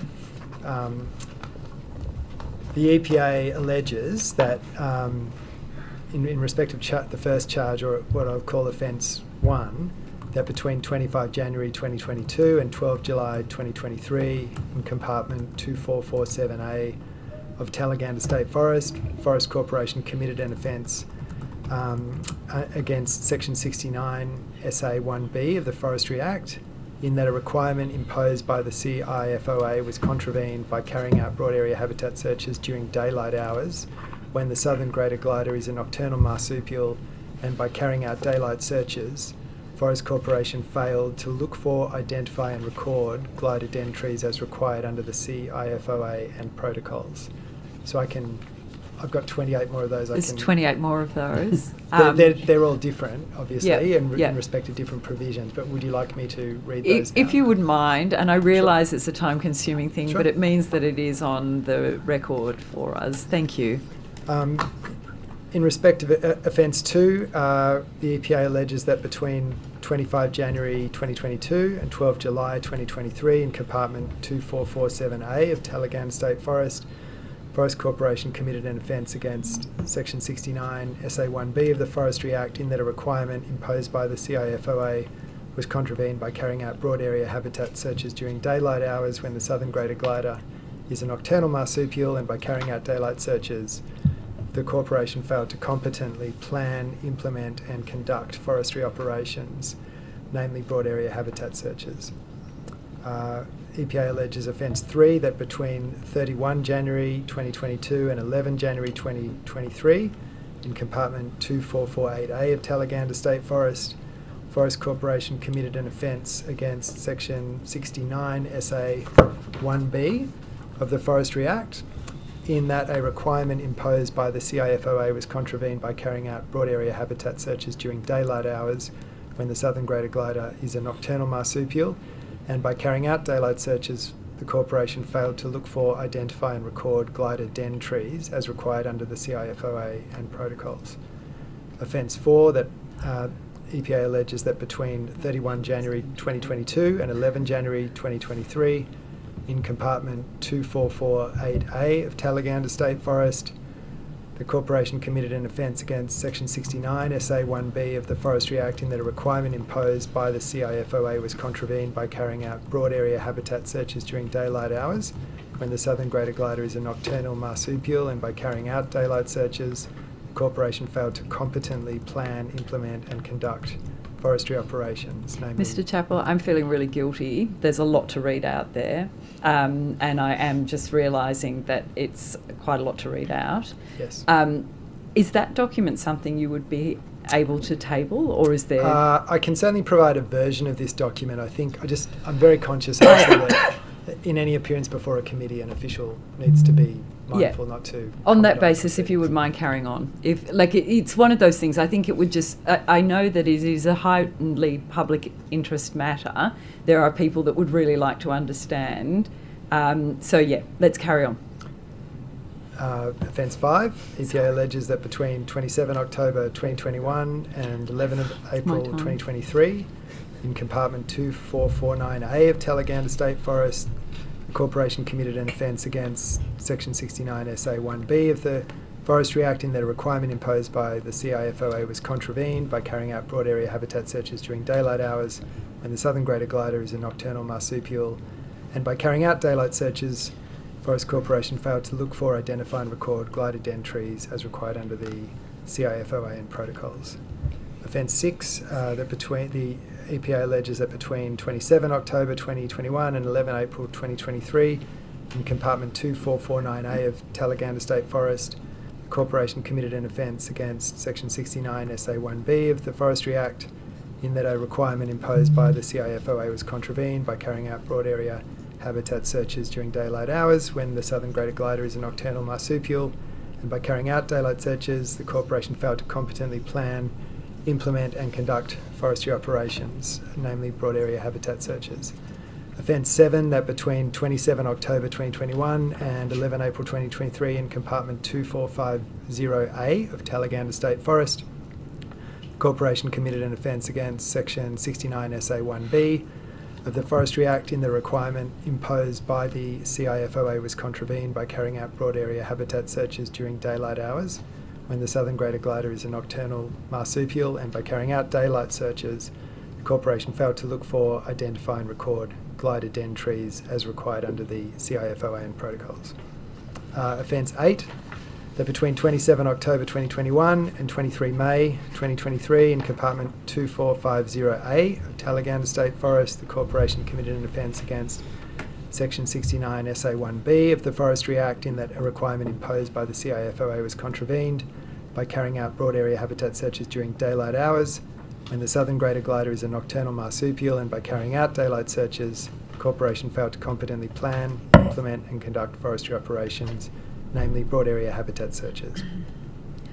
Offence 9, that between the EPA alleges that between 30 July 2021 and 11 April 2023 in compartment 2451A of Talaganda State Forest, the corporation committed an offence against Section 69 SA 1B of the Forestry Act in that a requirement imposed by the CIFOA was contravened by carrying out broad area habitat searches during daylight hours when the southern greater glider is a nocturnal marsupial, and by carrying out daylight searches, the corporation failed to look for, identify and record glider den trees as required under the CIFOA and protocols. Offence 10, EPA alleges that between 30 July 2021 and 11 April 2023, in compartment 2451A of Talaganda State Forest, the corporation committed an offence against Section 69 SA 1B of the Forestry Act in that a requirement imposed by the CIFOA was contravened by carrying out broad area habitat searches during daylight hours when the southern greater glider is a nocturnal marsupial, and by carrying out daylight searches, the corporation failed to competently plan, implement and conduct forestry operations, namely broad area habitat searches. Offence 11, that EPA alleges that between 28 November 2022 and 23 August 2023 in compartment 2208A of Talaganda State Forest, the corporation committed an offence against Section 69 SA 1B of the Forestry Act in that a requirement imposed by the CIFOA was contravened by carrying out broad area habitat searches during daylight hours when the southern greater glider is a nocturnal marsupial, and by carrying out daylight searches, the corporation failed to look for, identify and record glider den trees as required under the CIFOA and protocols. Offence 12, between 28 November 2022 and 23 August 2023, EPA alleges in compartment 2208A of Talaganda State Forest, the corporation committed an offence against Section 69 SA 1B of the Forestry Act in that a requirement imposed by the CIFOA was contravened by carrying out broad area habitat searches during daylight hours when the southern greater glider is a nocturnal marsupial, and by carrying out daylight searches, the corporation failed to competently plan, implement and conduct forestry operations, namely broad area habitat searches. Shall I pause there? Well, the rules say can you finish answering your question? If They you can do carry say on. that, Yeah. Yeah. Please, thank you. Certainly. Offence 13, We're nearly between there. 28 November 2022 and 8 August 2023, EPA alleges in compartment 2209A of Talaganda State Forest Corporation committed an offence against Section 69 SA1B of the Forestry Act, and the requirement imposed by the CIFOA was contravened by carrying out broad area habitat searches during daylight hours when the southern greater glider is a nocturnal marsupial, and by carrying out daylight searches, the corporation failed to look for, identify and record glider den trees as required under the CIFOA and protocols. Offence 14, EPA alleges that between 28 November 2022 and 23 August 2023 in compartment 2209A of Talaganda State Forest, the corporation committed an offence against Section 69 SA1B of the Forestry Act in that a requirement imposed by the CIFOA was contravened by carrying out broad area habitat searches during daylight hours when the southern greater glider is a nocturnal marsupial, and by carrying out daylight searches, the corporation failed to competently plan, implement and conduct forestry operations, namely broad area habitat searches.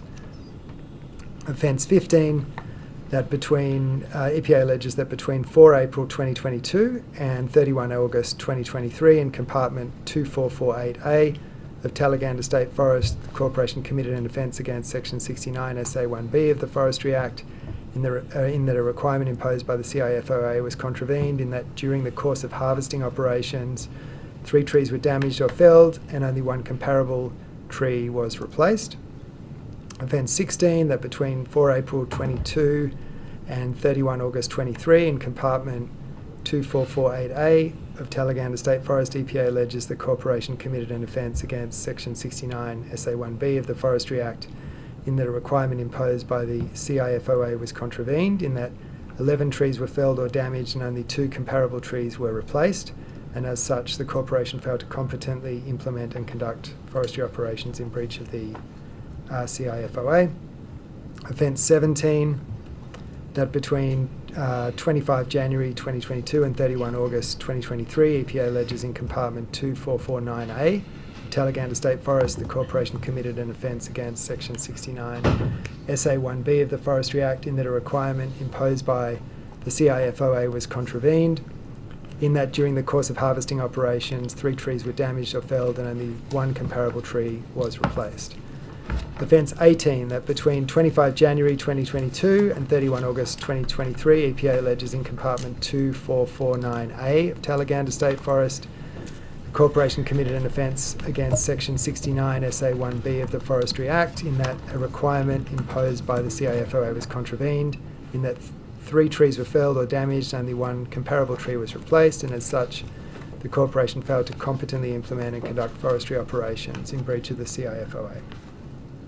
Offence 19, that between 17 January 2022 and 31 August 2023 in compartment 2450A of Talaganda State Forest, EPA alleges the corporation committed an offence against Section 69 SA1B of the Forestry Act in that a requirement imposed by the CIFOA was contravened in that during the course of harvesting operations, 40 trees were damaged or felled and 26 comparable trees were replaced.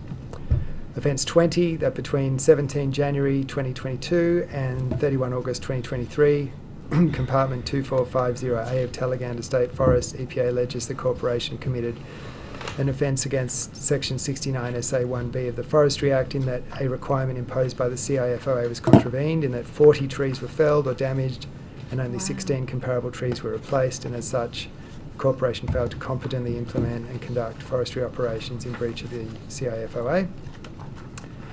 Offence 21, We're nearly there. that between 20 December 2022 and 31 August 2023 in compartment 2209A of Talaganda State Forest, EPA alleges the corporation committed an offence against Section 69 SA1B of the Forestry Act in that a requirement imposed by the CIFOA was contravened in that during the course of harvesting operations 41 trees were damaged or felled and only 16 comparable trees were replaced. Offence 22, that between 20 December 2022 and 31 August 2023, EPA alleges in compartment 2209A of Talaganda State Forest, the corporation committed an offence against Section 69 SA1B of the Forestry Act in that a requirement imposed by the CIFO is contravened in that 41 trees were felled or damaged and only 16 comparable trees were replaced, and as such the corporation failed to competently implement and conduct forestry operations in breach of the CIFOA. Events 23, that between 25 November 2022 and 31 August 2023 in compartment 2447A of Talaganda State Forest, the Corporation committed an offence against section 2.41 of the Biodiversity Conservation Act in that the Corporation damaged the habitat of a threatened species, namely the southern greater glider, knowing that compartment 2447A was the habitat of that species. Events 24, that between 25 November 2022 and 31 August 23 in compartment 2448A of Talaganda State Forest, EPA alleges the Corporation committed an offence against section 2.41 of the Biodiversity Conservation Act in that the Corporation damaged the habitat of a threatened species, namely the southern greater glider, knowing that compartment 2448A was the habitat of that species. Offence 25, that between 25 November 2022 and 31 August 2023, in compartment 2449A of Talaganda State Forest, the Corporation committed an offence against section 2.41 of the Biodiversity Conservation Act, in that the Corporation damaged the habitat of a threatened species, namely the southern greater glider, knowing that compartment 2449A was the habitat of the species. Offence 26.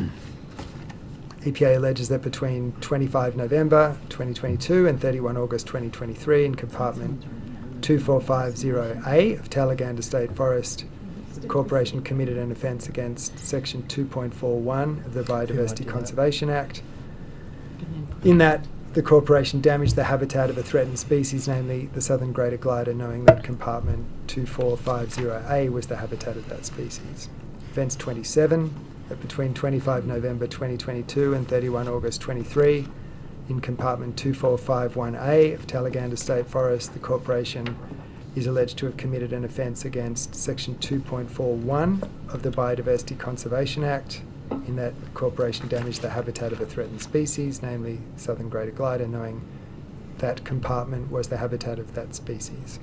Offence 28, between 6 January 2023 and 31 August 2023, in compartment 2208A of Talaganda State Forest, Corporation committed an offence against section 2.41 of the Biodiversity Conservation Act, in that the Corporation damaged the habitat of a threatened species, namely the southern greater glider, knowing that compartment 2208A was the habitat of that species. Offence 29, EPA alleges that between 6 January 2023 and 31 August 2023 in compartment 2209A of Talaganda State Forest, Corporation committed an offence against section 2.41 of the Biodiversity Conservation Act, in that the Corporation damaged the habitat of a threatened species, namely the southern greater glider, knowing that compartment 2290A was the habitat of that species. Thank you, Mr. Chappell. I'm so sorry. I owe you a big cup of tea, and I'm very, very grateful that that is now on the public record. Thank you very much. Yeah. Right, over to the opposition. Thank you, Chair. I think I owe you time, but we'll work it out. We'll get there in the end. Thank you, Chair. Thank you.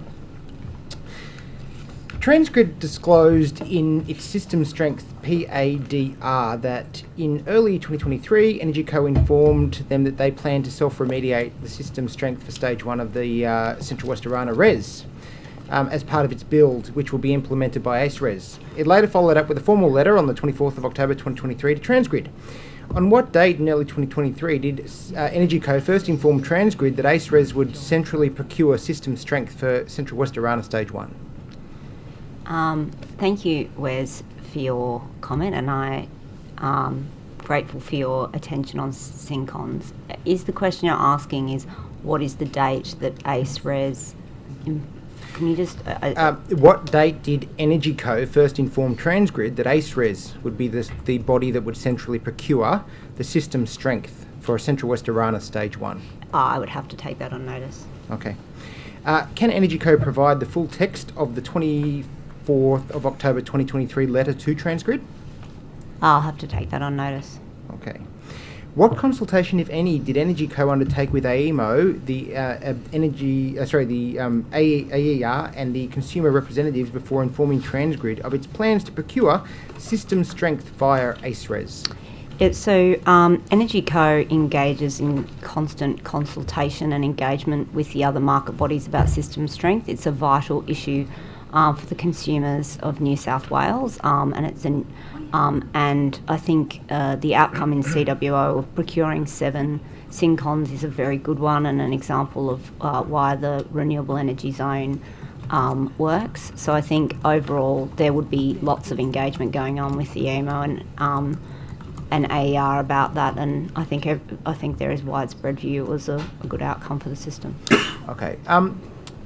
We established this morning with the Minister that, in effect, the bill that went through allowed, the bill that went through in the last week of Parliament, I should say, to be clear, permitted the Minister to make a direction to a network operator. Did EnergyCo seek legal advice on whether reallocating the system strength obligations from Transgrid to ACERES was consistent with the NER and the AEMC's 2021 rule change? I'd have to take that on notice. Okay. In Section 31 of the EII Act, it prohibits the disclosure of the maximum capital cost. It does not prohibit, however, the publication of ACERES's actual rate of return or the assumptions on its financial models. Why then has EnergyCo withheld the rate of return that's being paid to ACERES from the New South Wales consumers that are underwriting these payments? I believe so. The way that the process works in relation to CWO RES is that EnergyCo works with ACERES as the network operator. The network operator submits its revenue determination to the AER, and the AER ultimately determines what is reasonably prudent and efficient for the consumer, and that ultimately determines the rate of return for ACERES. Okay. But in terms of the contract that EnergyCo has with ACERES, there must be, as part of that, a return on investment agreement. So I think maybe I can just go through it again. EnergyCo works with ACERES in terms of as an infrastructure planner and a coordinator and a designer of the RES, and then it works with, and then ACERES makes a submission to the AER, and then the AER makes a determination, and then the payments for that come from consumers. So that's the model. That's the way it works. Okay, let's break that down then a little bit. So ACERES is responsible for the construction of the transmission and the Central West Orana RES. At this stage, there's no agreement about what return they will receive on the capital investment that they are required to make? But the return is not determined by EnergyCo. That's what I'm trying to help you understand. That it's determined by it's determined between ACES RES and the AER and their applications. That I would understand might be the case where you've got, I guess, you've been through the RIT-T process, for example, and you've got, that you've submitted and been approved for, a level of return. But at this stage, ACERES has committed to building this. Is it the case that it's basically open-ended? Because they tendered for this with EnergyCo, didn't they? So look, let me walk you through it, because it's so with EnergyCo, we work under the EII Act, which is different from the RIT-T, which is under the National Electricity Rules. So there's two paths. Yeah, there's two paths. Yep, yes. Energy sector, lots of different paths. So we're under the EII Act. Mm-hmm. What we do is that we go out and procure the network competitor on a competitive basis to make sure we get the best value for consumers and make sure that there's a competitive process in pulling together the tender package. Then what we do is that we work through a cost and risk PPP, which then incentivises ACERES, but ultimately the money that is awarded for the building of that comes from the AER, comes from the consumers. It doesn't come from EnergyCo. So we don't determine their ultimate rate of return. What we determine is what are the terms and conditions under which that will under which it's built. So that then creates a world of hurt, doesn't it, Ms. McCauley, when in circumstances where during the EII Act second reading, the minister indicated that there were savings to the consumer and there were tangible benefits, that there'll be hundreds of dollars saved through the rollout of renewables, etc. But by not going through the RIT-T process and not having, I guess, an understanding of what consumers will pay in relation to these projects prior to their being, I guess, brought online and the application made to the regulator for those costs to be recovered. For example, in circumstances where the minister makes a direction that they have to purchase 7, synchronous condensers to help to stabilise the grid.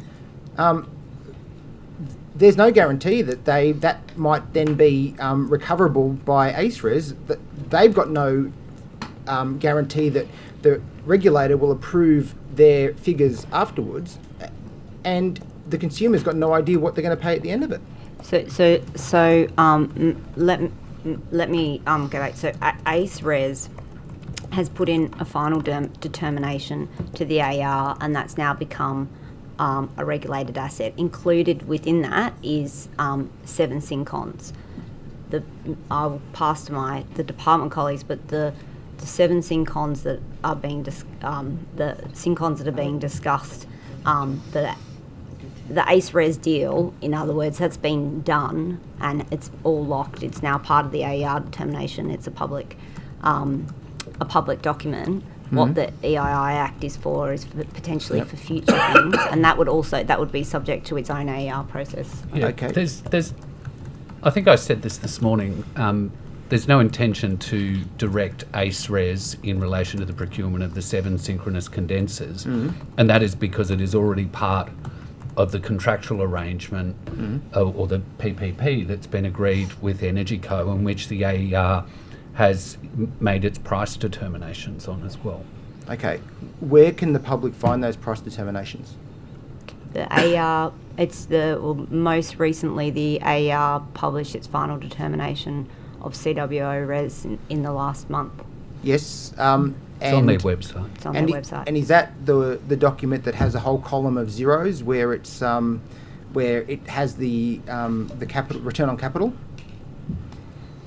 So the AER final determination basically makes sure that it's set out in what's called the NER equivalent, which is the National Electricity Rule equivalent. And so that's where it sets out the overall capital cost. It's only a summary document, it's my understanding, but the other concerning bit about that is that it actually doesn't indicate what the return on capital is. Those columns are all zero. And so the first document, I believe, was in December. It was all redacted. The second document that's come through is all zeros. So the public has no idea what rate of return ACERES is gaining on this project. The whole document has been withheld. The other issue is that the determination only talks about the first 5, I think it's 15 gigawatts or whatever that needs to be balanced. There's only 5 that's actually accounted for under this determination. What's going to happen with the other 10? It actually says that this will be done at a later point. How is the public going to find out what the Central West Orana is costing them and their energy bills? So the AER final determination sets out the capital cost, which is the NER equivalent. So that's what it sets it out for the next period. There is that's what it does, and that's consistent. The reason that NER equivalent has been established is so people can compare it with other similar transgrid but you can't compare it. It says zero. But I think if you were to the capital that would be quite similar with other processes. So I think it's... No, it's not. The other reports indicate they have return on capital. I think just to clarify, the It's the Central West Orana project is under the EII Act, so it's not a RIT-T project. I which agree, is yep. different. Yep. So under those projects, they actually compete on a competitive basis for a service payment. So Yep. rather than bidding for a percentage of return, they're actually bidding for a service payment, and that's what's released by the AER in their determination. And what is the service payment they're receiving? It's, I don't have it with me, but it's in the determination, has the dollar figures. Of Does it? Does revenue. it publish the dollar figures? Yeah. Are you sure? Or has it been redacted, or is it zero? Because the December document that was published was redacted. The actual public document was redacted. So there was an interim one in December, and which there was was another redacted, one and the one that published. was published this month has a whole column of zeros. We might need to take it on take it on notice. You're the CEO of Energy Co. Because we don't have you are rolling out this project. People want to know what they're paying for it, and you don't even know what's in the documents that are specifically about this project. Mr. Fang, I mean, we can't see what you're looking at. I'm looking at some questions. I'm not looking at any document. Okay, This is stuff I read in the last 3 days. Can we please take it on notice, and we will go away and confirm. Okay. Ms. McCauley, did you run the tender for this for this program? No, I was not at Energy Co when the tender was run. Okay, but Energy Co did run the tender, is that correct? Yes, that's correct. Okay. Maybe somebody can provide you some answers before we finish the hearing today. I want to move now to another issue, if I can. And I think we've already sort of covered off some of the issues around the greater glider habitat that we now know from the lengthy read sheet, and thank you, Mr. Chappell, for providing extensive detail to us. That there's obviously those charges that you've provided to Forest Corp, right on the death knell of it being about to fall off, but well, we have actually been consulting with the corporation for the last few months. So there's a requirement under the Premier's memorandum before a government entity is subject to a prosecution that the regulator and the entity consult. We've been doing that in detail. We've had a lot of detailed engagement on legal views, and the form of those charges has been refined quite substantially through that process. Okay. So is it the case that the EPA is going to prosecute all or any greater glider habitat destruction, or is it selective in the habitats that it will prosecute? No, I think the Forestry Act essentially, one way to think about the way forestry, native Crown forestry is regulated in New South Wales is there's essentially a document which is a licence to harm the environment, to extract certain wood volume. You say harm the environment. That's a very pointed term, isn't it? No, I think it's the way to legally describe any impact to species that obviously can sustainably harvest might be another one. Well, the sustainability comes in the form of the rule set. So the harm, some level of harm is accepted prima facie, and then the rule set seeks to, because it's inevitable, and yes, I agree with you, it's a renewable resource, but it needs to be extracted in a way that complies with those rules. There is like a defence to some of these provisions is conducting an operation in accordance with the relevant IFOA. So the EPA allegation sort of goes to that. Okay. So in circumstances where the Minister indicated today that Snowy Hydro has clear-felled large parts of the National Park in order to put transmission lines through for the Snowy 2.0 project and the HumeLink project, I assume, where they've crossed greater glider habitat, which I believe is a large part of where they've clear-felled in Kosciuszko National Park, is the EPA also going to prosecute that clear-felling of greater glider habitat? Well, the EPA regulates Crown forestry on state forests. We don't have that role in the situation you're describing, which... So who would prosecute? It would be authorised through a different regime. I mean, if there were clearing event in a national park, that would be an issue that would be dealt with by National Parks and Wildlife Service. But to sort of answer where you're going with this, well... How do you know where I'm going with this, Mr. Lane? Can I just you're answer the question? preempting. So, Snowy... Yes, I'll hear the point of order. Look, I'm reluctant to intervene, but for some time now, Mr. Fang's been interrupting the witnesses with a degree of squalor and malevolence when they're trying to answer. And he's got an obligation under the procedural fairness resolution to treat the witnesses with respect, and he should do so. Yeah, I uphold the point of order. Carry on, Mr. Fang, in accordance with the rules and the point and the orders. Thank you, Chair. Thank you. Mr. Lean, you said you were anticipating where I was going. How do you know where I'm going? No. I don't know where you're going. I Exactly. think that'd be very Exactly. brave. That is my point. Mr. Fang, can we just let Mr. Lean answer the question? Sure. So, Snowy 2.0 operates under a planning approval. They need to act in accordance with that. Generally, compliance with the conditions of a planning approval is a matter for the planning department. In circumstances where there is a sort of event on a national park, it might get a little bit more complicated, but generally compliance would be an issue for DeFi.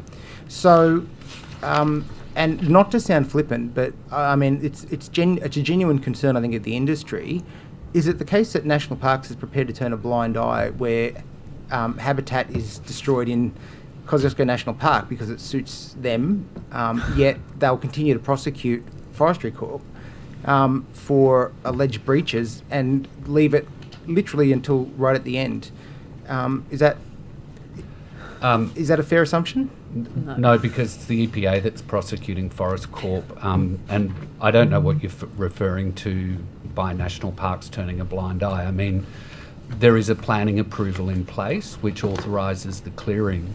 If that's being done unlawfully, then I would strongly encourage anyone who's got information around that to refer it either to our department or to the Department of Planning, Housing and Infrastructure. Mr. Chappell, the charges that you've laid against Forestry Corp, were they under new rules or are they under the old coastal IFOA? Well, the coastal IFOA was updated some years ago. Yes. And it's under that IFOA. So it's under the updated rules that you're prosecuting. Is it retrospective? No, it's under the IFOA as it was operating at the time of the alleged offences. Okay, and was that before or after the update? Before. Before the update. I'm sorry, I'm just a bit confused by your... So my understanding is that the charges that you've brought are relating to the new coastal IFOA rules as opposed to what was in place at the time of the alleged offences. No, when you say, sorry, Mr. Fang, when you say new IFOA, I mean the current IFOA, which has been in place for, I think, 7 or 8 years. And there was a rule change though, wasn't there? Well, it's designed to be an adaptive document, so there have been a number of changes from 2017 or 18 when it was introduced. None of these charges are in any way retrospective, but I really can't make further comment about those charges. Thank you. Because they're before the court. Okay, Ms. Fairman. Thank you, Chair. Mr. Chappell, when did you start at the EPA? Was it August 2022 or July 2022? So I think August 2022. Okay, and the report that I was talking about before, I think you've still got those documents in front of you, the Mark Taylor-led report. When do you recall you were first informed about that? I can't recall specifically, but it would have been around the time the emails sort of reference the EPA discussing the release of the report with the minister. There's a trail of emails, in fact, from the GIPA. I've given you some of them. There was a email, though, from the 25th of October 2022 between the EPA Director of Education and Programs on a meeting with the mining companies, and it does mention that the EPA CEO met the Kerry Chant and senior health officials to discuss Broken Hill issues and the intention to publish the 2 reports. So that would have been at that time. I suspect that's accurate, but I don't have that. Yeah, I wouldn't have expected you to get exact dates, so it's not. I'm just letting you know that that's what's here. So the lead report was ultimately published on the 1st of November 2023. So that was 1 year and 2 months or so after, or a month I should say, after you were first made aware of it. What was the reason for the delay after you started recognising that in fact the EPA had been toing and froing and about publishing this report for 3 years before you got there? I'm not sure there was any substantive delay from when I became aware of it, but I think there's a few important points here because I've only looked through the emails that were tabled earlier, but they make it clear that Mr. Taylor is keen to see the report released, but also that the substantive content of the report is already on the public record at that time through his other publications, and that the Community Consultative Committee had seen the report already. It had been shared with them. And then as to the issue of the EPA's advice into the planning system, I know that the release of the report came after the particular matters you were raising, Ms. Fairman, but I can confirm that the substantive matters raised in the EPA's submissions to the Department of Planning concerning the Bowdens project respond to the potential for dust-related impacts and the need for comprehensive air quality monitoring and a detailed air quality management plan, which is in a sense the core of the what I understood the concern was from the earlier session this morning, that somehow those potential impacts weren't sort of shared or were somehow, I think you used the word suppressed. But so this email is in the documents that I'll show you. So there's a lot of emails that I haven't included in this, which was emails from 2020-21 about why haven't you published the report? Should we publish the report? And then it starts to suggest that the mines were given a copy of the report at least mid-2022, potentially earlier. There's one email here, it's opposite the page document 67 on your documents. I think mine only starts at page 68. Sorry, the document numbers. I don't have a legal team behind me to nicely tab them and everything, I'm afraid. But this email dated the 20th of March, it's to you, that says in here, and it's from the Executive Director, Engagement, Education and Programs at the EPA, part of this email regarding the report. The team are keen to publish the report on the LeadSmart website with no fanfare or media release, etc. But DPC has asked that we hold it until they have a better idea of what they are planning to do in Broken Hill. I understand that the mining companies are also particularly sensitive about the report and would prefer that we don't publish it, or an air quality report that we also want to publish. They have been provided advance confidential copies of both reports last October with an offer to present on them, and they have pretty much refused to engage, other than to say that they would prefer they weren't published. So that was to you. What did you do in response to that email?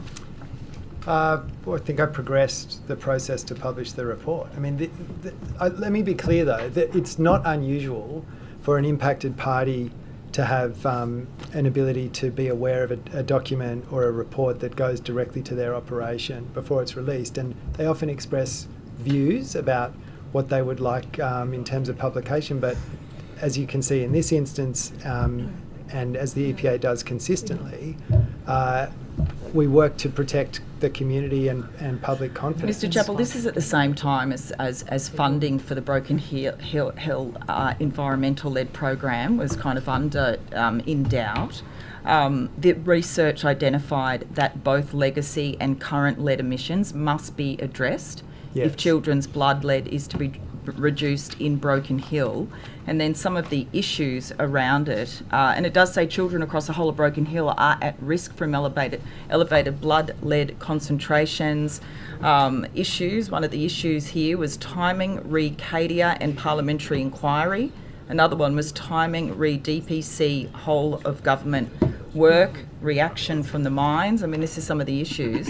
But the next email here says, in terms of releasing on the 2nd of August 2023, let's remember it wasn't actually published ultimately until the 1st November 2023, after the IPC had approved the Bowdens lead mine 2 kilometres from Louis Primary School.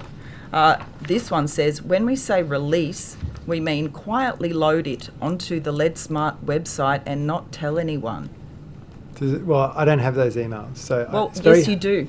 I've given them to you. What page is that one? Well, it's there. That I've just read it out. It's page, the document It's the 4th page behind from the last. 67. Thank you, Chair. 4th Very page helpful. from the last in the bundle. But that's what it says, and I've got.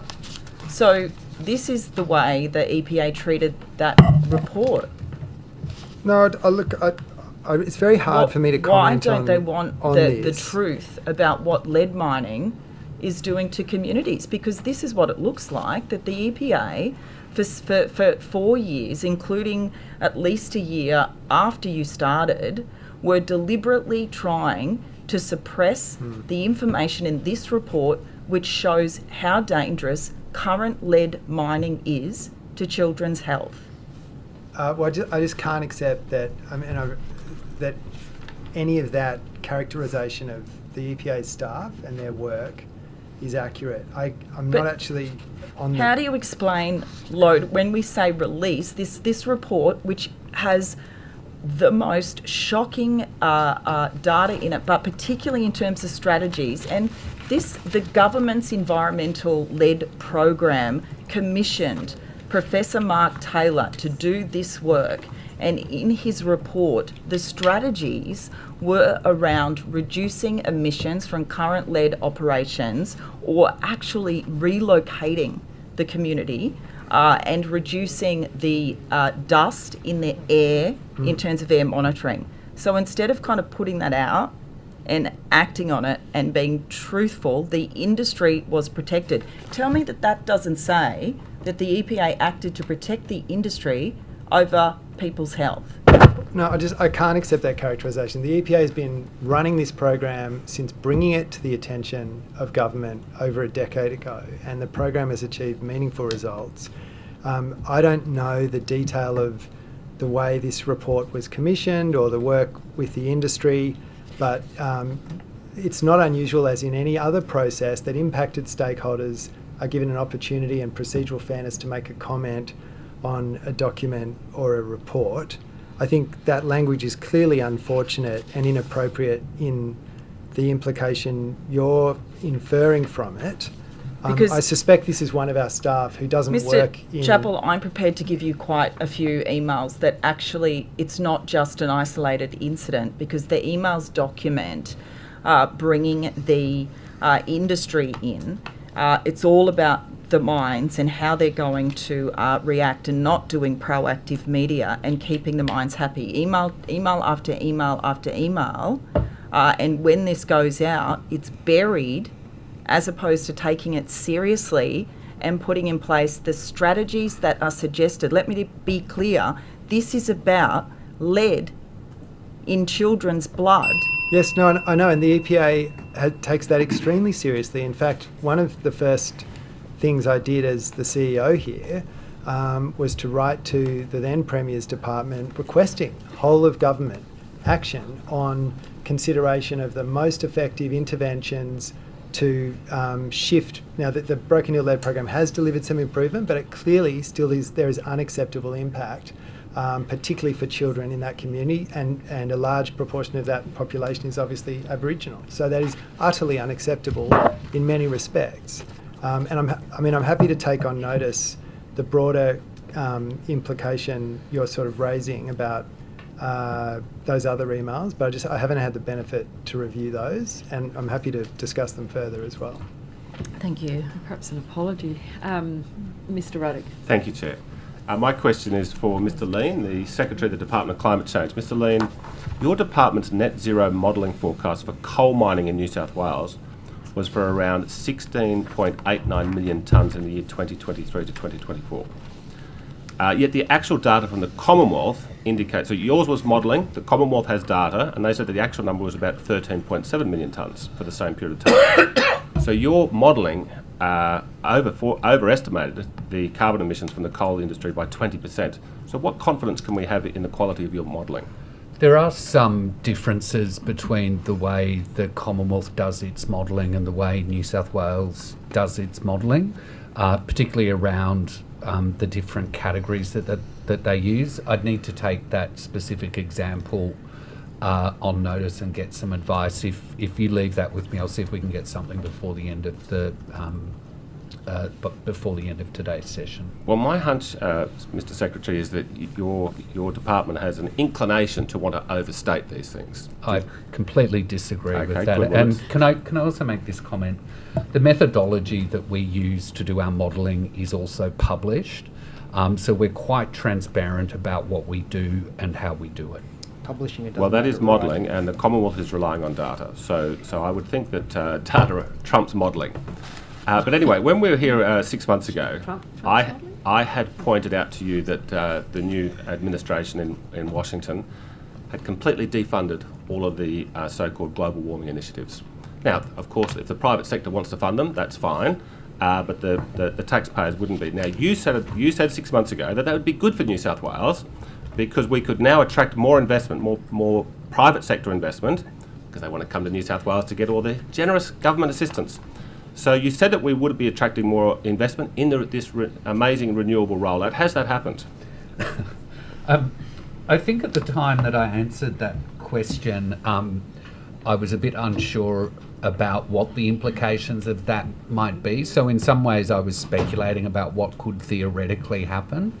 All I can talk about is what's happening in New South Wales, and we are seeing a very strong pipeline of investment in renewable projects. You'd be maybe aware that the recent AEMO ESU report showed that we previously had a reliability gap in 27-28, but there's a number of projects that are going to be delivered which will help close that gap, and that suggests that there's a degree of confidence around what's happening with renewable energy. Now, this whole renewable rollout, which is costing us endless billions of dollars, and we had inflation out yesterday, and the highest, and it was high inflation, and the highest contributor to that was energy, because we've ripped down the old reliable coal-powered energy. But am I correct in thinking that this renewable rollout, which we're all gung-ho about, it's designed to change the weather? Is that correct? I'm not quite sure how to answer that, Mr. Relic. Well, but what I would say is there is an extensive body of work that's been done, including by the CSIRO, that shows that firmed renewable energy is the cheapest way to replace coal-fired generation, which is close to end of life, if not already there. So the CSIRO has demonstrated that time and time again. So it's if a government decided that it wanted to build some other form of energy, I think the research shows that would be more expensive than the pathway that we're on. But we're trying to change the weather. If we don't, if we go down your road, or if we don't go down your road, you're saying doing two things. In 20 years' time, it's going to be 5 degrees hotter. We are doing two things here. One, we are trying to reduce our emissions profile, and two, we are replacing ageing energy infrastructure that is pretty much end of life. We need to keep the lights on as well. So we need to reduce emissions to try and minimise the worst impacts of climate change, which is already here.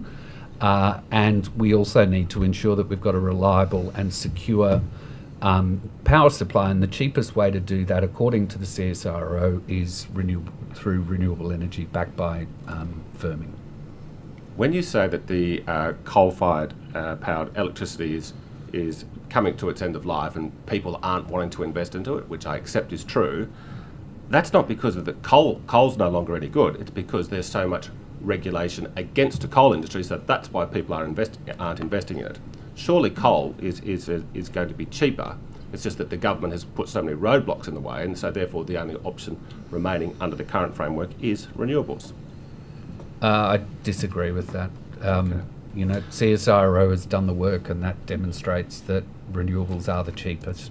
So, okay, but you do agree that electricity prices have skyrocketed in the last 20 years since the transition began? There's been a range of factors that have contributed to the increase in electricity prices, particularly around 2022-23, where you know the impacts of the Ukraine war created significant issues in the energy market. How much of our energy was imported from Ukraine? I think that's nonsense. Well, no, it created problems in the global market for energy, and particularly in relation to coal, so which forced up our energy prices. So if the global warming science is all accurate, then it's a global problem, it's not a New South Wales problem. There's only one atmosphere, correct? Now, New South Wales does export, or it mines, about 300 million tonnes of coal every year. And most of that is exported, and it's exported to countries like China, who basically they do not care about their carbon emissions. So if we genuinely are concerned that we're going to all get so much hotter, is the plan that we want to turn New South Wales and Australia into this renewable utopia, so that the rest of the world then learns from our success? Is that the plan? Because if it's not, then we're digging up all this coal, we're sending it to places like China and Indonesia and everywhere else. They don't care about the carbon emissions. So what is the long-term plan? Are we hoping to be a model to these other countries, to learn from our success? Because I think they're learning from our failure.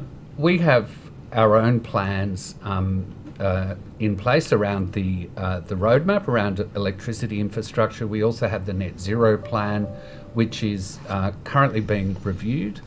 And a new plan being developed, which will take us out to 2035. All those plans are nonsense if the rest of the world doesn't do it. Well, look, that's a matter for the rest of the world, but, you know, it's we an are emergency. responding We're facing an apocalypse, in accordance aren't we? with the Climate Change Net Zero Futures Act, to what it says in that legislation, which is that we need to take urgent action to deal with the impacts of climate change. So we can change the weather. So we can change the weather. It's nonsense. It's a fairy tale. It is now time to have a short break, and we will resume at 3:45. Thank you very much, everybody.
Back to PC7, budget estimates, so we'll hand over the opposition and the Honourable Jackie Munro. Thank Chair, you very if much, I Deputy may, Chair. Yes. I have an update for you, Ms Munro, around the Central Coast Coastal Management yes, Program. thank you. Yes. So I anticipate that we'll receive the draft CMP for review within 6 to 12 months. I understand also that the public exhibition period finished on the 26th of August, so Council will be reviewing the submissions and making any changes necessary before submitting the program. And sorry, Deputy Chair, if I may, through you, just make one clarification to my earlier answer regarding the Mark Taylor lead report. The community was first given this report in 2020 through the Broken Hill Environmental Lead Program Steering Committee, and this included the Broken Hill Aboriginal community and the Lead Reference Group, a stakeholder community group convened by Broken Hill Council. Thank you, Mr Chappell. Is it okay if we reset the clock, please? Is that okay, Secretary? Yes, I'm happy with that. Thank you. On the EV strategy, I just wanted to confirm, is 50% target of EV uptake by 2030 still the policy? Yes. Yes, that's still, yep. Thank you. With regards to coal mine methane, there was an analysis of satellite data by Ember Energy which showed that New South Wales coal mine methane emissions are more than twice as high as government official figures.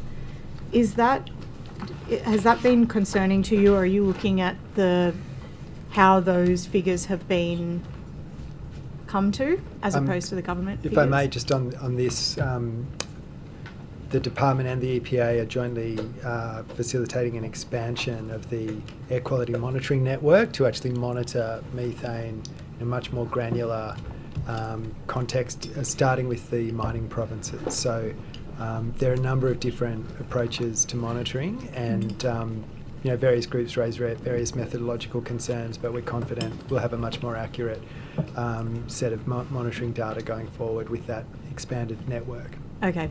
And when is that expanded network expected to report for the first time? Let me check. I'll see if I can get the answer today. Thank you. That would be great. Thank you very much. Who has responsibility for coordinating the increase in waste from additional dwellings and landfill challenges associated with the housing increase? Well, yes. So the Minister discussed the first New South Wales circular and waste infrastructure plan. Mm-hmm. So the first few chapters of that, which deal with the residuals waste stream, which is what ultimately goes to landfill, and with the food and garden organic stream for Greater Sydney, has been out for consultation. It's we're just integrating that feedback, and I think the government will shortly make some final decisions and release that plan. So that's been informed by whole government work, but it includes a series of actions for various agencies to make sure we can address that waste capacity issue. So does that deal with specific sites? For example, obviously Willara is now the new site that's been discussed as having a fairly large increase to housing expected. So does this plan or strategy deal with individual sites by location?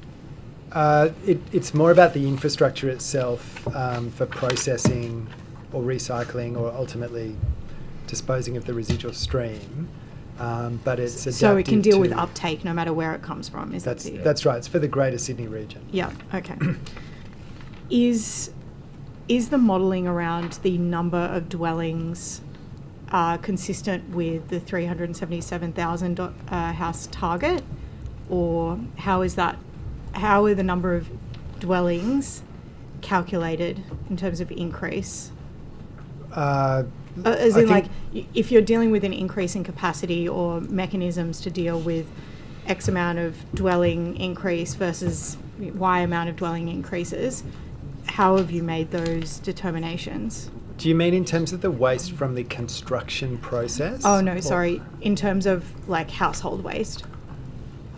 Yeah, it's all population based. So we have forecasts for the population. We obviously have a couple of challenges. One is that our per capita generation of waste volume has been increasing in the last 5 or so years, but also the total volume overall for the community has been increasing.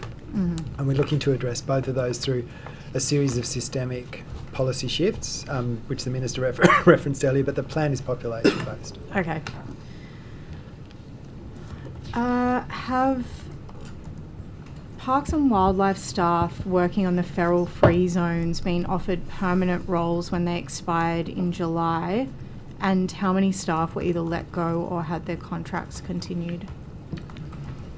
So through this year's budget, there was an extension of funding for the feral-free, the predator-free. Feral predator-free. Thank you. Program. So that's been extended indefinitely on an ongoing basis. Yeah. I'll hand over to Parks to answer about the staff. Thank you. Yeah, so we have received ongoing funding for those programs through the budget, and so we're in the process of converting some staff who were temporary to ongoing. Okay. So were there staff that were let go or in that process? No, I'm not aware of there being any staff that were let go in that process. Okay, thank you. Sorry to be jumping around, but going to recommendations from the Office of the Chief Scientist review into the fish kill in the Darling Barker River at Menindee in 2023, there were 4 recommendations made. Have they been implemented? I might hand to my colleague Mr. Beeman, who leads the environmental services function for the state emergency arrangements. Yep, I can take that one. Yeah, the answer is yes. So we got additional funding for that. We've developed a mass fish death subplan, and that was approved by the State Emergency Management Committee. We've actually also ran a full exercise in May out at Menindee, where we had 50 staff from various agencies across New South Wales to actually practice a whole emergency operations centre and an incident management team for a mass fish death. So the recommendations that were given to the EPA we've implemented. Thank you. And have there been any preparations undertaken to prepare for an event similar to something like the algae bloom that's happening off the coast of South Australia? It's actually an issue that's the responsibility of the Department of Primary Industries and Regional Development. That said, we have had a briefing with them, and they are thinking about the issue and how they would respond. There would be some areas that we would need to become involved in, and the EPA would also need to become involved in as well.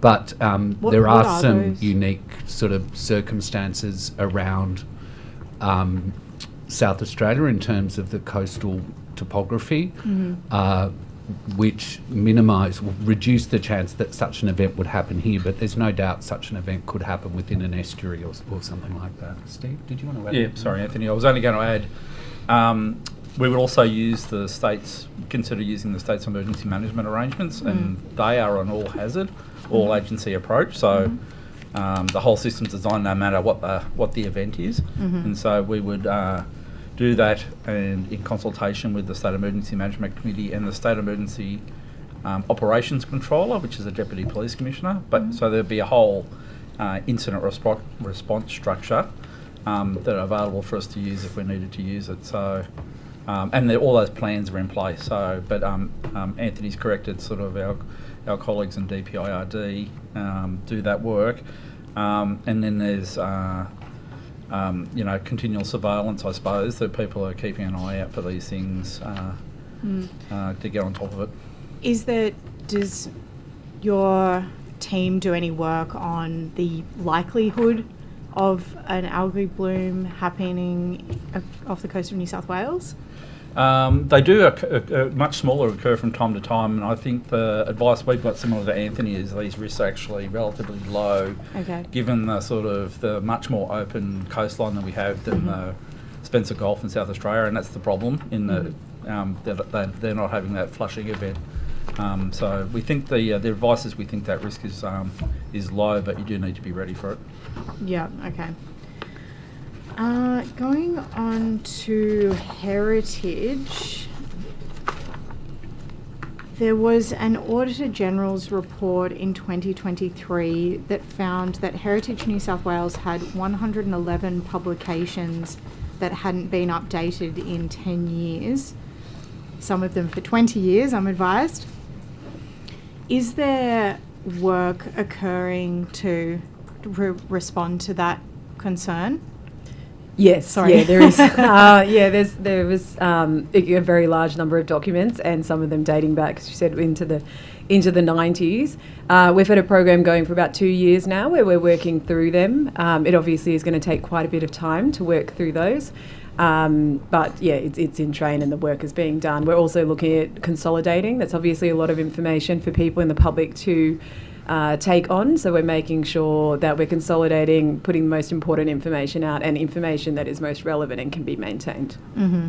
So are there particular themes that you're finding that are outdated throughout all the documents that we should be letting our constituents know about, that are going to be updated or are in the process of being updated? Look, I think it is more, there's a few things going on here. One, I think Heritage was trying to be everything to everyone, and we aren't able to do that. So it's around focusing on what the main things are, what are the skill sets that we have in-house and that we really are the expert for, and then making sure that there's other, groups and people within the community who have skill sets, and consultants and organisations who are able to fill those gaps as well too. So making sure that there is a space for the right person to be doing the right job there. So the other part too is that we would have multiple documents covering similar or related processes. So it's really bringing it back and thinking from the owner's perspective of the heritage item, or from whoever the audience is, what do they need to know and how do we make sure we're presenting the information in the way that they can digest. So are you anticipating that you're going to have fewer than 111 publications? Is that the idea, that you're basically going to shave? Absolutely, Yeah, yes. okay. I won't have done my job if it's still in 111. Okay. Yes. How many, what kind of documents will be removed from the library? So to speak? so there's a few things here. One, so there's a lot of documents that are on our website at this point in time, and our website is also very large and unwieldy, and we're going through a process right now of looking back, working with users of our website to understand again what information they want, and really starting from that user experience process to think about how we put that information out. We actually do have a library which we are transitioning older documents to, because some of the feedback we get as well is, where is that document from 1997 that I love using and is relevant to the very niche thing that I do. So we want to make sure that people can access the information that they want, but we're maintaining information that is most relevant and most important. Okay. So I'm advised that the Heritage audit also found that Heritage New South Wales' reporting contained errors and data inconsistencies that limit reliability. Is that part of this work? In respect to, so I probably need a bit more information. It says Heritage New South Wales' reporting, so I gather it relates we also to need more reports. information. Yes. Yeah, look, I would suspect that it relates to the work that you're doing. yeah, so there's a lot of reporting that we do, so I'd probably need to take that one on notice and just make sure I'm giving you the right information coming back. Yeah, okay. Ms Munro, just to your earlier question, if I may, Yes. I'm advised that the establishment phase of the monitoring network is planned for the period from June 2025 to June 2027. And during Sorry. Start that this again. is the methane monitoring network. Sorry, go on. That the establishment phase will run for those 2 years, and during that phase the data will be accessed by a project team for analysis, modelling, interpretation and quality control and validation, and then once that is complete, it'll be publicly available. Okay. Can I also just add on the Chief Scientist report into the Menindee fish kill? So there was a detailed implementation plan that was published by the government last year, and as part of the 24-25 budget, funding was made available to implement a range of actions. Some of those are ongoing, for example, developing an integrated catchment management framework, which isn't due to be completed until the middle of next year. Likewise, work around considering the recommendations of the connectivity panel, which is not due to be finished until the end of next year. So probably it's more appropriate if you had any further questions about implementation of that response, that it's directed through the Minister for Water. Okay, thank you. Back to heritage. The Auditor General's report made 8 specific recommendations to fix some of the issues that I think you've referred to. How are you progressing on those 8 recommendations?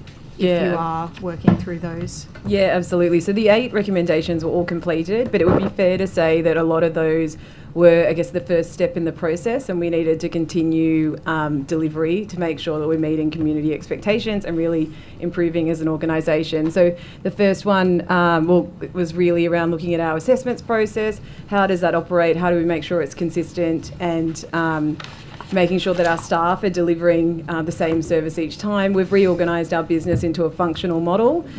So where the same staff work on the same type of application, so we get the same consistency in process. We've also gone through and done process reviews looking at, again, even from the customer perspective or the applicant perspective, are they getting the right information at the right time and moving through the process as efficiently as possible. The next one was around data quality, and this could possibly be what you were referring to before. So the State Heritage Register has 1,805 items as of today, I'm told. And there's a large number of those items that were tipped on in 1999 without having the information that supported why they were on the State Heritage Register. So we have gone through and done an analysis piece this year. We know that 721 of those items do not have a statement of significance. We are going through a process now of actually coordinating staff are working purely on doing amendments to existing listings as well as putting new ones on to make sure that customers and owners have certainty around what they're being regulated on. The other part we need to do was a statement of regulatory intent, which we published in June 2024, and that's really who are we as a regulator, how do we operate, and how can you expect to interact with us. We then, the other part was around supporting state government agencies. State government agencies own about 40% of items on the State Heritage Register, and it's fair to say there are some challenges that agencies have in managing those heritage items. So one of the, what we've been focusing on doing, we had some really outdated guidelines and principles, and we have updated those. So the state-owned management principles, I think I've said the wrong name there, but I'll check that one, has just been approved recently by the Minister, and that's really about modernising the approach or how you should be going and looking at heritage items. Then the next one was around timely provision of heritage advice. We have improved significantly on that in the last couple of years. Back in 2022, we were hitting at about 40% on time. We now are sitting at 99% on time for major projects and 93% on time for CNR referrals. So that's under the EP&A Act. And then finally, the last one, I've grouped some of them together, which is why there will only be 6, is around better engagement with industry and with owners, helping them to, again, know and understand what is expected when they interact with their heritage system. The key thing we've been doing is, one, we've got an engagement strategy, but last week we just had our Heritage Forum. So it's a 2-day event designed for the heritage industry to be able to come as a professional development central opportunity. Come together, not only network, but also understand what best practice is at that point in time and what our expectations are. Okay, thank you. Very detailed and thorough work. Going back to energy, has the department or anybody had interactions with the government around the new IDA setup? The Investment Delivery Authority. Yeah. Yes, I've and my department has had discussions with Premier's department. Okay. Have you had any discussions with Investment New South Wales? Yes. Okay. Yeah. Are you anticipating that energy projects will form a part of the $1 billion plus project pipeline? I think the threshold is that they have to be over $1 billion, and whether they're an energy project or something else, they would generally be dealt with. I think they've signalled an intent that renewable energy projects are something they're particularly interested in looking at. Are there many projects that are worth over $1 billion at the moment? Yeah, I mean, most of the transmission projects that are underway are sort of well over that. Okay. There would be a number of large renewable projects that are also in excess of $1 billion, and particularly when you sort of get into the pumped hydro space, they would almost certainly be within that realm. Okay. I didn't get a chance to ask the Minister this, but is anybody aware of whether the Net Zero Commission has been tasked with doing any additional reports to their normal annual reporting process? There's been a few matters that they've been asked to report on. So, as was mentioned before, there's a refresh of the net zero strategy, or the net zero plan, I should say. They've been asked to provide some advice in that context. We can certainly take that on notice as to whether there are any other specific referrals. Okay, that would be very helpful. Just on solar panels on roofs and the rebates that are for apartment blocks under 55 units, I was just wondering how that threshold was come to, because I note that the government doesn't seem to actually know how many apartment blocks there are under 55, and there's I've been contacted by somebody who has an apartment block with over 55 lots, and they're really keen to get this underway, and they've got all their members on board, but they can't access the funding. So I just wanted to understand why they aren't able to basically get the funding, even though they've got everyone on board. I think I'd have to take on notice exactly why it is that number was chosen. I don't have that level of detail. Okay. Thank you. Thank you. Mr. Ling, can I just ask you about the translocation work, the Koala translocations? And I understand that there's now a hold on that program and an evaluation. Can you explain, I know I read some things about, and the Minister referred again, about the potential for bad weather and so on. Accepting some of those kind of potential conclusions or factors, what is the current scope of translocations work that was in the pipeline and that was being undertaken? I think there were two. There's already been a couple that have been undertaken, and the Minister referred to one of those in Western Sydney earlier in her answer. I think there were two in sort of the planning phase. I might actually ask Ms. Harrop if she can provide any more information. Thank you. Yes, correct. So far, as you would know, koala translocations are identified as a theme or a program under the Koala strategy, and there has been a couple of translocations undertaken as part of that. And then there was the Southeast Forest, and there were two more that were in the planning phase. But what we have decided to do is to pause any further translocations until we have the results of the review of the Southeast Forest. Thank you. Was there any, have we ever experienced any translocations quite as, and I'm not being loaded when I use the term dramatic in terms of geographic translocation? Well, there hasn't been many translocations in recent years in New South Wales, but one of the examples you're probably aware of is Narrandera, which was undertaken in the 1970s, and there's now quite a substantial and healthy population there of over 400 koalas, and they were translocated from northern New South Wales and from an island off, I think it was South Australia or Victoria. So they have been translocated successfully over quite large distances. And yet we haven't done that, and nothing really since then in terms of that broad geographic change. Not in Victoria. I think in other states there has been some other translocations in Victoria, South Australia and Western Australia. Thank you. And so in terms of this evaluation that is happening, is there a question being asked whether translocations of that distance are still something that should be contemplated? Is that part of the, is the evaluation pretty much everything's on the table, or is it narrow in its scope?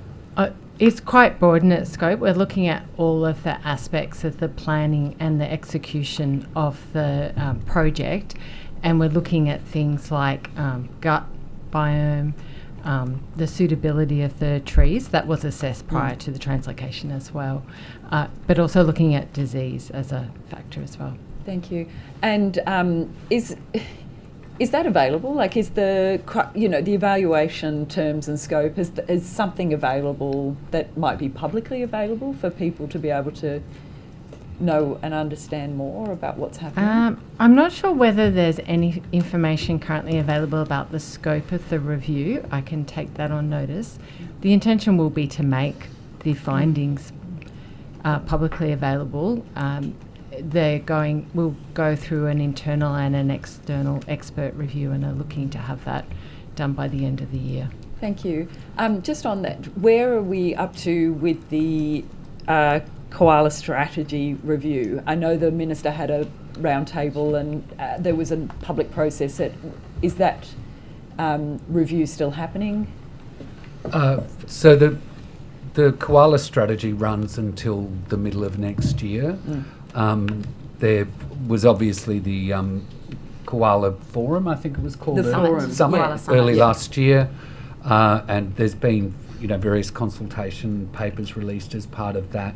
We're kind of reviewing all the material, and we'll, government will make a decision on where to next for the Koala strategy towards, when the current strategy comes to an end.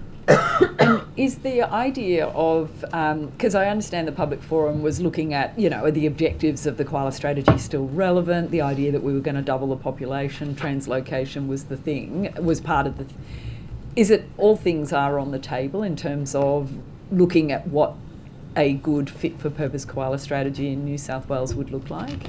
Yeah, my recollection of the consultation paper that we put out, it was quite broad. It was asking some quite open questions. So it is taking a broad look. And, obviously we'll need to factor in other developments like the pending decision on the Great Koala National Park, the other parks that have been that's been created in southern Sydney.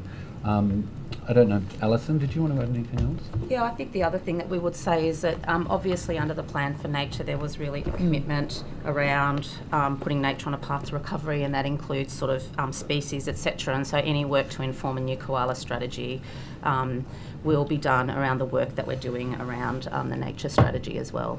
Thank you. And so when have you got a completion date for, are you expecting the current strategy will run its course and then there'll be a new one, or there'll be a new one before? Look, ultimately that's a decision for government, but I think we're working towards having something, towards the middle of next year. Thank you. I've been asked to ask you, Mr. Chappell, about the State of the Environment report, and the question is, why is the State of the Environment report not supporting local government area scale breakdowns? And I think it used to, and perhaps there might have been a change in that. Does that sound... I'm not aware of a change in the methodology. I mean, a lot of these data sets are held by other parts of government, and it's very much a whole of government effort. So perhaps it's best if I just seek some advice on that, and I'll either come back this afternoon or Thank you. on notice. And it really is just about that local government area scale breakdown, and it's so that it can be used at that level. Can I ask somebody about, if anyone knows, about the little penguins at Manly? Is somebody able to? It's and if you need to take it on notice, but the questions really go to what are the current estimated numbers of breeding pairs of little penguins in the Manly population? And I'm happy if it's easier to take it on notice. No, I am able to provide I thought an you update. might. I'll just find my note Thank so you. I get my numbers right. Thank you very much. Was there anything in particular you would like to ask me about? Basically, it's what are the numbers of successful little penguin fledglings for the population for the last 3 breeding seasons? I can tell you the numbers for the most recent year. Yep. We're down to 15 pairs. Yep. And 36 eggs and 39 fledglings. 29 fledglings. I think I'll need to take the previous 2 years Thank you. on notice. Thank you. And what is the work, like what are we doing to try to recover the species or rebuild? We're continuing with the work that we have been undertaking for some years. We're working with various stakeholders to develop and implement comprehensive strategies to look after the population.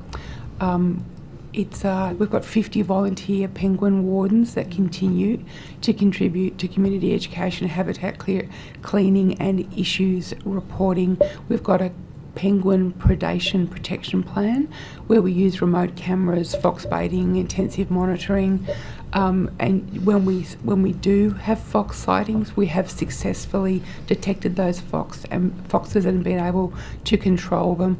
We've also got a project where we work with the NRMA, Manly Fast Ferry, working with local students to engage the public on penguin protection. We do bush regeneration on a regular basis and revegetation to help sustain and enhance the habitat, with nesting boxes being provided and maintained, and we continue to monitor the breeding success annually.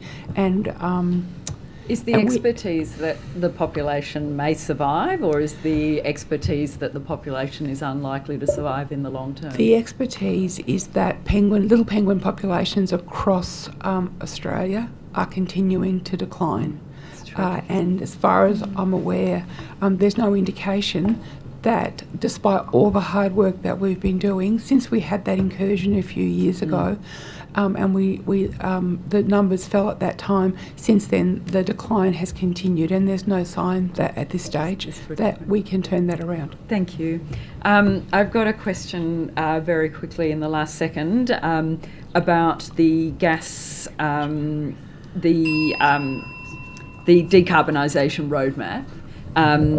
Can you clarify when the website apparently states the government will consult publicly with all interested stakeholders in 2025 to develop the decarbonisation roadmap? Has that begun, or can you indicate when that will begin? The consultation hasn't begun yet. There is some work that's begun certainly within the department, but we don't have the exact timelines yet. We're working through with the government on the plans for the... Is there a clue? Like, will it be this year? Have you got any Let me take it on notice just so I can be accurate. Wonderful. Thank you very much, Mr. Roddy. Thank you, Chair. Thank you. My question is to Mr. Chappell, CEO of the Environmental Protection Agency. Mr. Chappell, I understand the EPA is considering whether mining companies should be required to purchase green explosives which use ammonia produced using green hydrogen. So as you know, there's a lot of explosives in the mining industry used, but I understand the EPA is considering mandating that they have to use green explosives. Does that sound correct? Look, we're broadly considering a whole range of regulatory tools sector by sector, but there's no advanced or sort of near-term consideration of that kind of proposal. I think the idea of thinking more broadly about regulation, and particularly in relation to greenhouse gases, is Orica has done excellent work decarbonising their production process, and they'll be making essentially a product, ammonium nitrate, with about half the carbon intensity that it previously had, and if they progress with the hydrogen proposal that they've had that support from the Commonwealth for, it'll be essentially zero carbon. But I think the worst outcome would be for an Australian innovation like that to be then outcompeted by cheap imports with lower standards. And so you think about various sectors where we probably don't yet have the regulatory tools to most efficiently and effectively pull forward the innovation in a way that doesn't cause the kind of leakage out of state or out of Australia that none of us want to see, because we're trying to decarbonise, not deindustrialise. In fact, we want to harness the opportunities for new sources of sustainable growth and prosperity through this transition. So it's that kind of paradigm that we're starting to think about and talk to colleagues in the department about and other parts of government and industry, but that'll be a deeply iterative, collaborative conversation with industry and various sectors. The New South Wales Government's green ammonia market study did say that they're estimating that green ammonia will cost at least twice as much as other ammonia. Does that sound right to you? I'm not familiar with that particular study. I think Orica's quite positive about doing this very efficiently and having a premium product that's cost effective, but I can't speak to the specifics of that study. And you know that New South Wales farmers use a lot of ammonia in their fertilisers, and they use 3 times as much as the mining industry does in explosives. Are you considering mandating that the green energy be used for the ammonia for the agricultural sector? No. Okay, well that is good news. So, and so with the mining sector, I mean, we're really not considering that for any particular sector at this point. I think the agricultural sector is a great example where I don't think an efficient way to regulate would be to send EPA or any other government agency out there to individual farms and start directing or dictating individual interventions. I think you've got much more efficient ways to enable change that also don't create competitive barriers vis-a-vis imports coming in that are competing with some of those farmers. So really it's about market access for our primary producers to their offshore markets and the most efficient way to help the sector transition. I think there's huge opportunities in agriculture in things like vaccines and feed additives and so on. So that's really the focus of our thinking at present. So if I could maybe just add to that as well. I mean, under our hydrogen program, we're very much green hydrogen program. We're very much focused on trying to, create the market for that. And one of the first projects that's reached made a final investment decision is one to develop green ammonia in Moree, and that will be used as fertiliser in the Guida region. So we expect it to be able to produce up to about 15 tonnes of green ammonia per day.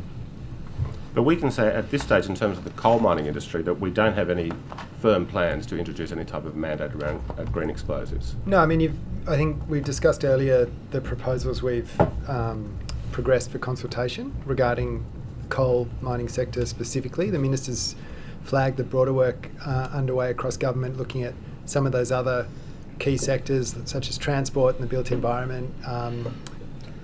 But the extent of our mining proposals is on the table in terms of the coal sector, and it's open for consultation for I think another 3 or 4 weeks.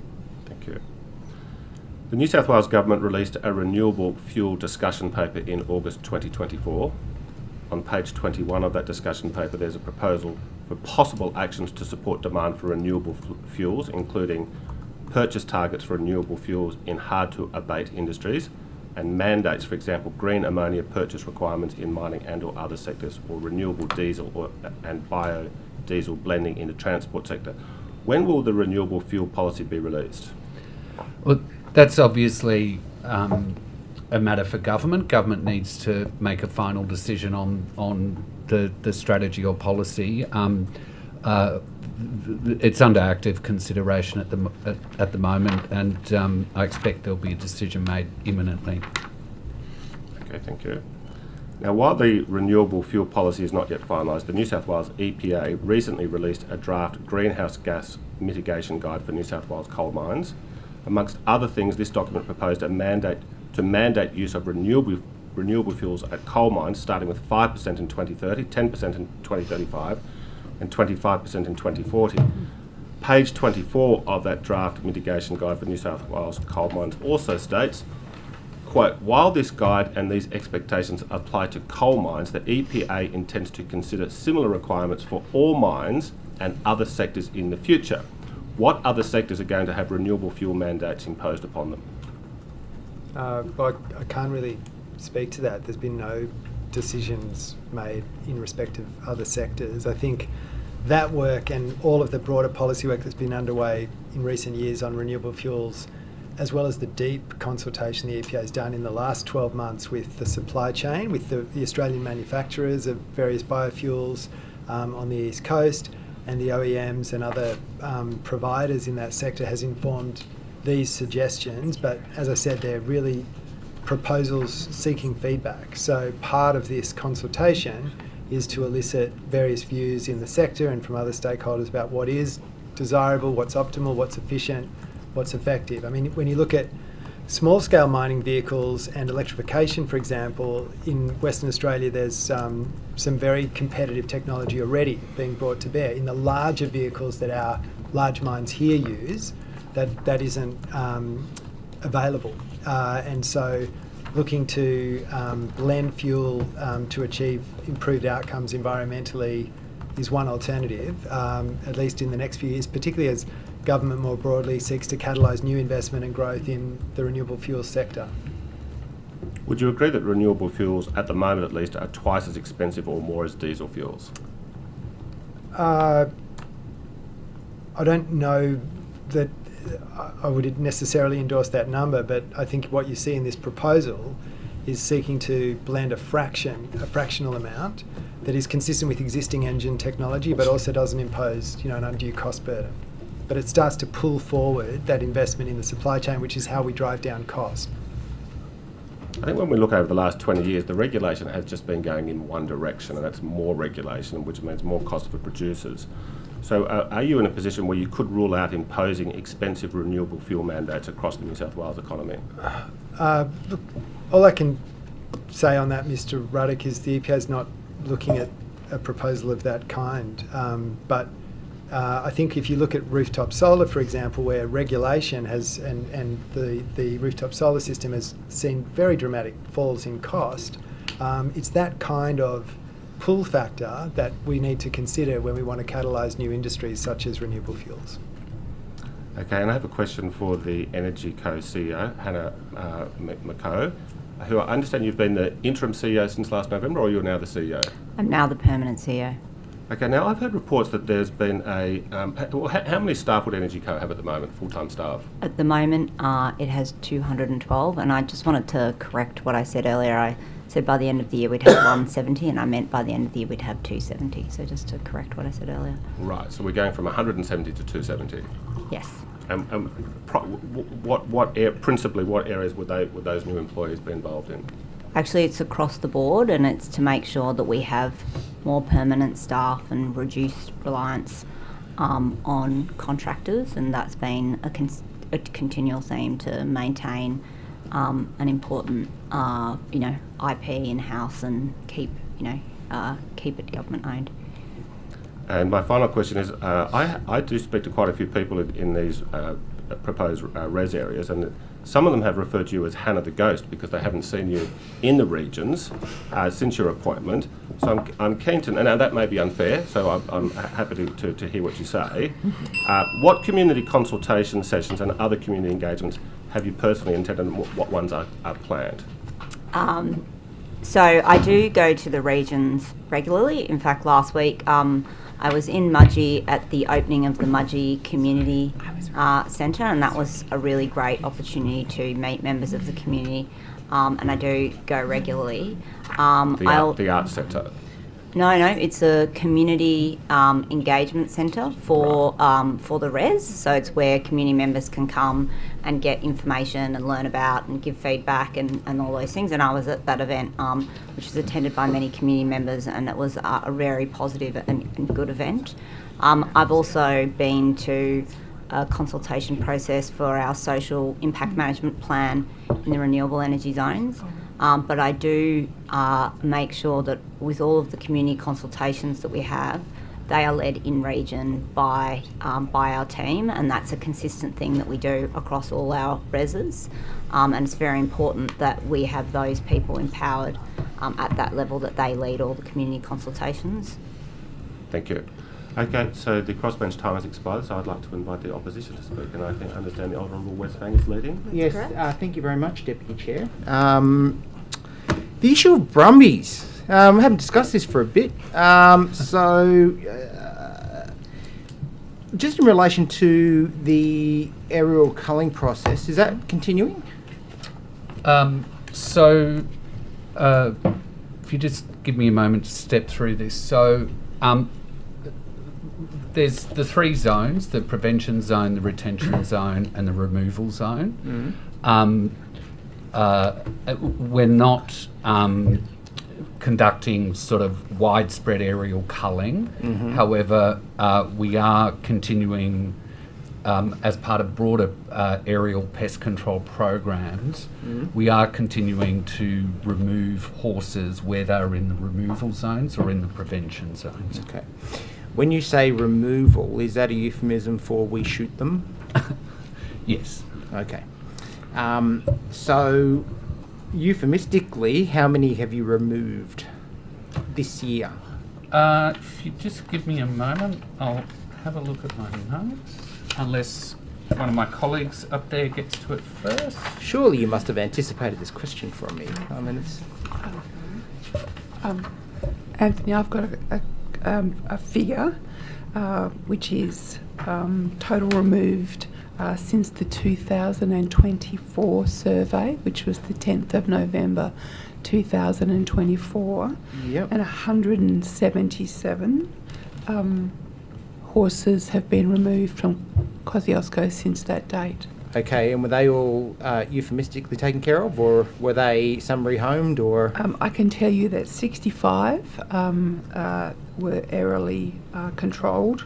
One was ground shooting, 109 were rehomed, and 2 were euthanized, which would have been in the main due to misadventure.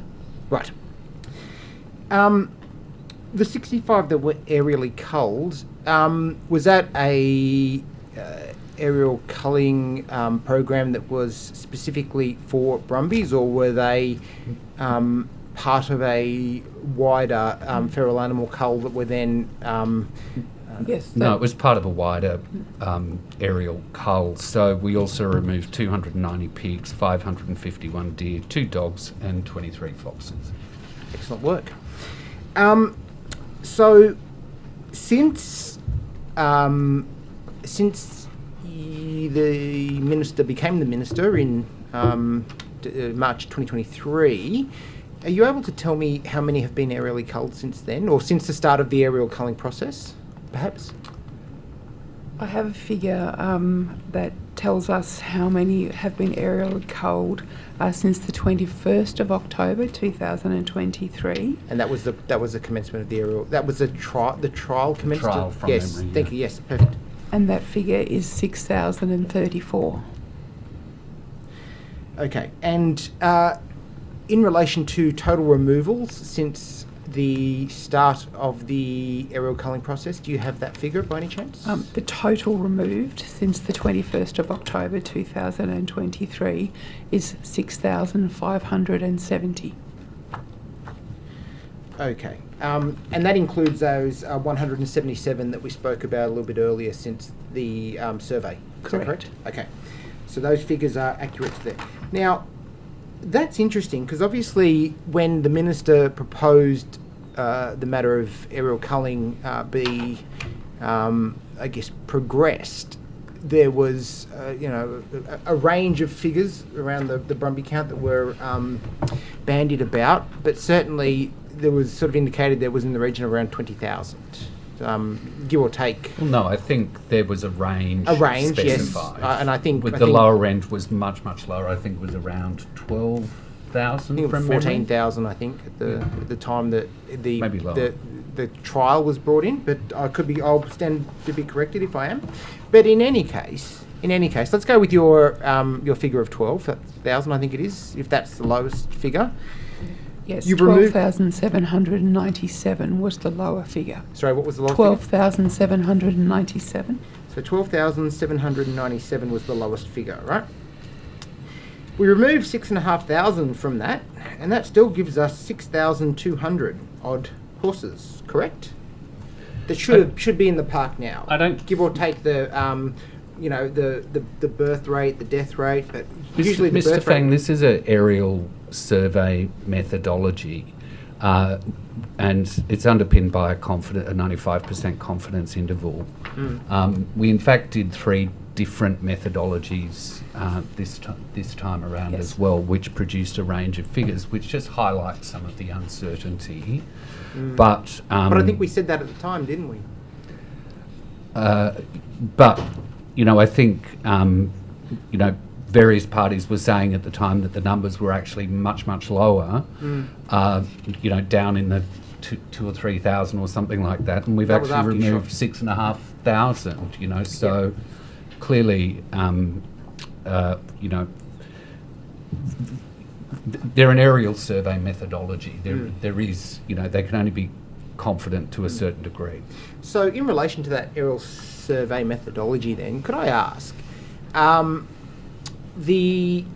if we were to compare like for like, comparing the 2023 survey number with a same methodology in 2024, excluding the 2 other survey methods that were introduced by the Minister, are you able to provide those figures for the 2024 using just the same methodology by any chance? So it produced a range of 1,579 to 4,007. 1,579 to 4,000, and that's just the one method as opposed to the same method that was used in 2023, from what I understand. So therein lies the issue, really, isn't it? Because using the lowest figure in 2023, being 12,700, you've removed 6,500 horses, and let's go with the lowest number again, being now down to 1,000. Even if we use the highest number, we're certainly well below the figure that it should be. And remembering that the band went up to around 20,000 horses. It's, as I said, it's 95% confidence, which is pretty good. I mean, if you look at one of the other survey methodologies, the top end of the range there was 5,639, which when you do the maths that you're doing, it's actually a lot closer. So sure, but then you've got to use, if you're going to use that methodology, you then need to use the higher number from the previous survey. You can't compare like for like when you're going, oh well, the highest number on this survey is close to the lowest number on the other survey minus the 6,000 we shot. The numbers were so inaccurate, and this was the problem. This was the issue that was raised at the time. People said, stop shooting them until you have some accuracy around the numbers. Is that not correct? Is that not what we said? Well, I wasn't around for the full period of the debate, so I'll take your word for that. But we took on board the advice, and there were 3 different survey methodologies undertaken with the last survey. There's a degree of consistency between those, and as a result of that, at the moment we're satisfied that the numbers are around 3,000 as required by the plan. As a result, we've stopped widespread aerial culling. We are, and just to be clear about this, we are still doing pest control, feral horse control as part of an integrated pest program, where those animals are located in one of the removal or the prevention areas. So, I think if you look at the 3 survey methodologies and the fact that we've stopped the wide cull, we're in a reasonably good position in understanding where the numbers are at the moment, and we'll continue to manage it as we do further surveys in subsequent years. Okay, Mr. Lane, let me put this to you then. We've identified that the count's inaccurate. I think you've said that, and that's No, I didn't say that. Well, it's at variance or whatever. Use the term that you would like.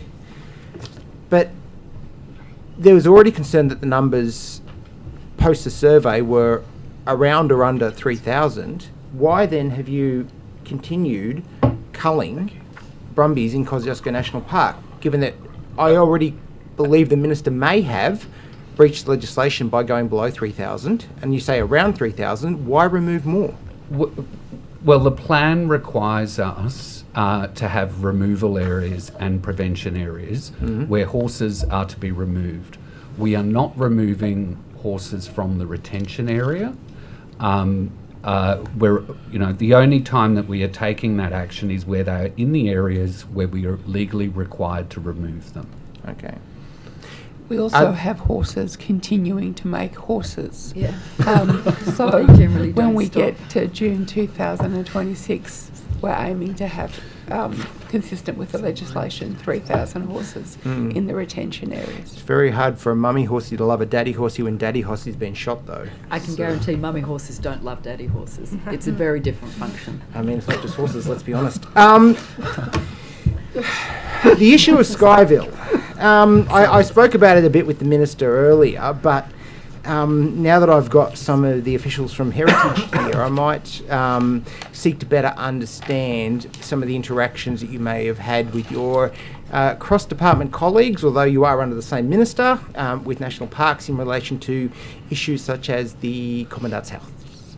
Yeah, look, I guess I'll start, Naomi. I think the important thing, first of all, to say is when we're doing these compliance actions, we're actually working with the Heritage Council, so the Minister doesn't have a role in the compliance function unless we issue a Section 120 order and there's a breach. So after you raised it, actually, budget estimates a little while ago, the staff did an inspection on the Heritage New South Wales staff in September. And we issued a letter on the 2nd of October saying that we didn't believe that National Parks and Wildlife in that situation had been meeting minimum standards. We asked at that point in time for them to get two things. One was a structural engineer's report done by an engineering firm with heritage expertise. And then we also asked for a hazardous materials report. They were provided to us in March, just before budget estimates last time. Where we understand it is up to now, that hazardous materials report identified that there's some safety issues with the site there. I'll let Naomi talk through what they're doing in terms of how Parks is managing that, but we're quite comfortable that Parks is taking the issue seriously and putting the steps in place in order to be able to commence the works when it is safe to do so. And our approach really in compliance is to work with owners to get a good heritage outcome, so we're comfortable with how it's progressing. But I'll let Naomi add. And so, as you say, we've discussed with Heritage an agreed way forward to best manage the heritage values of the house. And we're working really closely with Hamel. Hamel have indicated to us that they have a grant from the Commonwealth.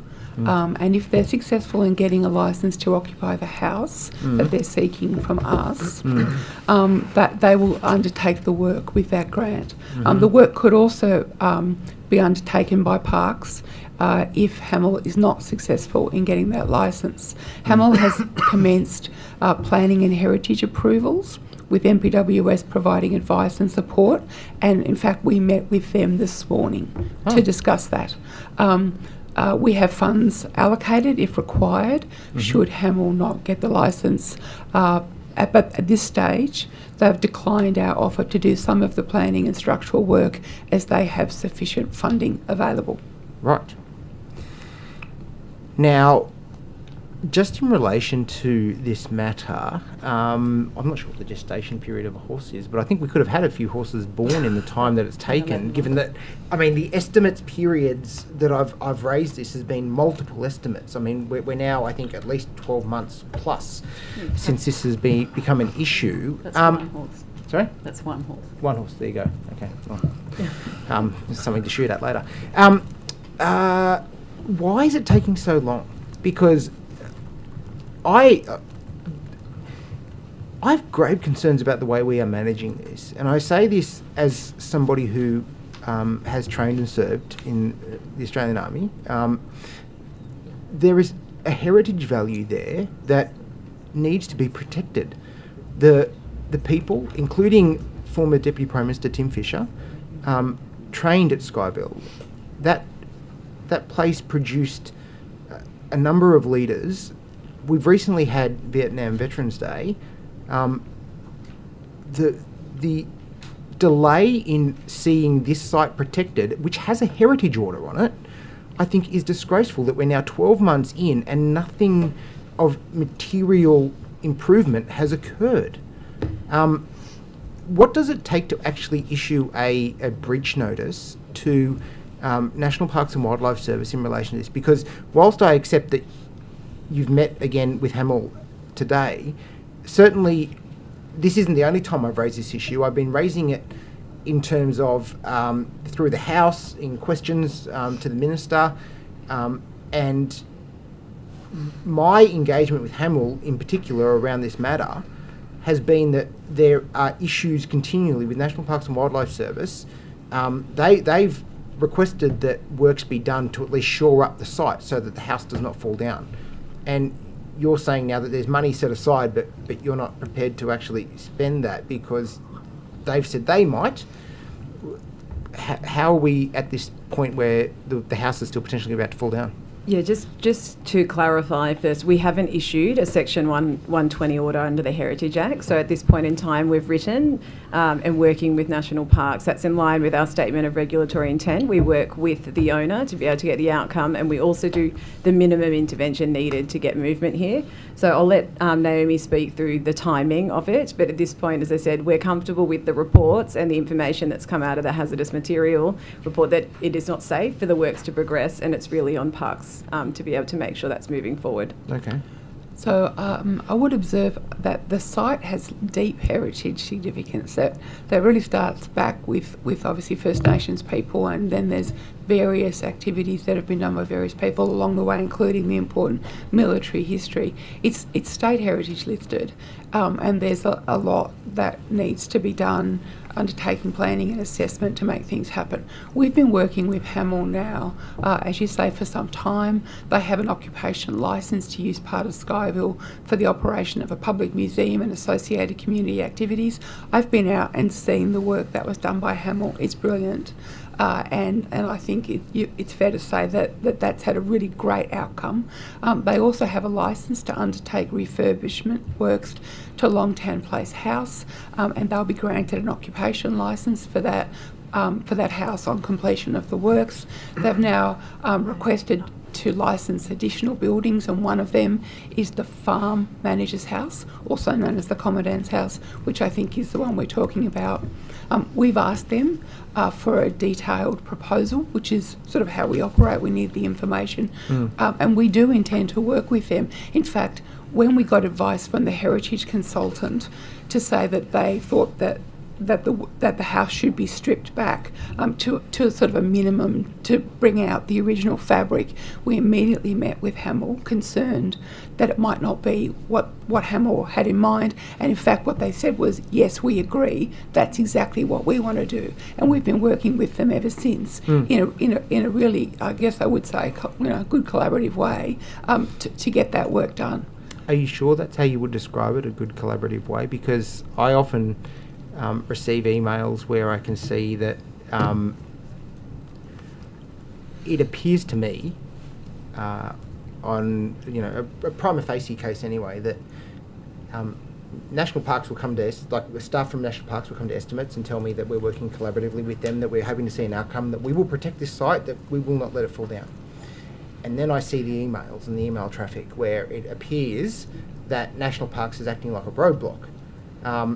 And my concern is that regardless of what discussions you're having or what agreements are in place, that ultimately, until there is a licence, there is a agreement for Hamel to refurbish that house, ultimately the body that is responsible for the protection of that heritage asset is National Parks and Wildlife Service. And the delay in getting these works done to protect that site, I expect, is only making the problem worse. Am I going to come back to estimates in a few months' time, and are we going to have the same conversation about nothing having been done, no works done to protect what is a heritage-listed site, and something that is of great importance to those few Vietnam veterans we have left, but also the wider veterans community in New South Wales and Australia? Mr. Fang, maybe if I could just add something.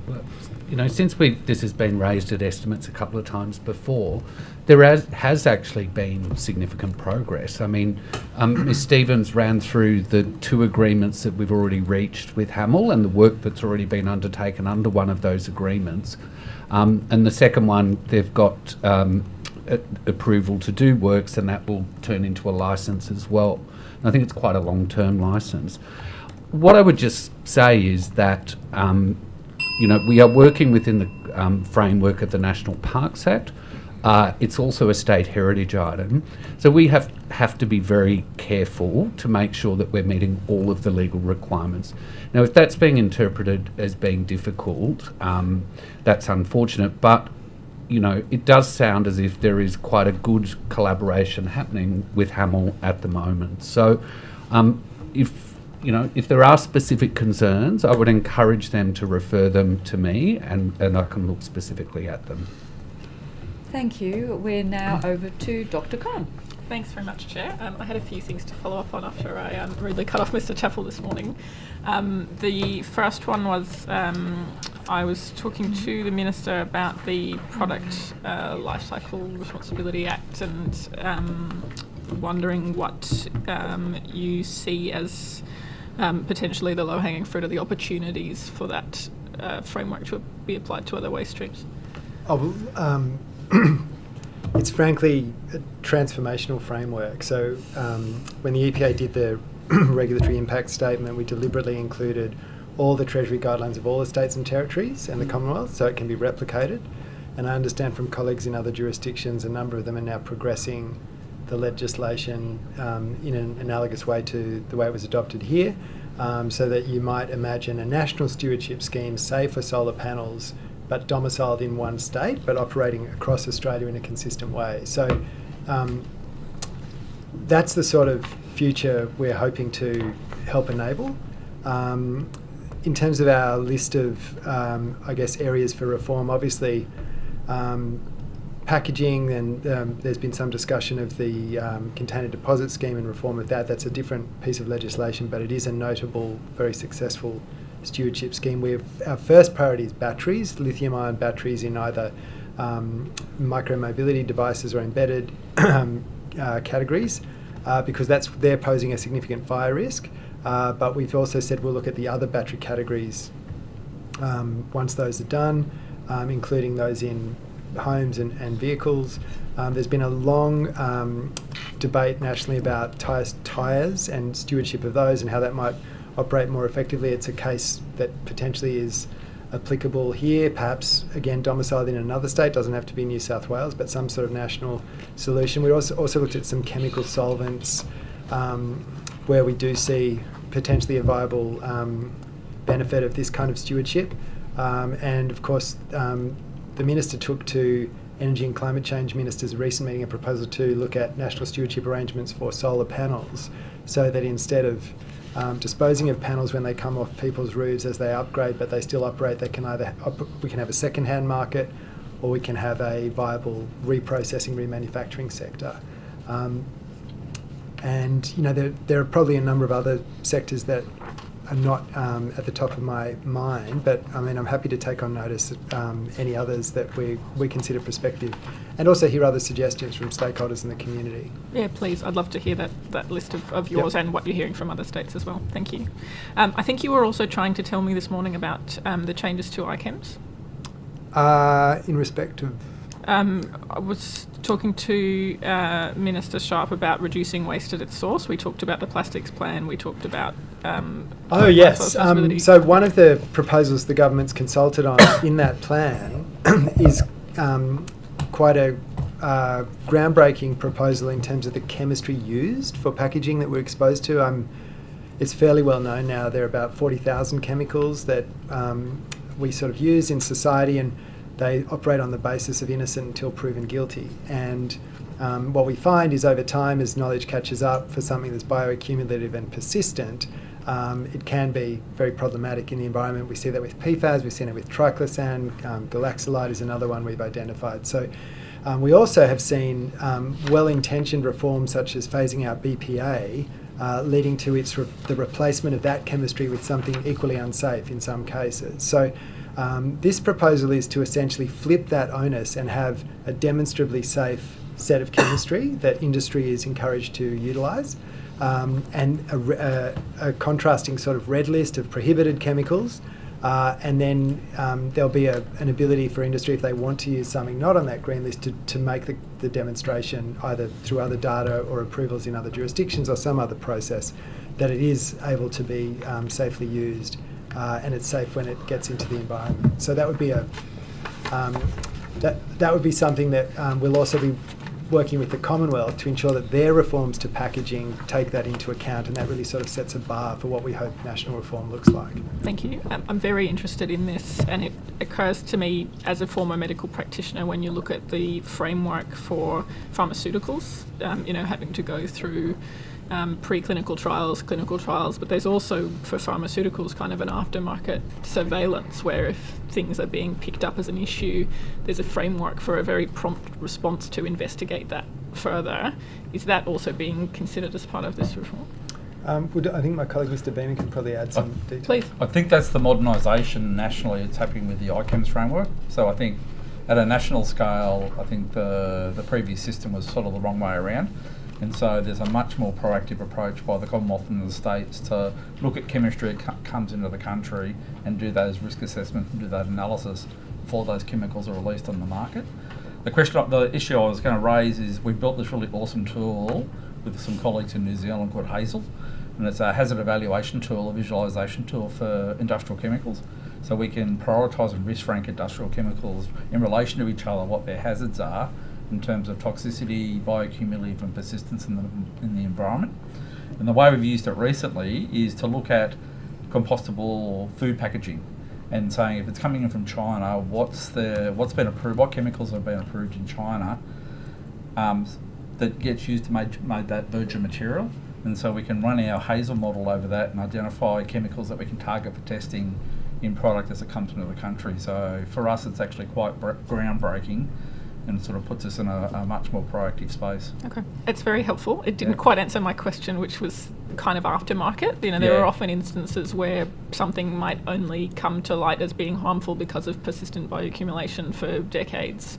And I suppose my analogy to pharmaceuticals was that in that sector there's a very robust framework for investigation of harm once the question's being asked. That's ICAMS. So we go back to ICAMS. So recently we've written to ICAMS on 2 chemicals, galaxolide, which is a artificial musk that gets used in detergents that we think poses an ecological risk. And so we've done the risk assessment work and we've gone back to the Commonwealth saying we'd like you to consider this for further analysis and scheduling into ICAMS. And the other is triclosan, which is used as an antimicrobial treatment in a whole range of materials, including things like toothpaste and hand sanitizer. And so we then put the pressure back onto the Commonwealth to say we would like this particular chemistry reassessed because it's in the market and we think it has a risk. Okay, thank you. And in my remaining time, I just wanted to come back to local government's ability to appropriately respond to air pollution, to particularly particulate pollution complaints. I think you might have wanted to add something this morning when I was asking. Oh, that was. We do get inquiries from time to time from community members wanting to report pollution or wood smoke impacts, and we've written some guidelines for local government or shared some guidance about how to collect that evidence and what it should look like. And perhaps Mr. Beaman can talk to that. I think last time we chatted, one of the issues was about the evidentiary use of video footage by the public and by councils. Yeah, so we've written to local councils and we've updated our website so you can use the video footage. You need to be able to have a continuous period of not less than 10 minutes, including a period of not less than 30 seconds when the plume extends at least 10 metres. There's a mouthful. That's actually in the Act, Section 135. But you can use video evidence, a council can use it, but there's a couple of things and we need to think through it carefully, and we've given this advice to councils. The person providing the video evidence needs to be willing to be a witness, so that's in the form of an affidavit, or if the matter gets appealed and goes to court, the council needs to rely on that person to give evidence. The video footage can't be doctored, so it needs to be sort of a continuous run of video footage. And we've just got some extra advice on it. People should be careful about trespass, so they might get a little bit excited in a private property. So we've given council some advice and tips about how they can engage with the community, and I think we should encourage that community reporting because an engaged community in that space is a good outcome. Thank you. That advice is certainly helpful and very welcome. Yeah. And I just wanted to follow up under the clean air strategy. There's a specific point about the government supporting councils to better manage smoke from wood heaters, and I know this is enforced very variably throughout the state. Some councils really see this as a priority issue. Many others don't, and we're in a context of a financial sustainability crisis for local councils. Other than sort of written advice, is there any practical support given to councils to support them in that enforcement role? Yeah, we've also got the local government air quality toolkit, which has been released to local governments, and so that's happened. That gives councils really good practical advice, and councils can always reach out to the EPA, and we can always give them any sort of enforcement / technical assistance to help them get the outcome that we're all after. And there's also a piece of behavioural research that we're conducting to share with councils to help them consider the best kind of way to frame educational materials or other interventions at the household level. Okay. Just one that you raised this morning to the other thing we do, trying to influence the national policy setting, is the Australian standard. So I think it's Australian standard 4013. So that committee's got 27 bodies on it, and the New South Wales EPA is one of those bodies. So we want to see to influence that committee to get the any particulate pollution as low as possible. Thank you. I'm out of time. Thank you. Can I just very quickly go back to the gas decarbonisation roadmap? Is that, I know that I think there's a commitment that there'll be something by next year. Does that sound right? I'm not sure who I'm asking. Probably me. Yeah, thank you. So I think the commitment was there'd be a plan roadmap by 2026, is that right? Yes, but there's also some work happening nationally on this, and so we're sort of working out what is the right timing for the state versus the national work that's happening through the Energy and Climate Change Ministerial Council. So I can come back on notice on exactly the timing and phrasing of that, because I think we came out with the strategy that listed the gas decarbonisation strategy before that work started with the nationally, and particularly focused on what is the position of gas on the east coast, because it impacts a number of states. So okay, so there's not currently work happening to develop that roadmap yet? It's more looking at what this. There's work happening, but I think it's now. I think falling into a couple of buckets. So I'll just want to make Can sure I ask just a couple of things, and happy for you to take them on notice. Is there consideration for incentives like those that are happening in Victoria for food processing and so on to help industrial sectors, which are potentially the most easy to electrify? It's will these sort of things, are they on the table for a roadmap, any form of roadmap that might be developed in New South Wales? I think I can come back on the specifics of that. We do have a number of other programs, though, that are specifically looking at assisting industry with electrification. Yep. And sometimes converting from gas to electricity is part of that. So there's other sort of programs we have that fall within that. And I think are we looking at incentives, or are we looking at targets? I think it's just trying to get an indication of where if there is information now about where we're planning, or where we're heading and what we're planning. Yeah, sure. I'll take it on notice in terms of what we can sort of say at the moment, because it is still in train. Thank you very much. Mr. Chappell, do you think the guide for large emitters has changed the way that new coal expansions are being assessed and determined in New South Wales now? Well, I'm certainly confident it will, and I think it has already had a substantial impact from what I understand. And when you say you think it, what are the kind of the main changes you think that it will do in terms of? Well, I think the mitigation hierarchy, for example, is a key component where proponents will work through how they can optimise things like haulage routes to avoid emissions. So avoidance will be very much a primary concern, including which seams proponents seek to attain approval to mine. And then I think the ability for proponents to consider pulling forward any incremental technological opportunities will also be explicit right up front in the way a project is framed. And I think we'll see significant benefits in terms of the emissions produced as a result. And so do you anticipate at all that, given the EPA's kind of leading as the climate regulator in New South Wales, if a new coal mine was, I know this is a bit hypothetical, but do you think the guide is going to be used or implemented in a way that if a mine proposal is not doing things that you view that it could do to mitigate and follow that hierarchy effectively, would the EPA be in a position to start objecting to, or will it just continue to be through negotiation, through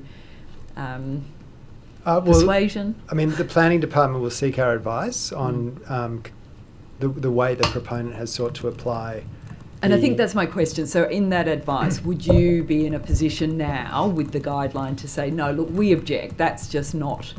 Is that what we're likely to see in the coming term? I think something like that. I think we're already seeing the industry respond. In my interactions directly with various proponents, they're already demonstrating and seeking to demonstrate the way they have worked through, for example, that mitigation hierarchy in detail compared to perhaps the original scope that they might have been considering. Thank you. Mr. Lean, are you able to tell me if the development and the publication of the new establishment plan for the national parks, I think it's the National Park Establishment Plan. Yeah, the National Park Establishment Is Plan. that a plan that's still underway? Are we... Yeah, it's an election commitment that was made by the government before the 2023 election. My understanding is that there's preliminary work underway in relation to that. Obviously, one of the key considerations is where we end up in terms of the Great Koala National Park. But Naomi, Trish, can you add anything? Thank you, Ms. Harrop. Yes, internal work has been underway looking at the bioregions and undertaking analysis to understand the current status of reservation and to identify potential priorities and themes. Is there a time frame on it? I feel like I've asked this at the last two budget estimates. I appreciate they're big things, but I know it was an election commitment. So I'd expect it sometime before the next election. Before the next election. It's interesting, isn't it? I always thought an election commitment meant you get elected and you just do the thing. Anyway, no criticism here to anyone. That was not intended. But, okay, so just with that, is there any clues about, will the establishment plan set, say, targets? I'm considering the idea of, the High Ambition Coalition that has made, and we've done it nationally. We've said, well, we'll protect 30% of the nation's waters and lands by 2030. Is there anything that you can elucidate in terms of, are we looking at that kind of establishment plan, or is it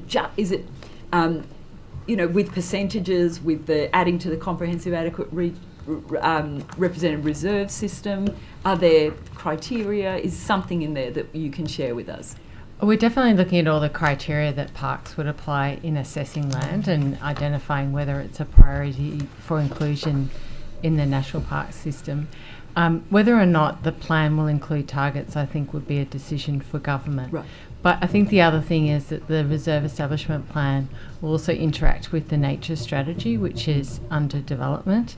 And any direction or targets that are set through the nature strategy would feed into the reserve establishment plan.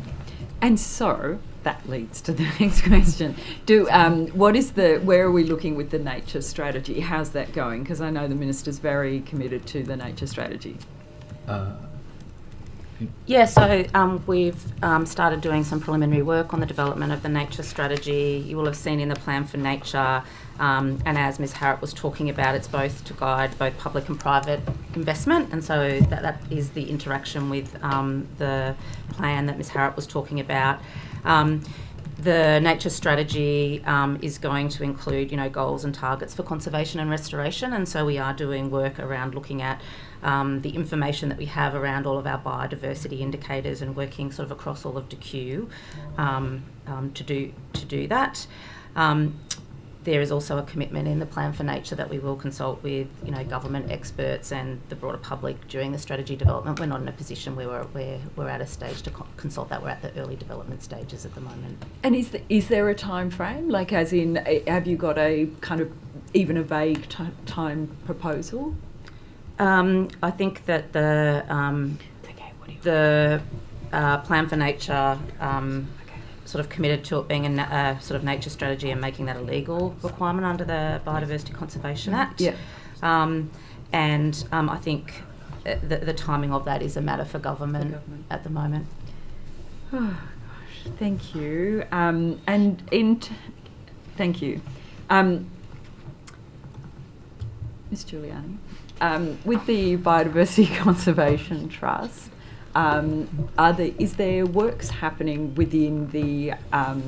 Is there an acquisition program at all happening through the revolving fund? Yeah, so that program is a continual program. We're always on the lookout for properties that are for sale that meet our eligibility criteria. And yeah, happy to share anything you'd like to know about that program. How many properties have been acquired in the last 12 months? Oh, I'm not sure if I've got the last 12 months. I know how many we've done in total, so I might come back to you on that if I can, because I've got the overall numbers. The overall, yeah, okay, all right. If you wouldn't mind, if you could just do the last 12 months and then the 12 months previous, that would be very helpful. Sure. Yeah, happy to. Thank you. For both of us, you get one more question, I think. Okay, I'll be super quick. I was curious about what is happening in terms of the rollout of EV chargers and energy networks being able to directly own pole-mounted chargers. Is there an update on that?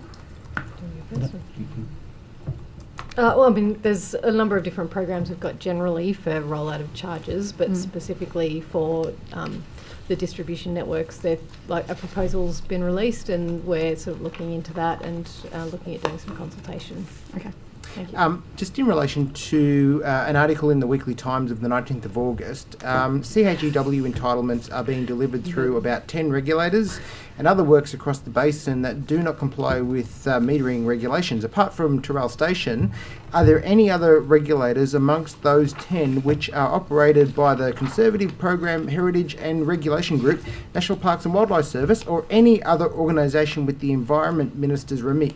As in, what water regulators is the Minister responsible for? If you could provide some locations, model numbers, whatever details you've got on that, I would be very much appreciative. I might take that one on notice. There we go. That's exactly the answer I was looking for. So we can all get out of here. So just on the EV strategy and charges, is there a deadline or timeline that you have for actually making a determination on that? Not for making a determination. I think it's something we've had different sort of thoughts given to us from different parties, so we want to do a consultation before we make a decision on. So there's no timeline? I can take on notice what the timeline is, but I don't have the specifics at the moment. Thank you. Does somebody have the number on how many Aboriginal heritage impact permits have been granted in the last 12 months? I do. You do. Thank you. So we have it split down. So if I go 24, 25. Yep. So AHIPs, we have 72.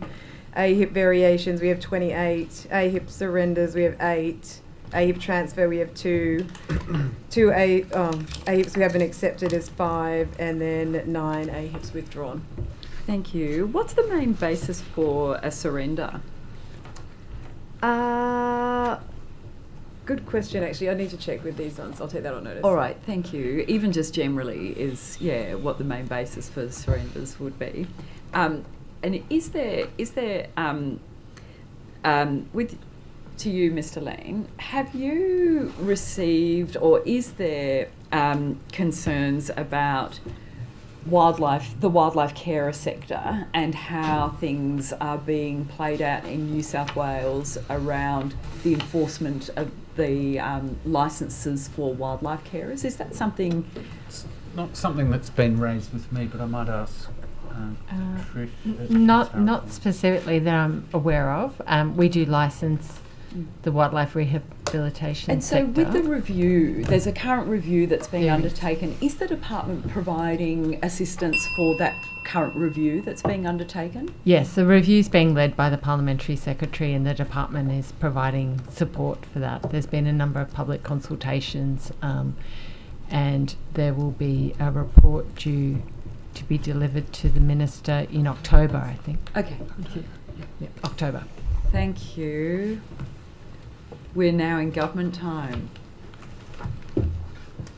Do any of the witnesses have anything else they want to I add? just want to clarify one thing. So Mr. Ruddock referenced the discrepancy between the Commonwealth and the New South Wales data. We haven't been able to match the numbers that Mr. Ruddock referred to, but if he'd like to give us some more specific information, we'll certainly endeavour to respond to that. I also have some updates from Ms Munro on the heat pumps and solar for apartments. Thanks. So there's a number of different programs that have heat pumps involved. So in industrial heat pumps, there's currently one program open that's $1 million feasibility grant program, which for eligible businesses to conduct heat pump screening or development detailed feasibility studies. That one's open until October 25. We've previously run a pilot of this that was with about $300,000, and under that we've already funded 30 heat pump screening studies and 8 feasibility studies. And there's also heat pumps are also eligible under our high emitting industries fund, although at the moment we haven't had any applications for that. It's eligible to the highest emitting industries. In addition, in consumer heat pumps, heat pumps are eligible under the Energy Security Safeguard, and this is also supported by a Safeguard Acceleration Program. Whilst they're not grants as such, they support heat pumps, and at the moment around $3 million. We've awarded around $3 million to accredited providers to deliver incentives to households to install heat pumps, of which about $521,000 has been spent so far and delivered 640 installations. And $570,000 has been given to accredited providers to install commercial and industrial heat pumps through that same program. On top of that, there's also the Social Housing Energy Performance Initiative, which is we're doing with the Commonwealth. In total, it's $175 million. Heat pumps is one of a series of activities that can be done under that program. The latest information we've got is up to December 24. At that point, 235 heat pumps had been installed. About $1.38 million was spent on the heat pumps themselves, plus a little more if you count the installation costs on top of that. So I think the information we've got is that the total figures overall of heat pumps that have been installed is around 5,000 or just under 5,000 in households, and about 1,800 in businesses, mainly small businesses. That was in sort of financial year 24-25. And then separately for solar for apartments, you asked about that 55 lot threshold. So that cap's in place because the sort of solar for apartments, or SOAR program as we call it, is designed to meet particularly target medium density buildings, so between 3 and 55. This is where the size and complexity of the solar systems remains practical and cost effective. So what they've found is larger apartment complexes often either lack sufficient roof space for an appropriately sized solar system to deliver an economic payback, which in the program they look at a 10-year program time frame. And also the technical advice we've received is that for the larger systems, they need to have sort of more expensive kit, I guess, around sort of the inverters that they require and the central protection systems needed, which adds a lot of cost and complexity. And this is a $25 million program, and given that 75% of our strata are 10 lots or fewer, by capping it means that we can reach a lot more apartments in total through the program. Thank you. Chair, I also have one. So Yes, I just please, this is follow your up time. to the Minister's earlier answer around whether there had been any previous stop work orders at Terrell, to Mr. Fang's question. So there was a stop work order issued by NRA in August 2022. It related to the flow of the flows into the Warrego Dam, and also in relation to the provision of some real-time data. It was revoked by NRA in late September, so the following month. following the department's full compliance with the order. That was 2022, did you say? August 2022. Thank you. And sorry, one more on AHIPs. Yes. I've got a team that's turned around really quickly. So there's a number of reasons why they would be surrendered. For example, the project's no longer going ahead, works are finished early, or it's no longer required, or the proponent is rescoping the project and is withdrawing it to then put in a new AHIP, more comprehensive permit. Thank you.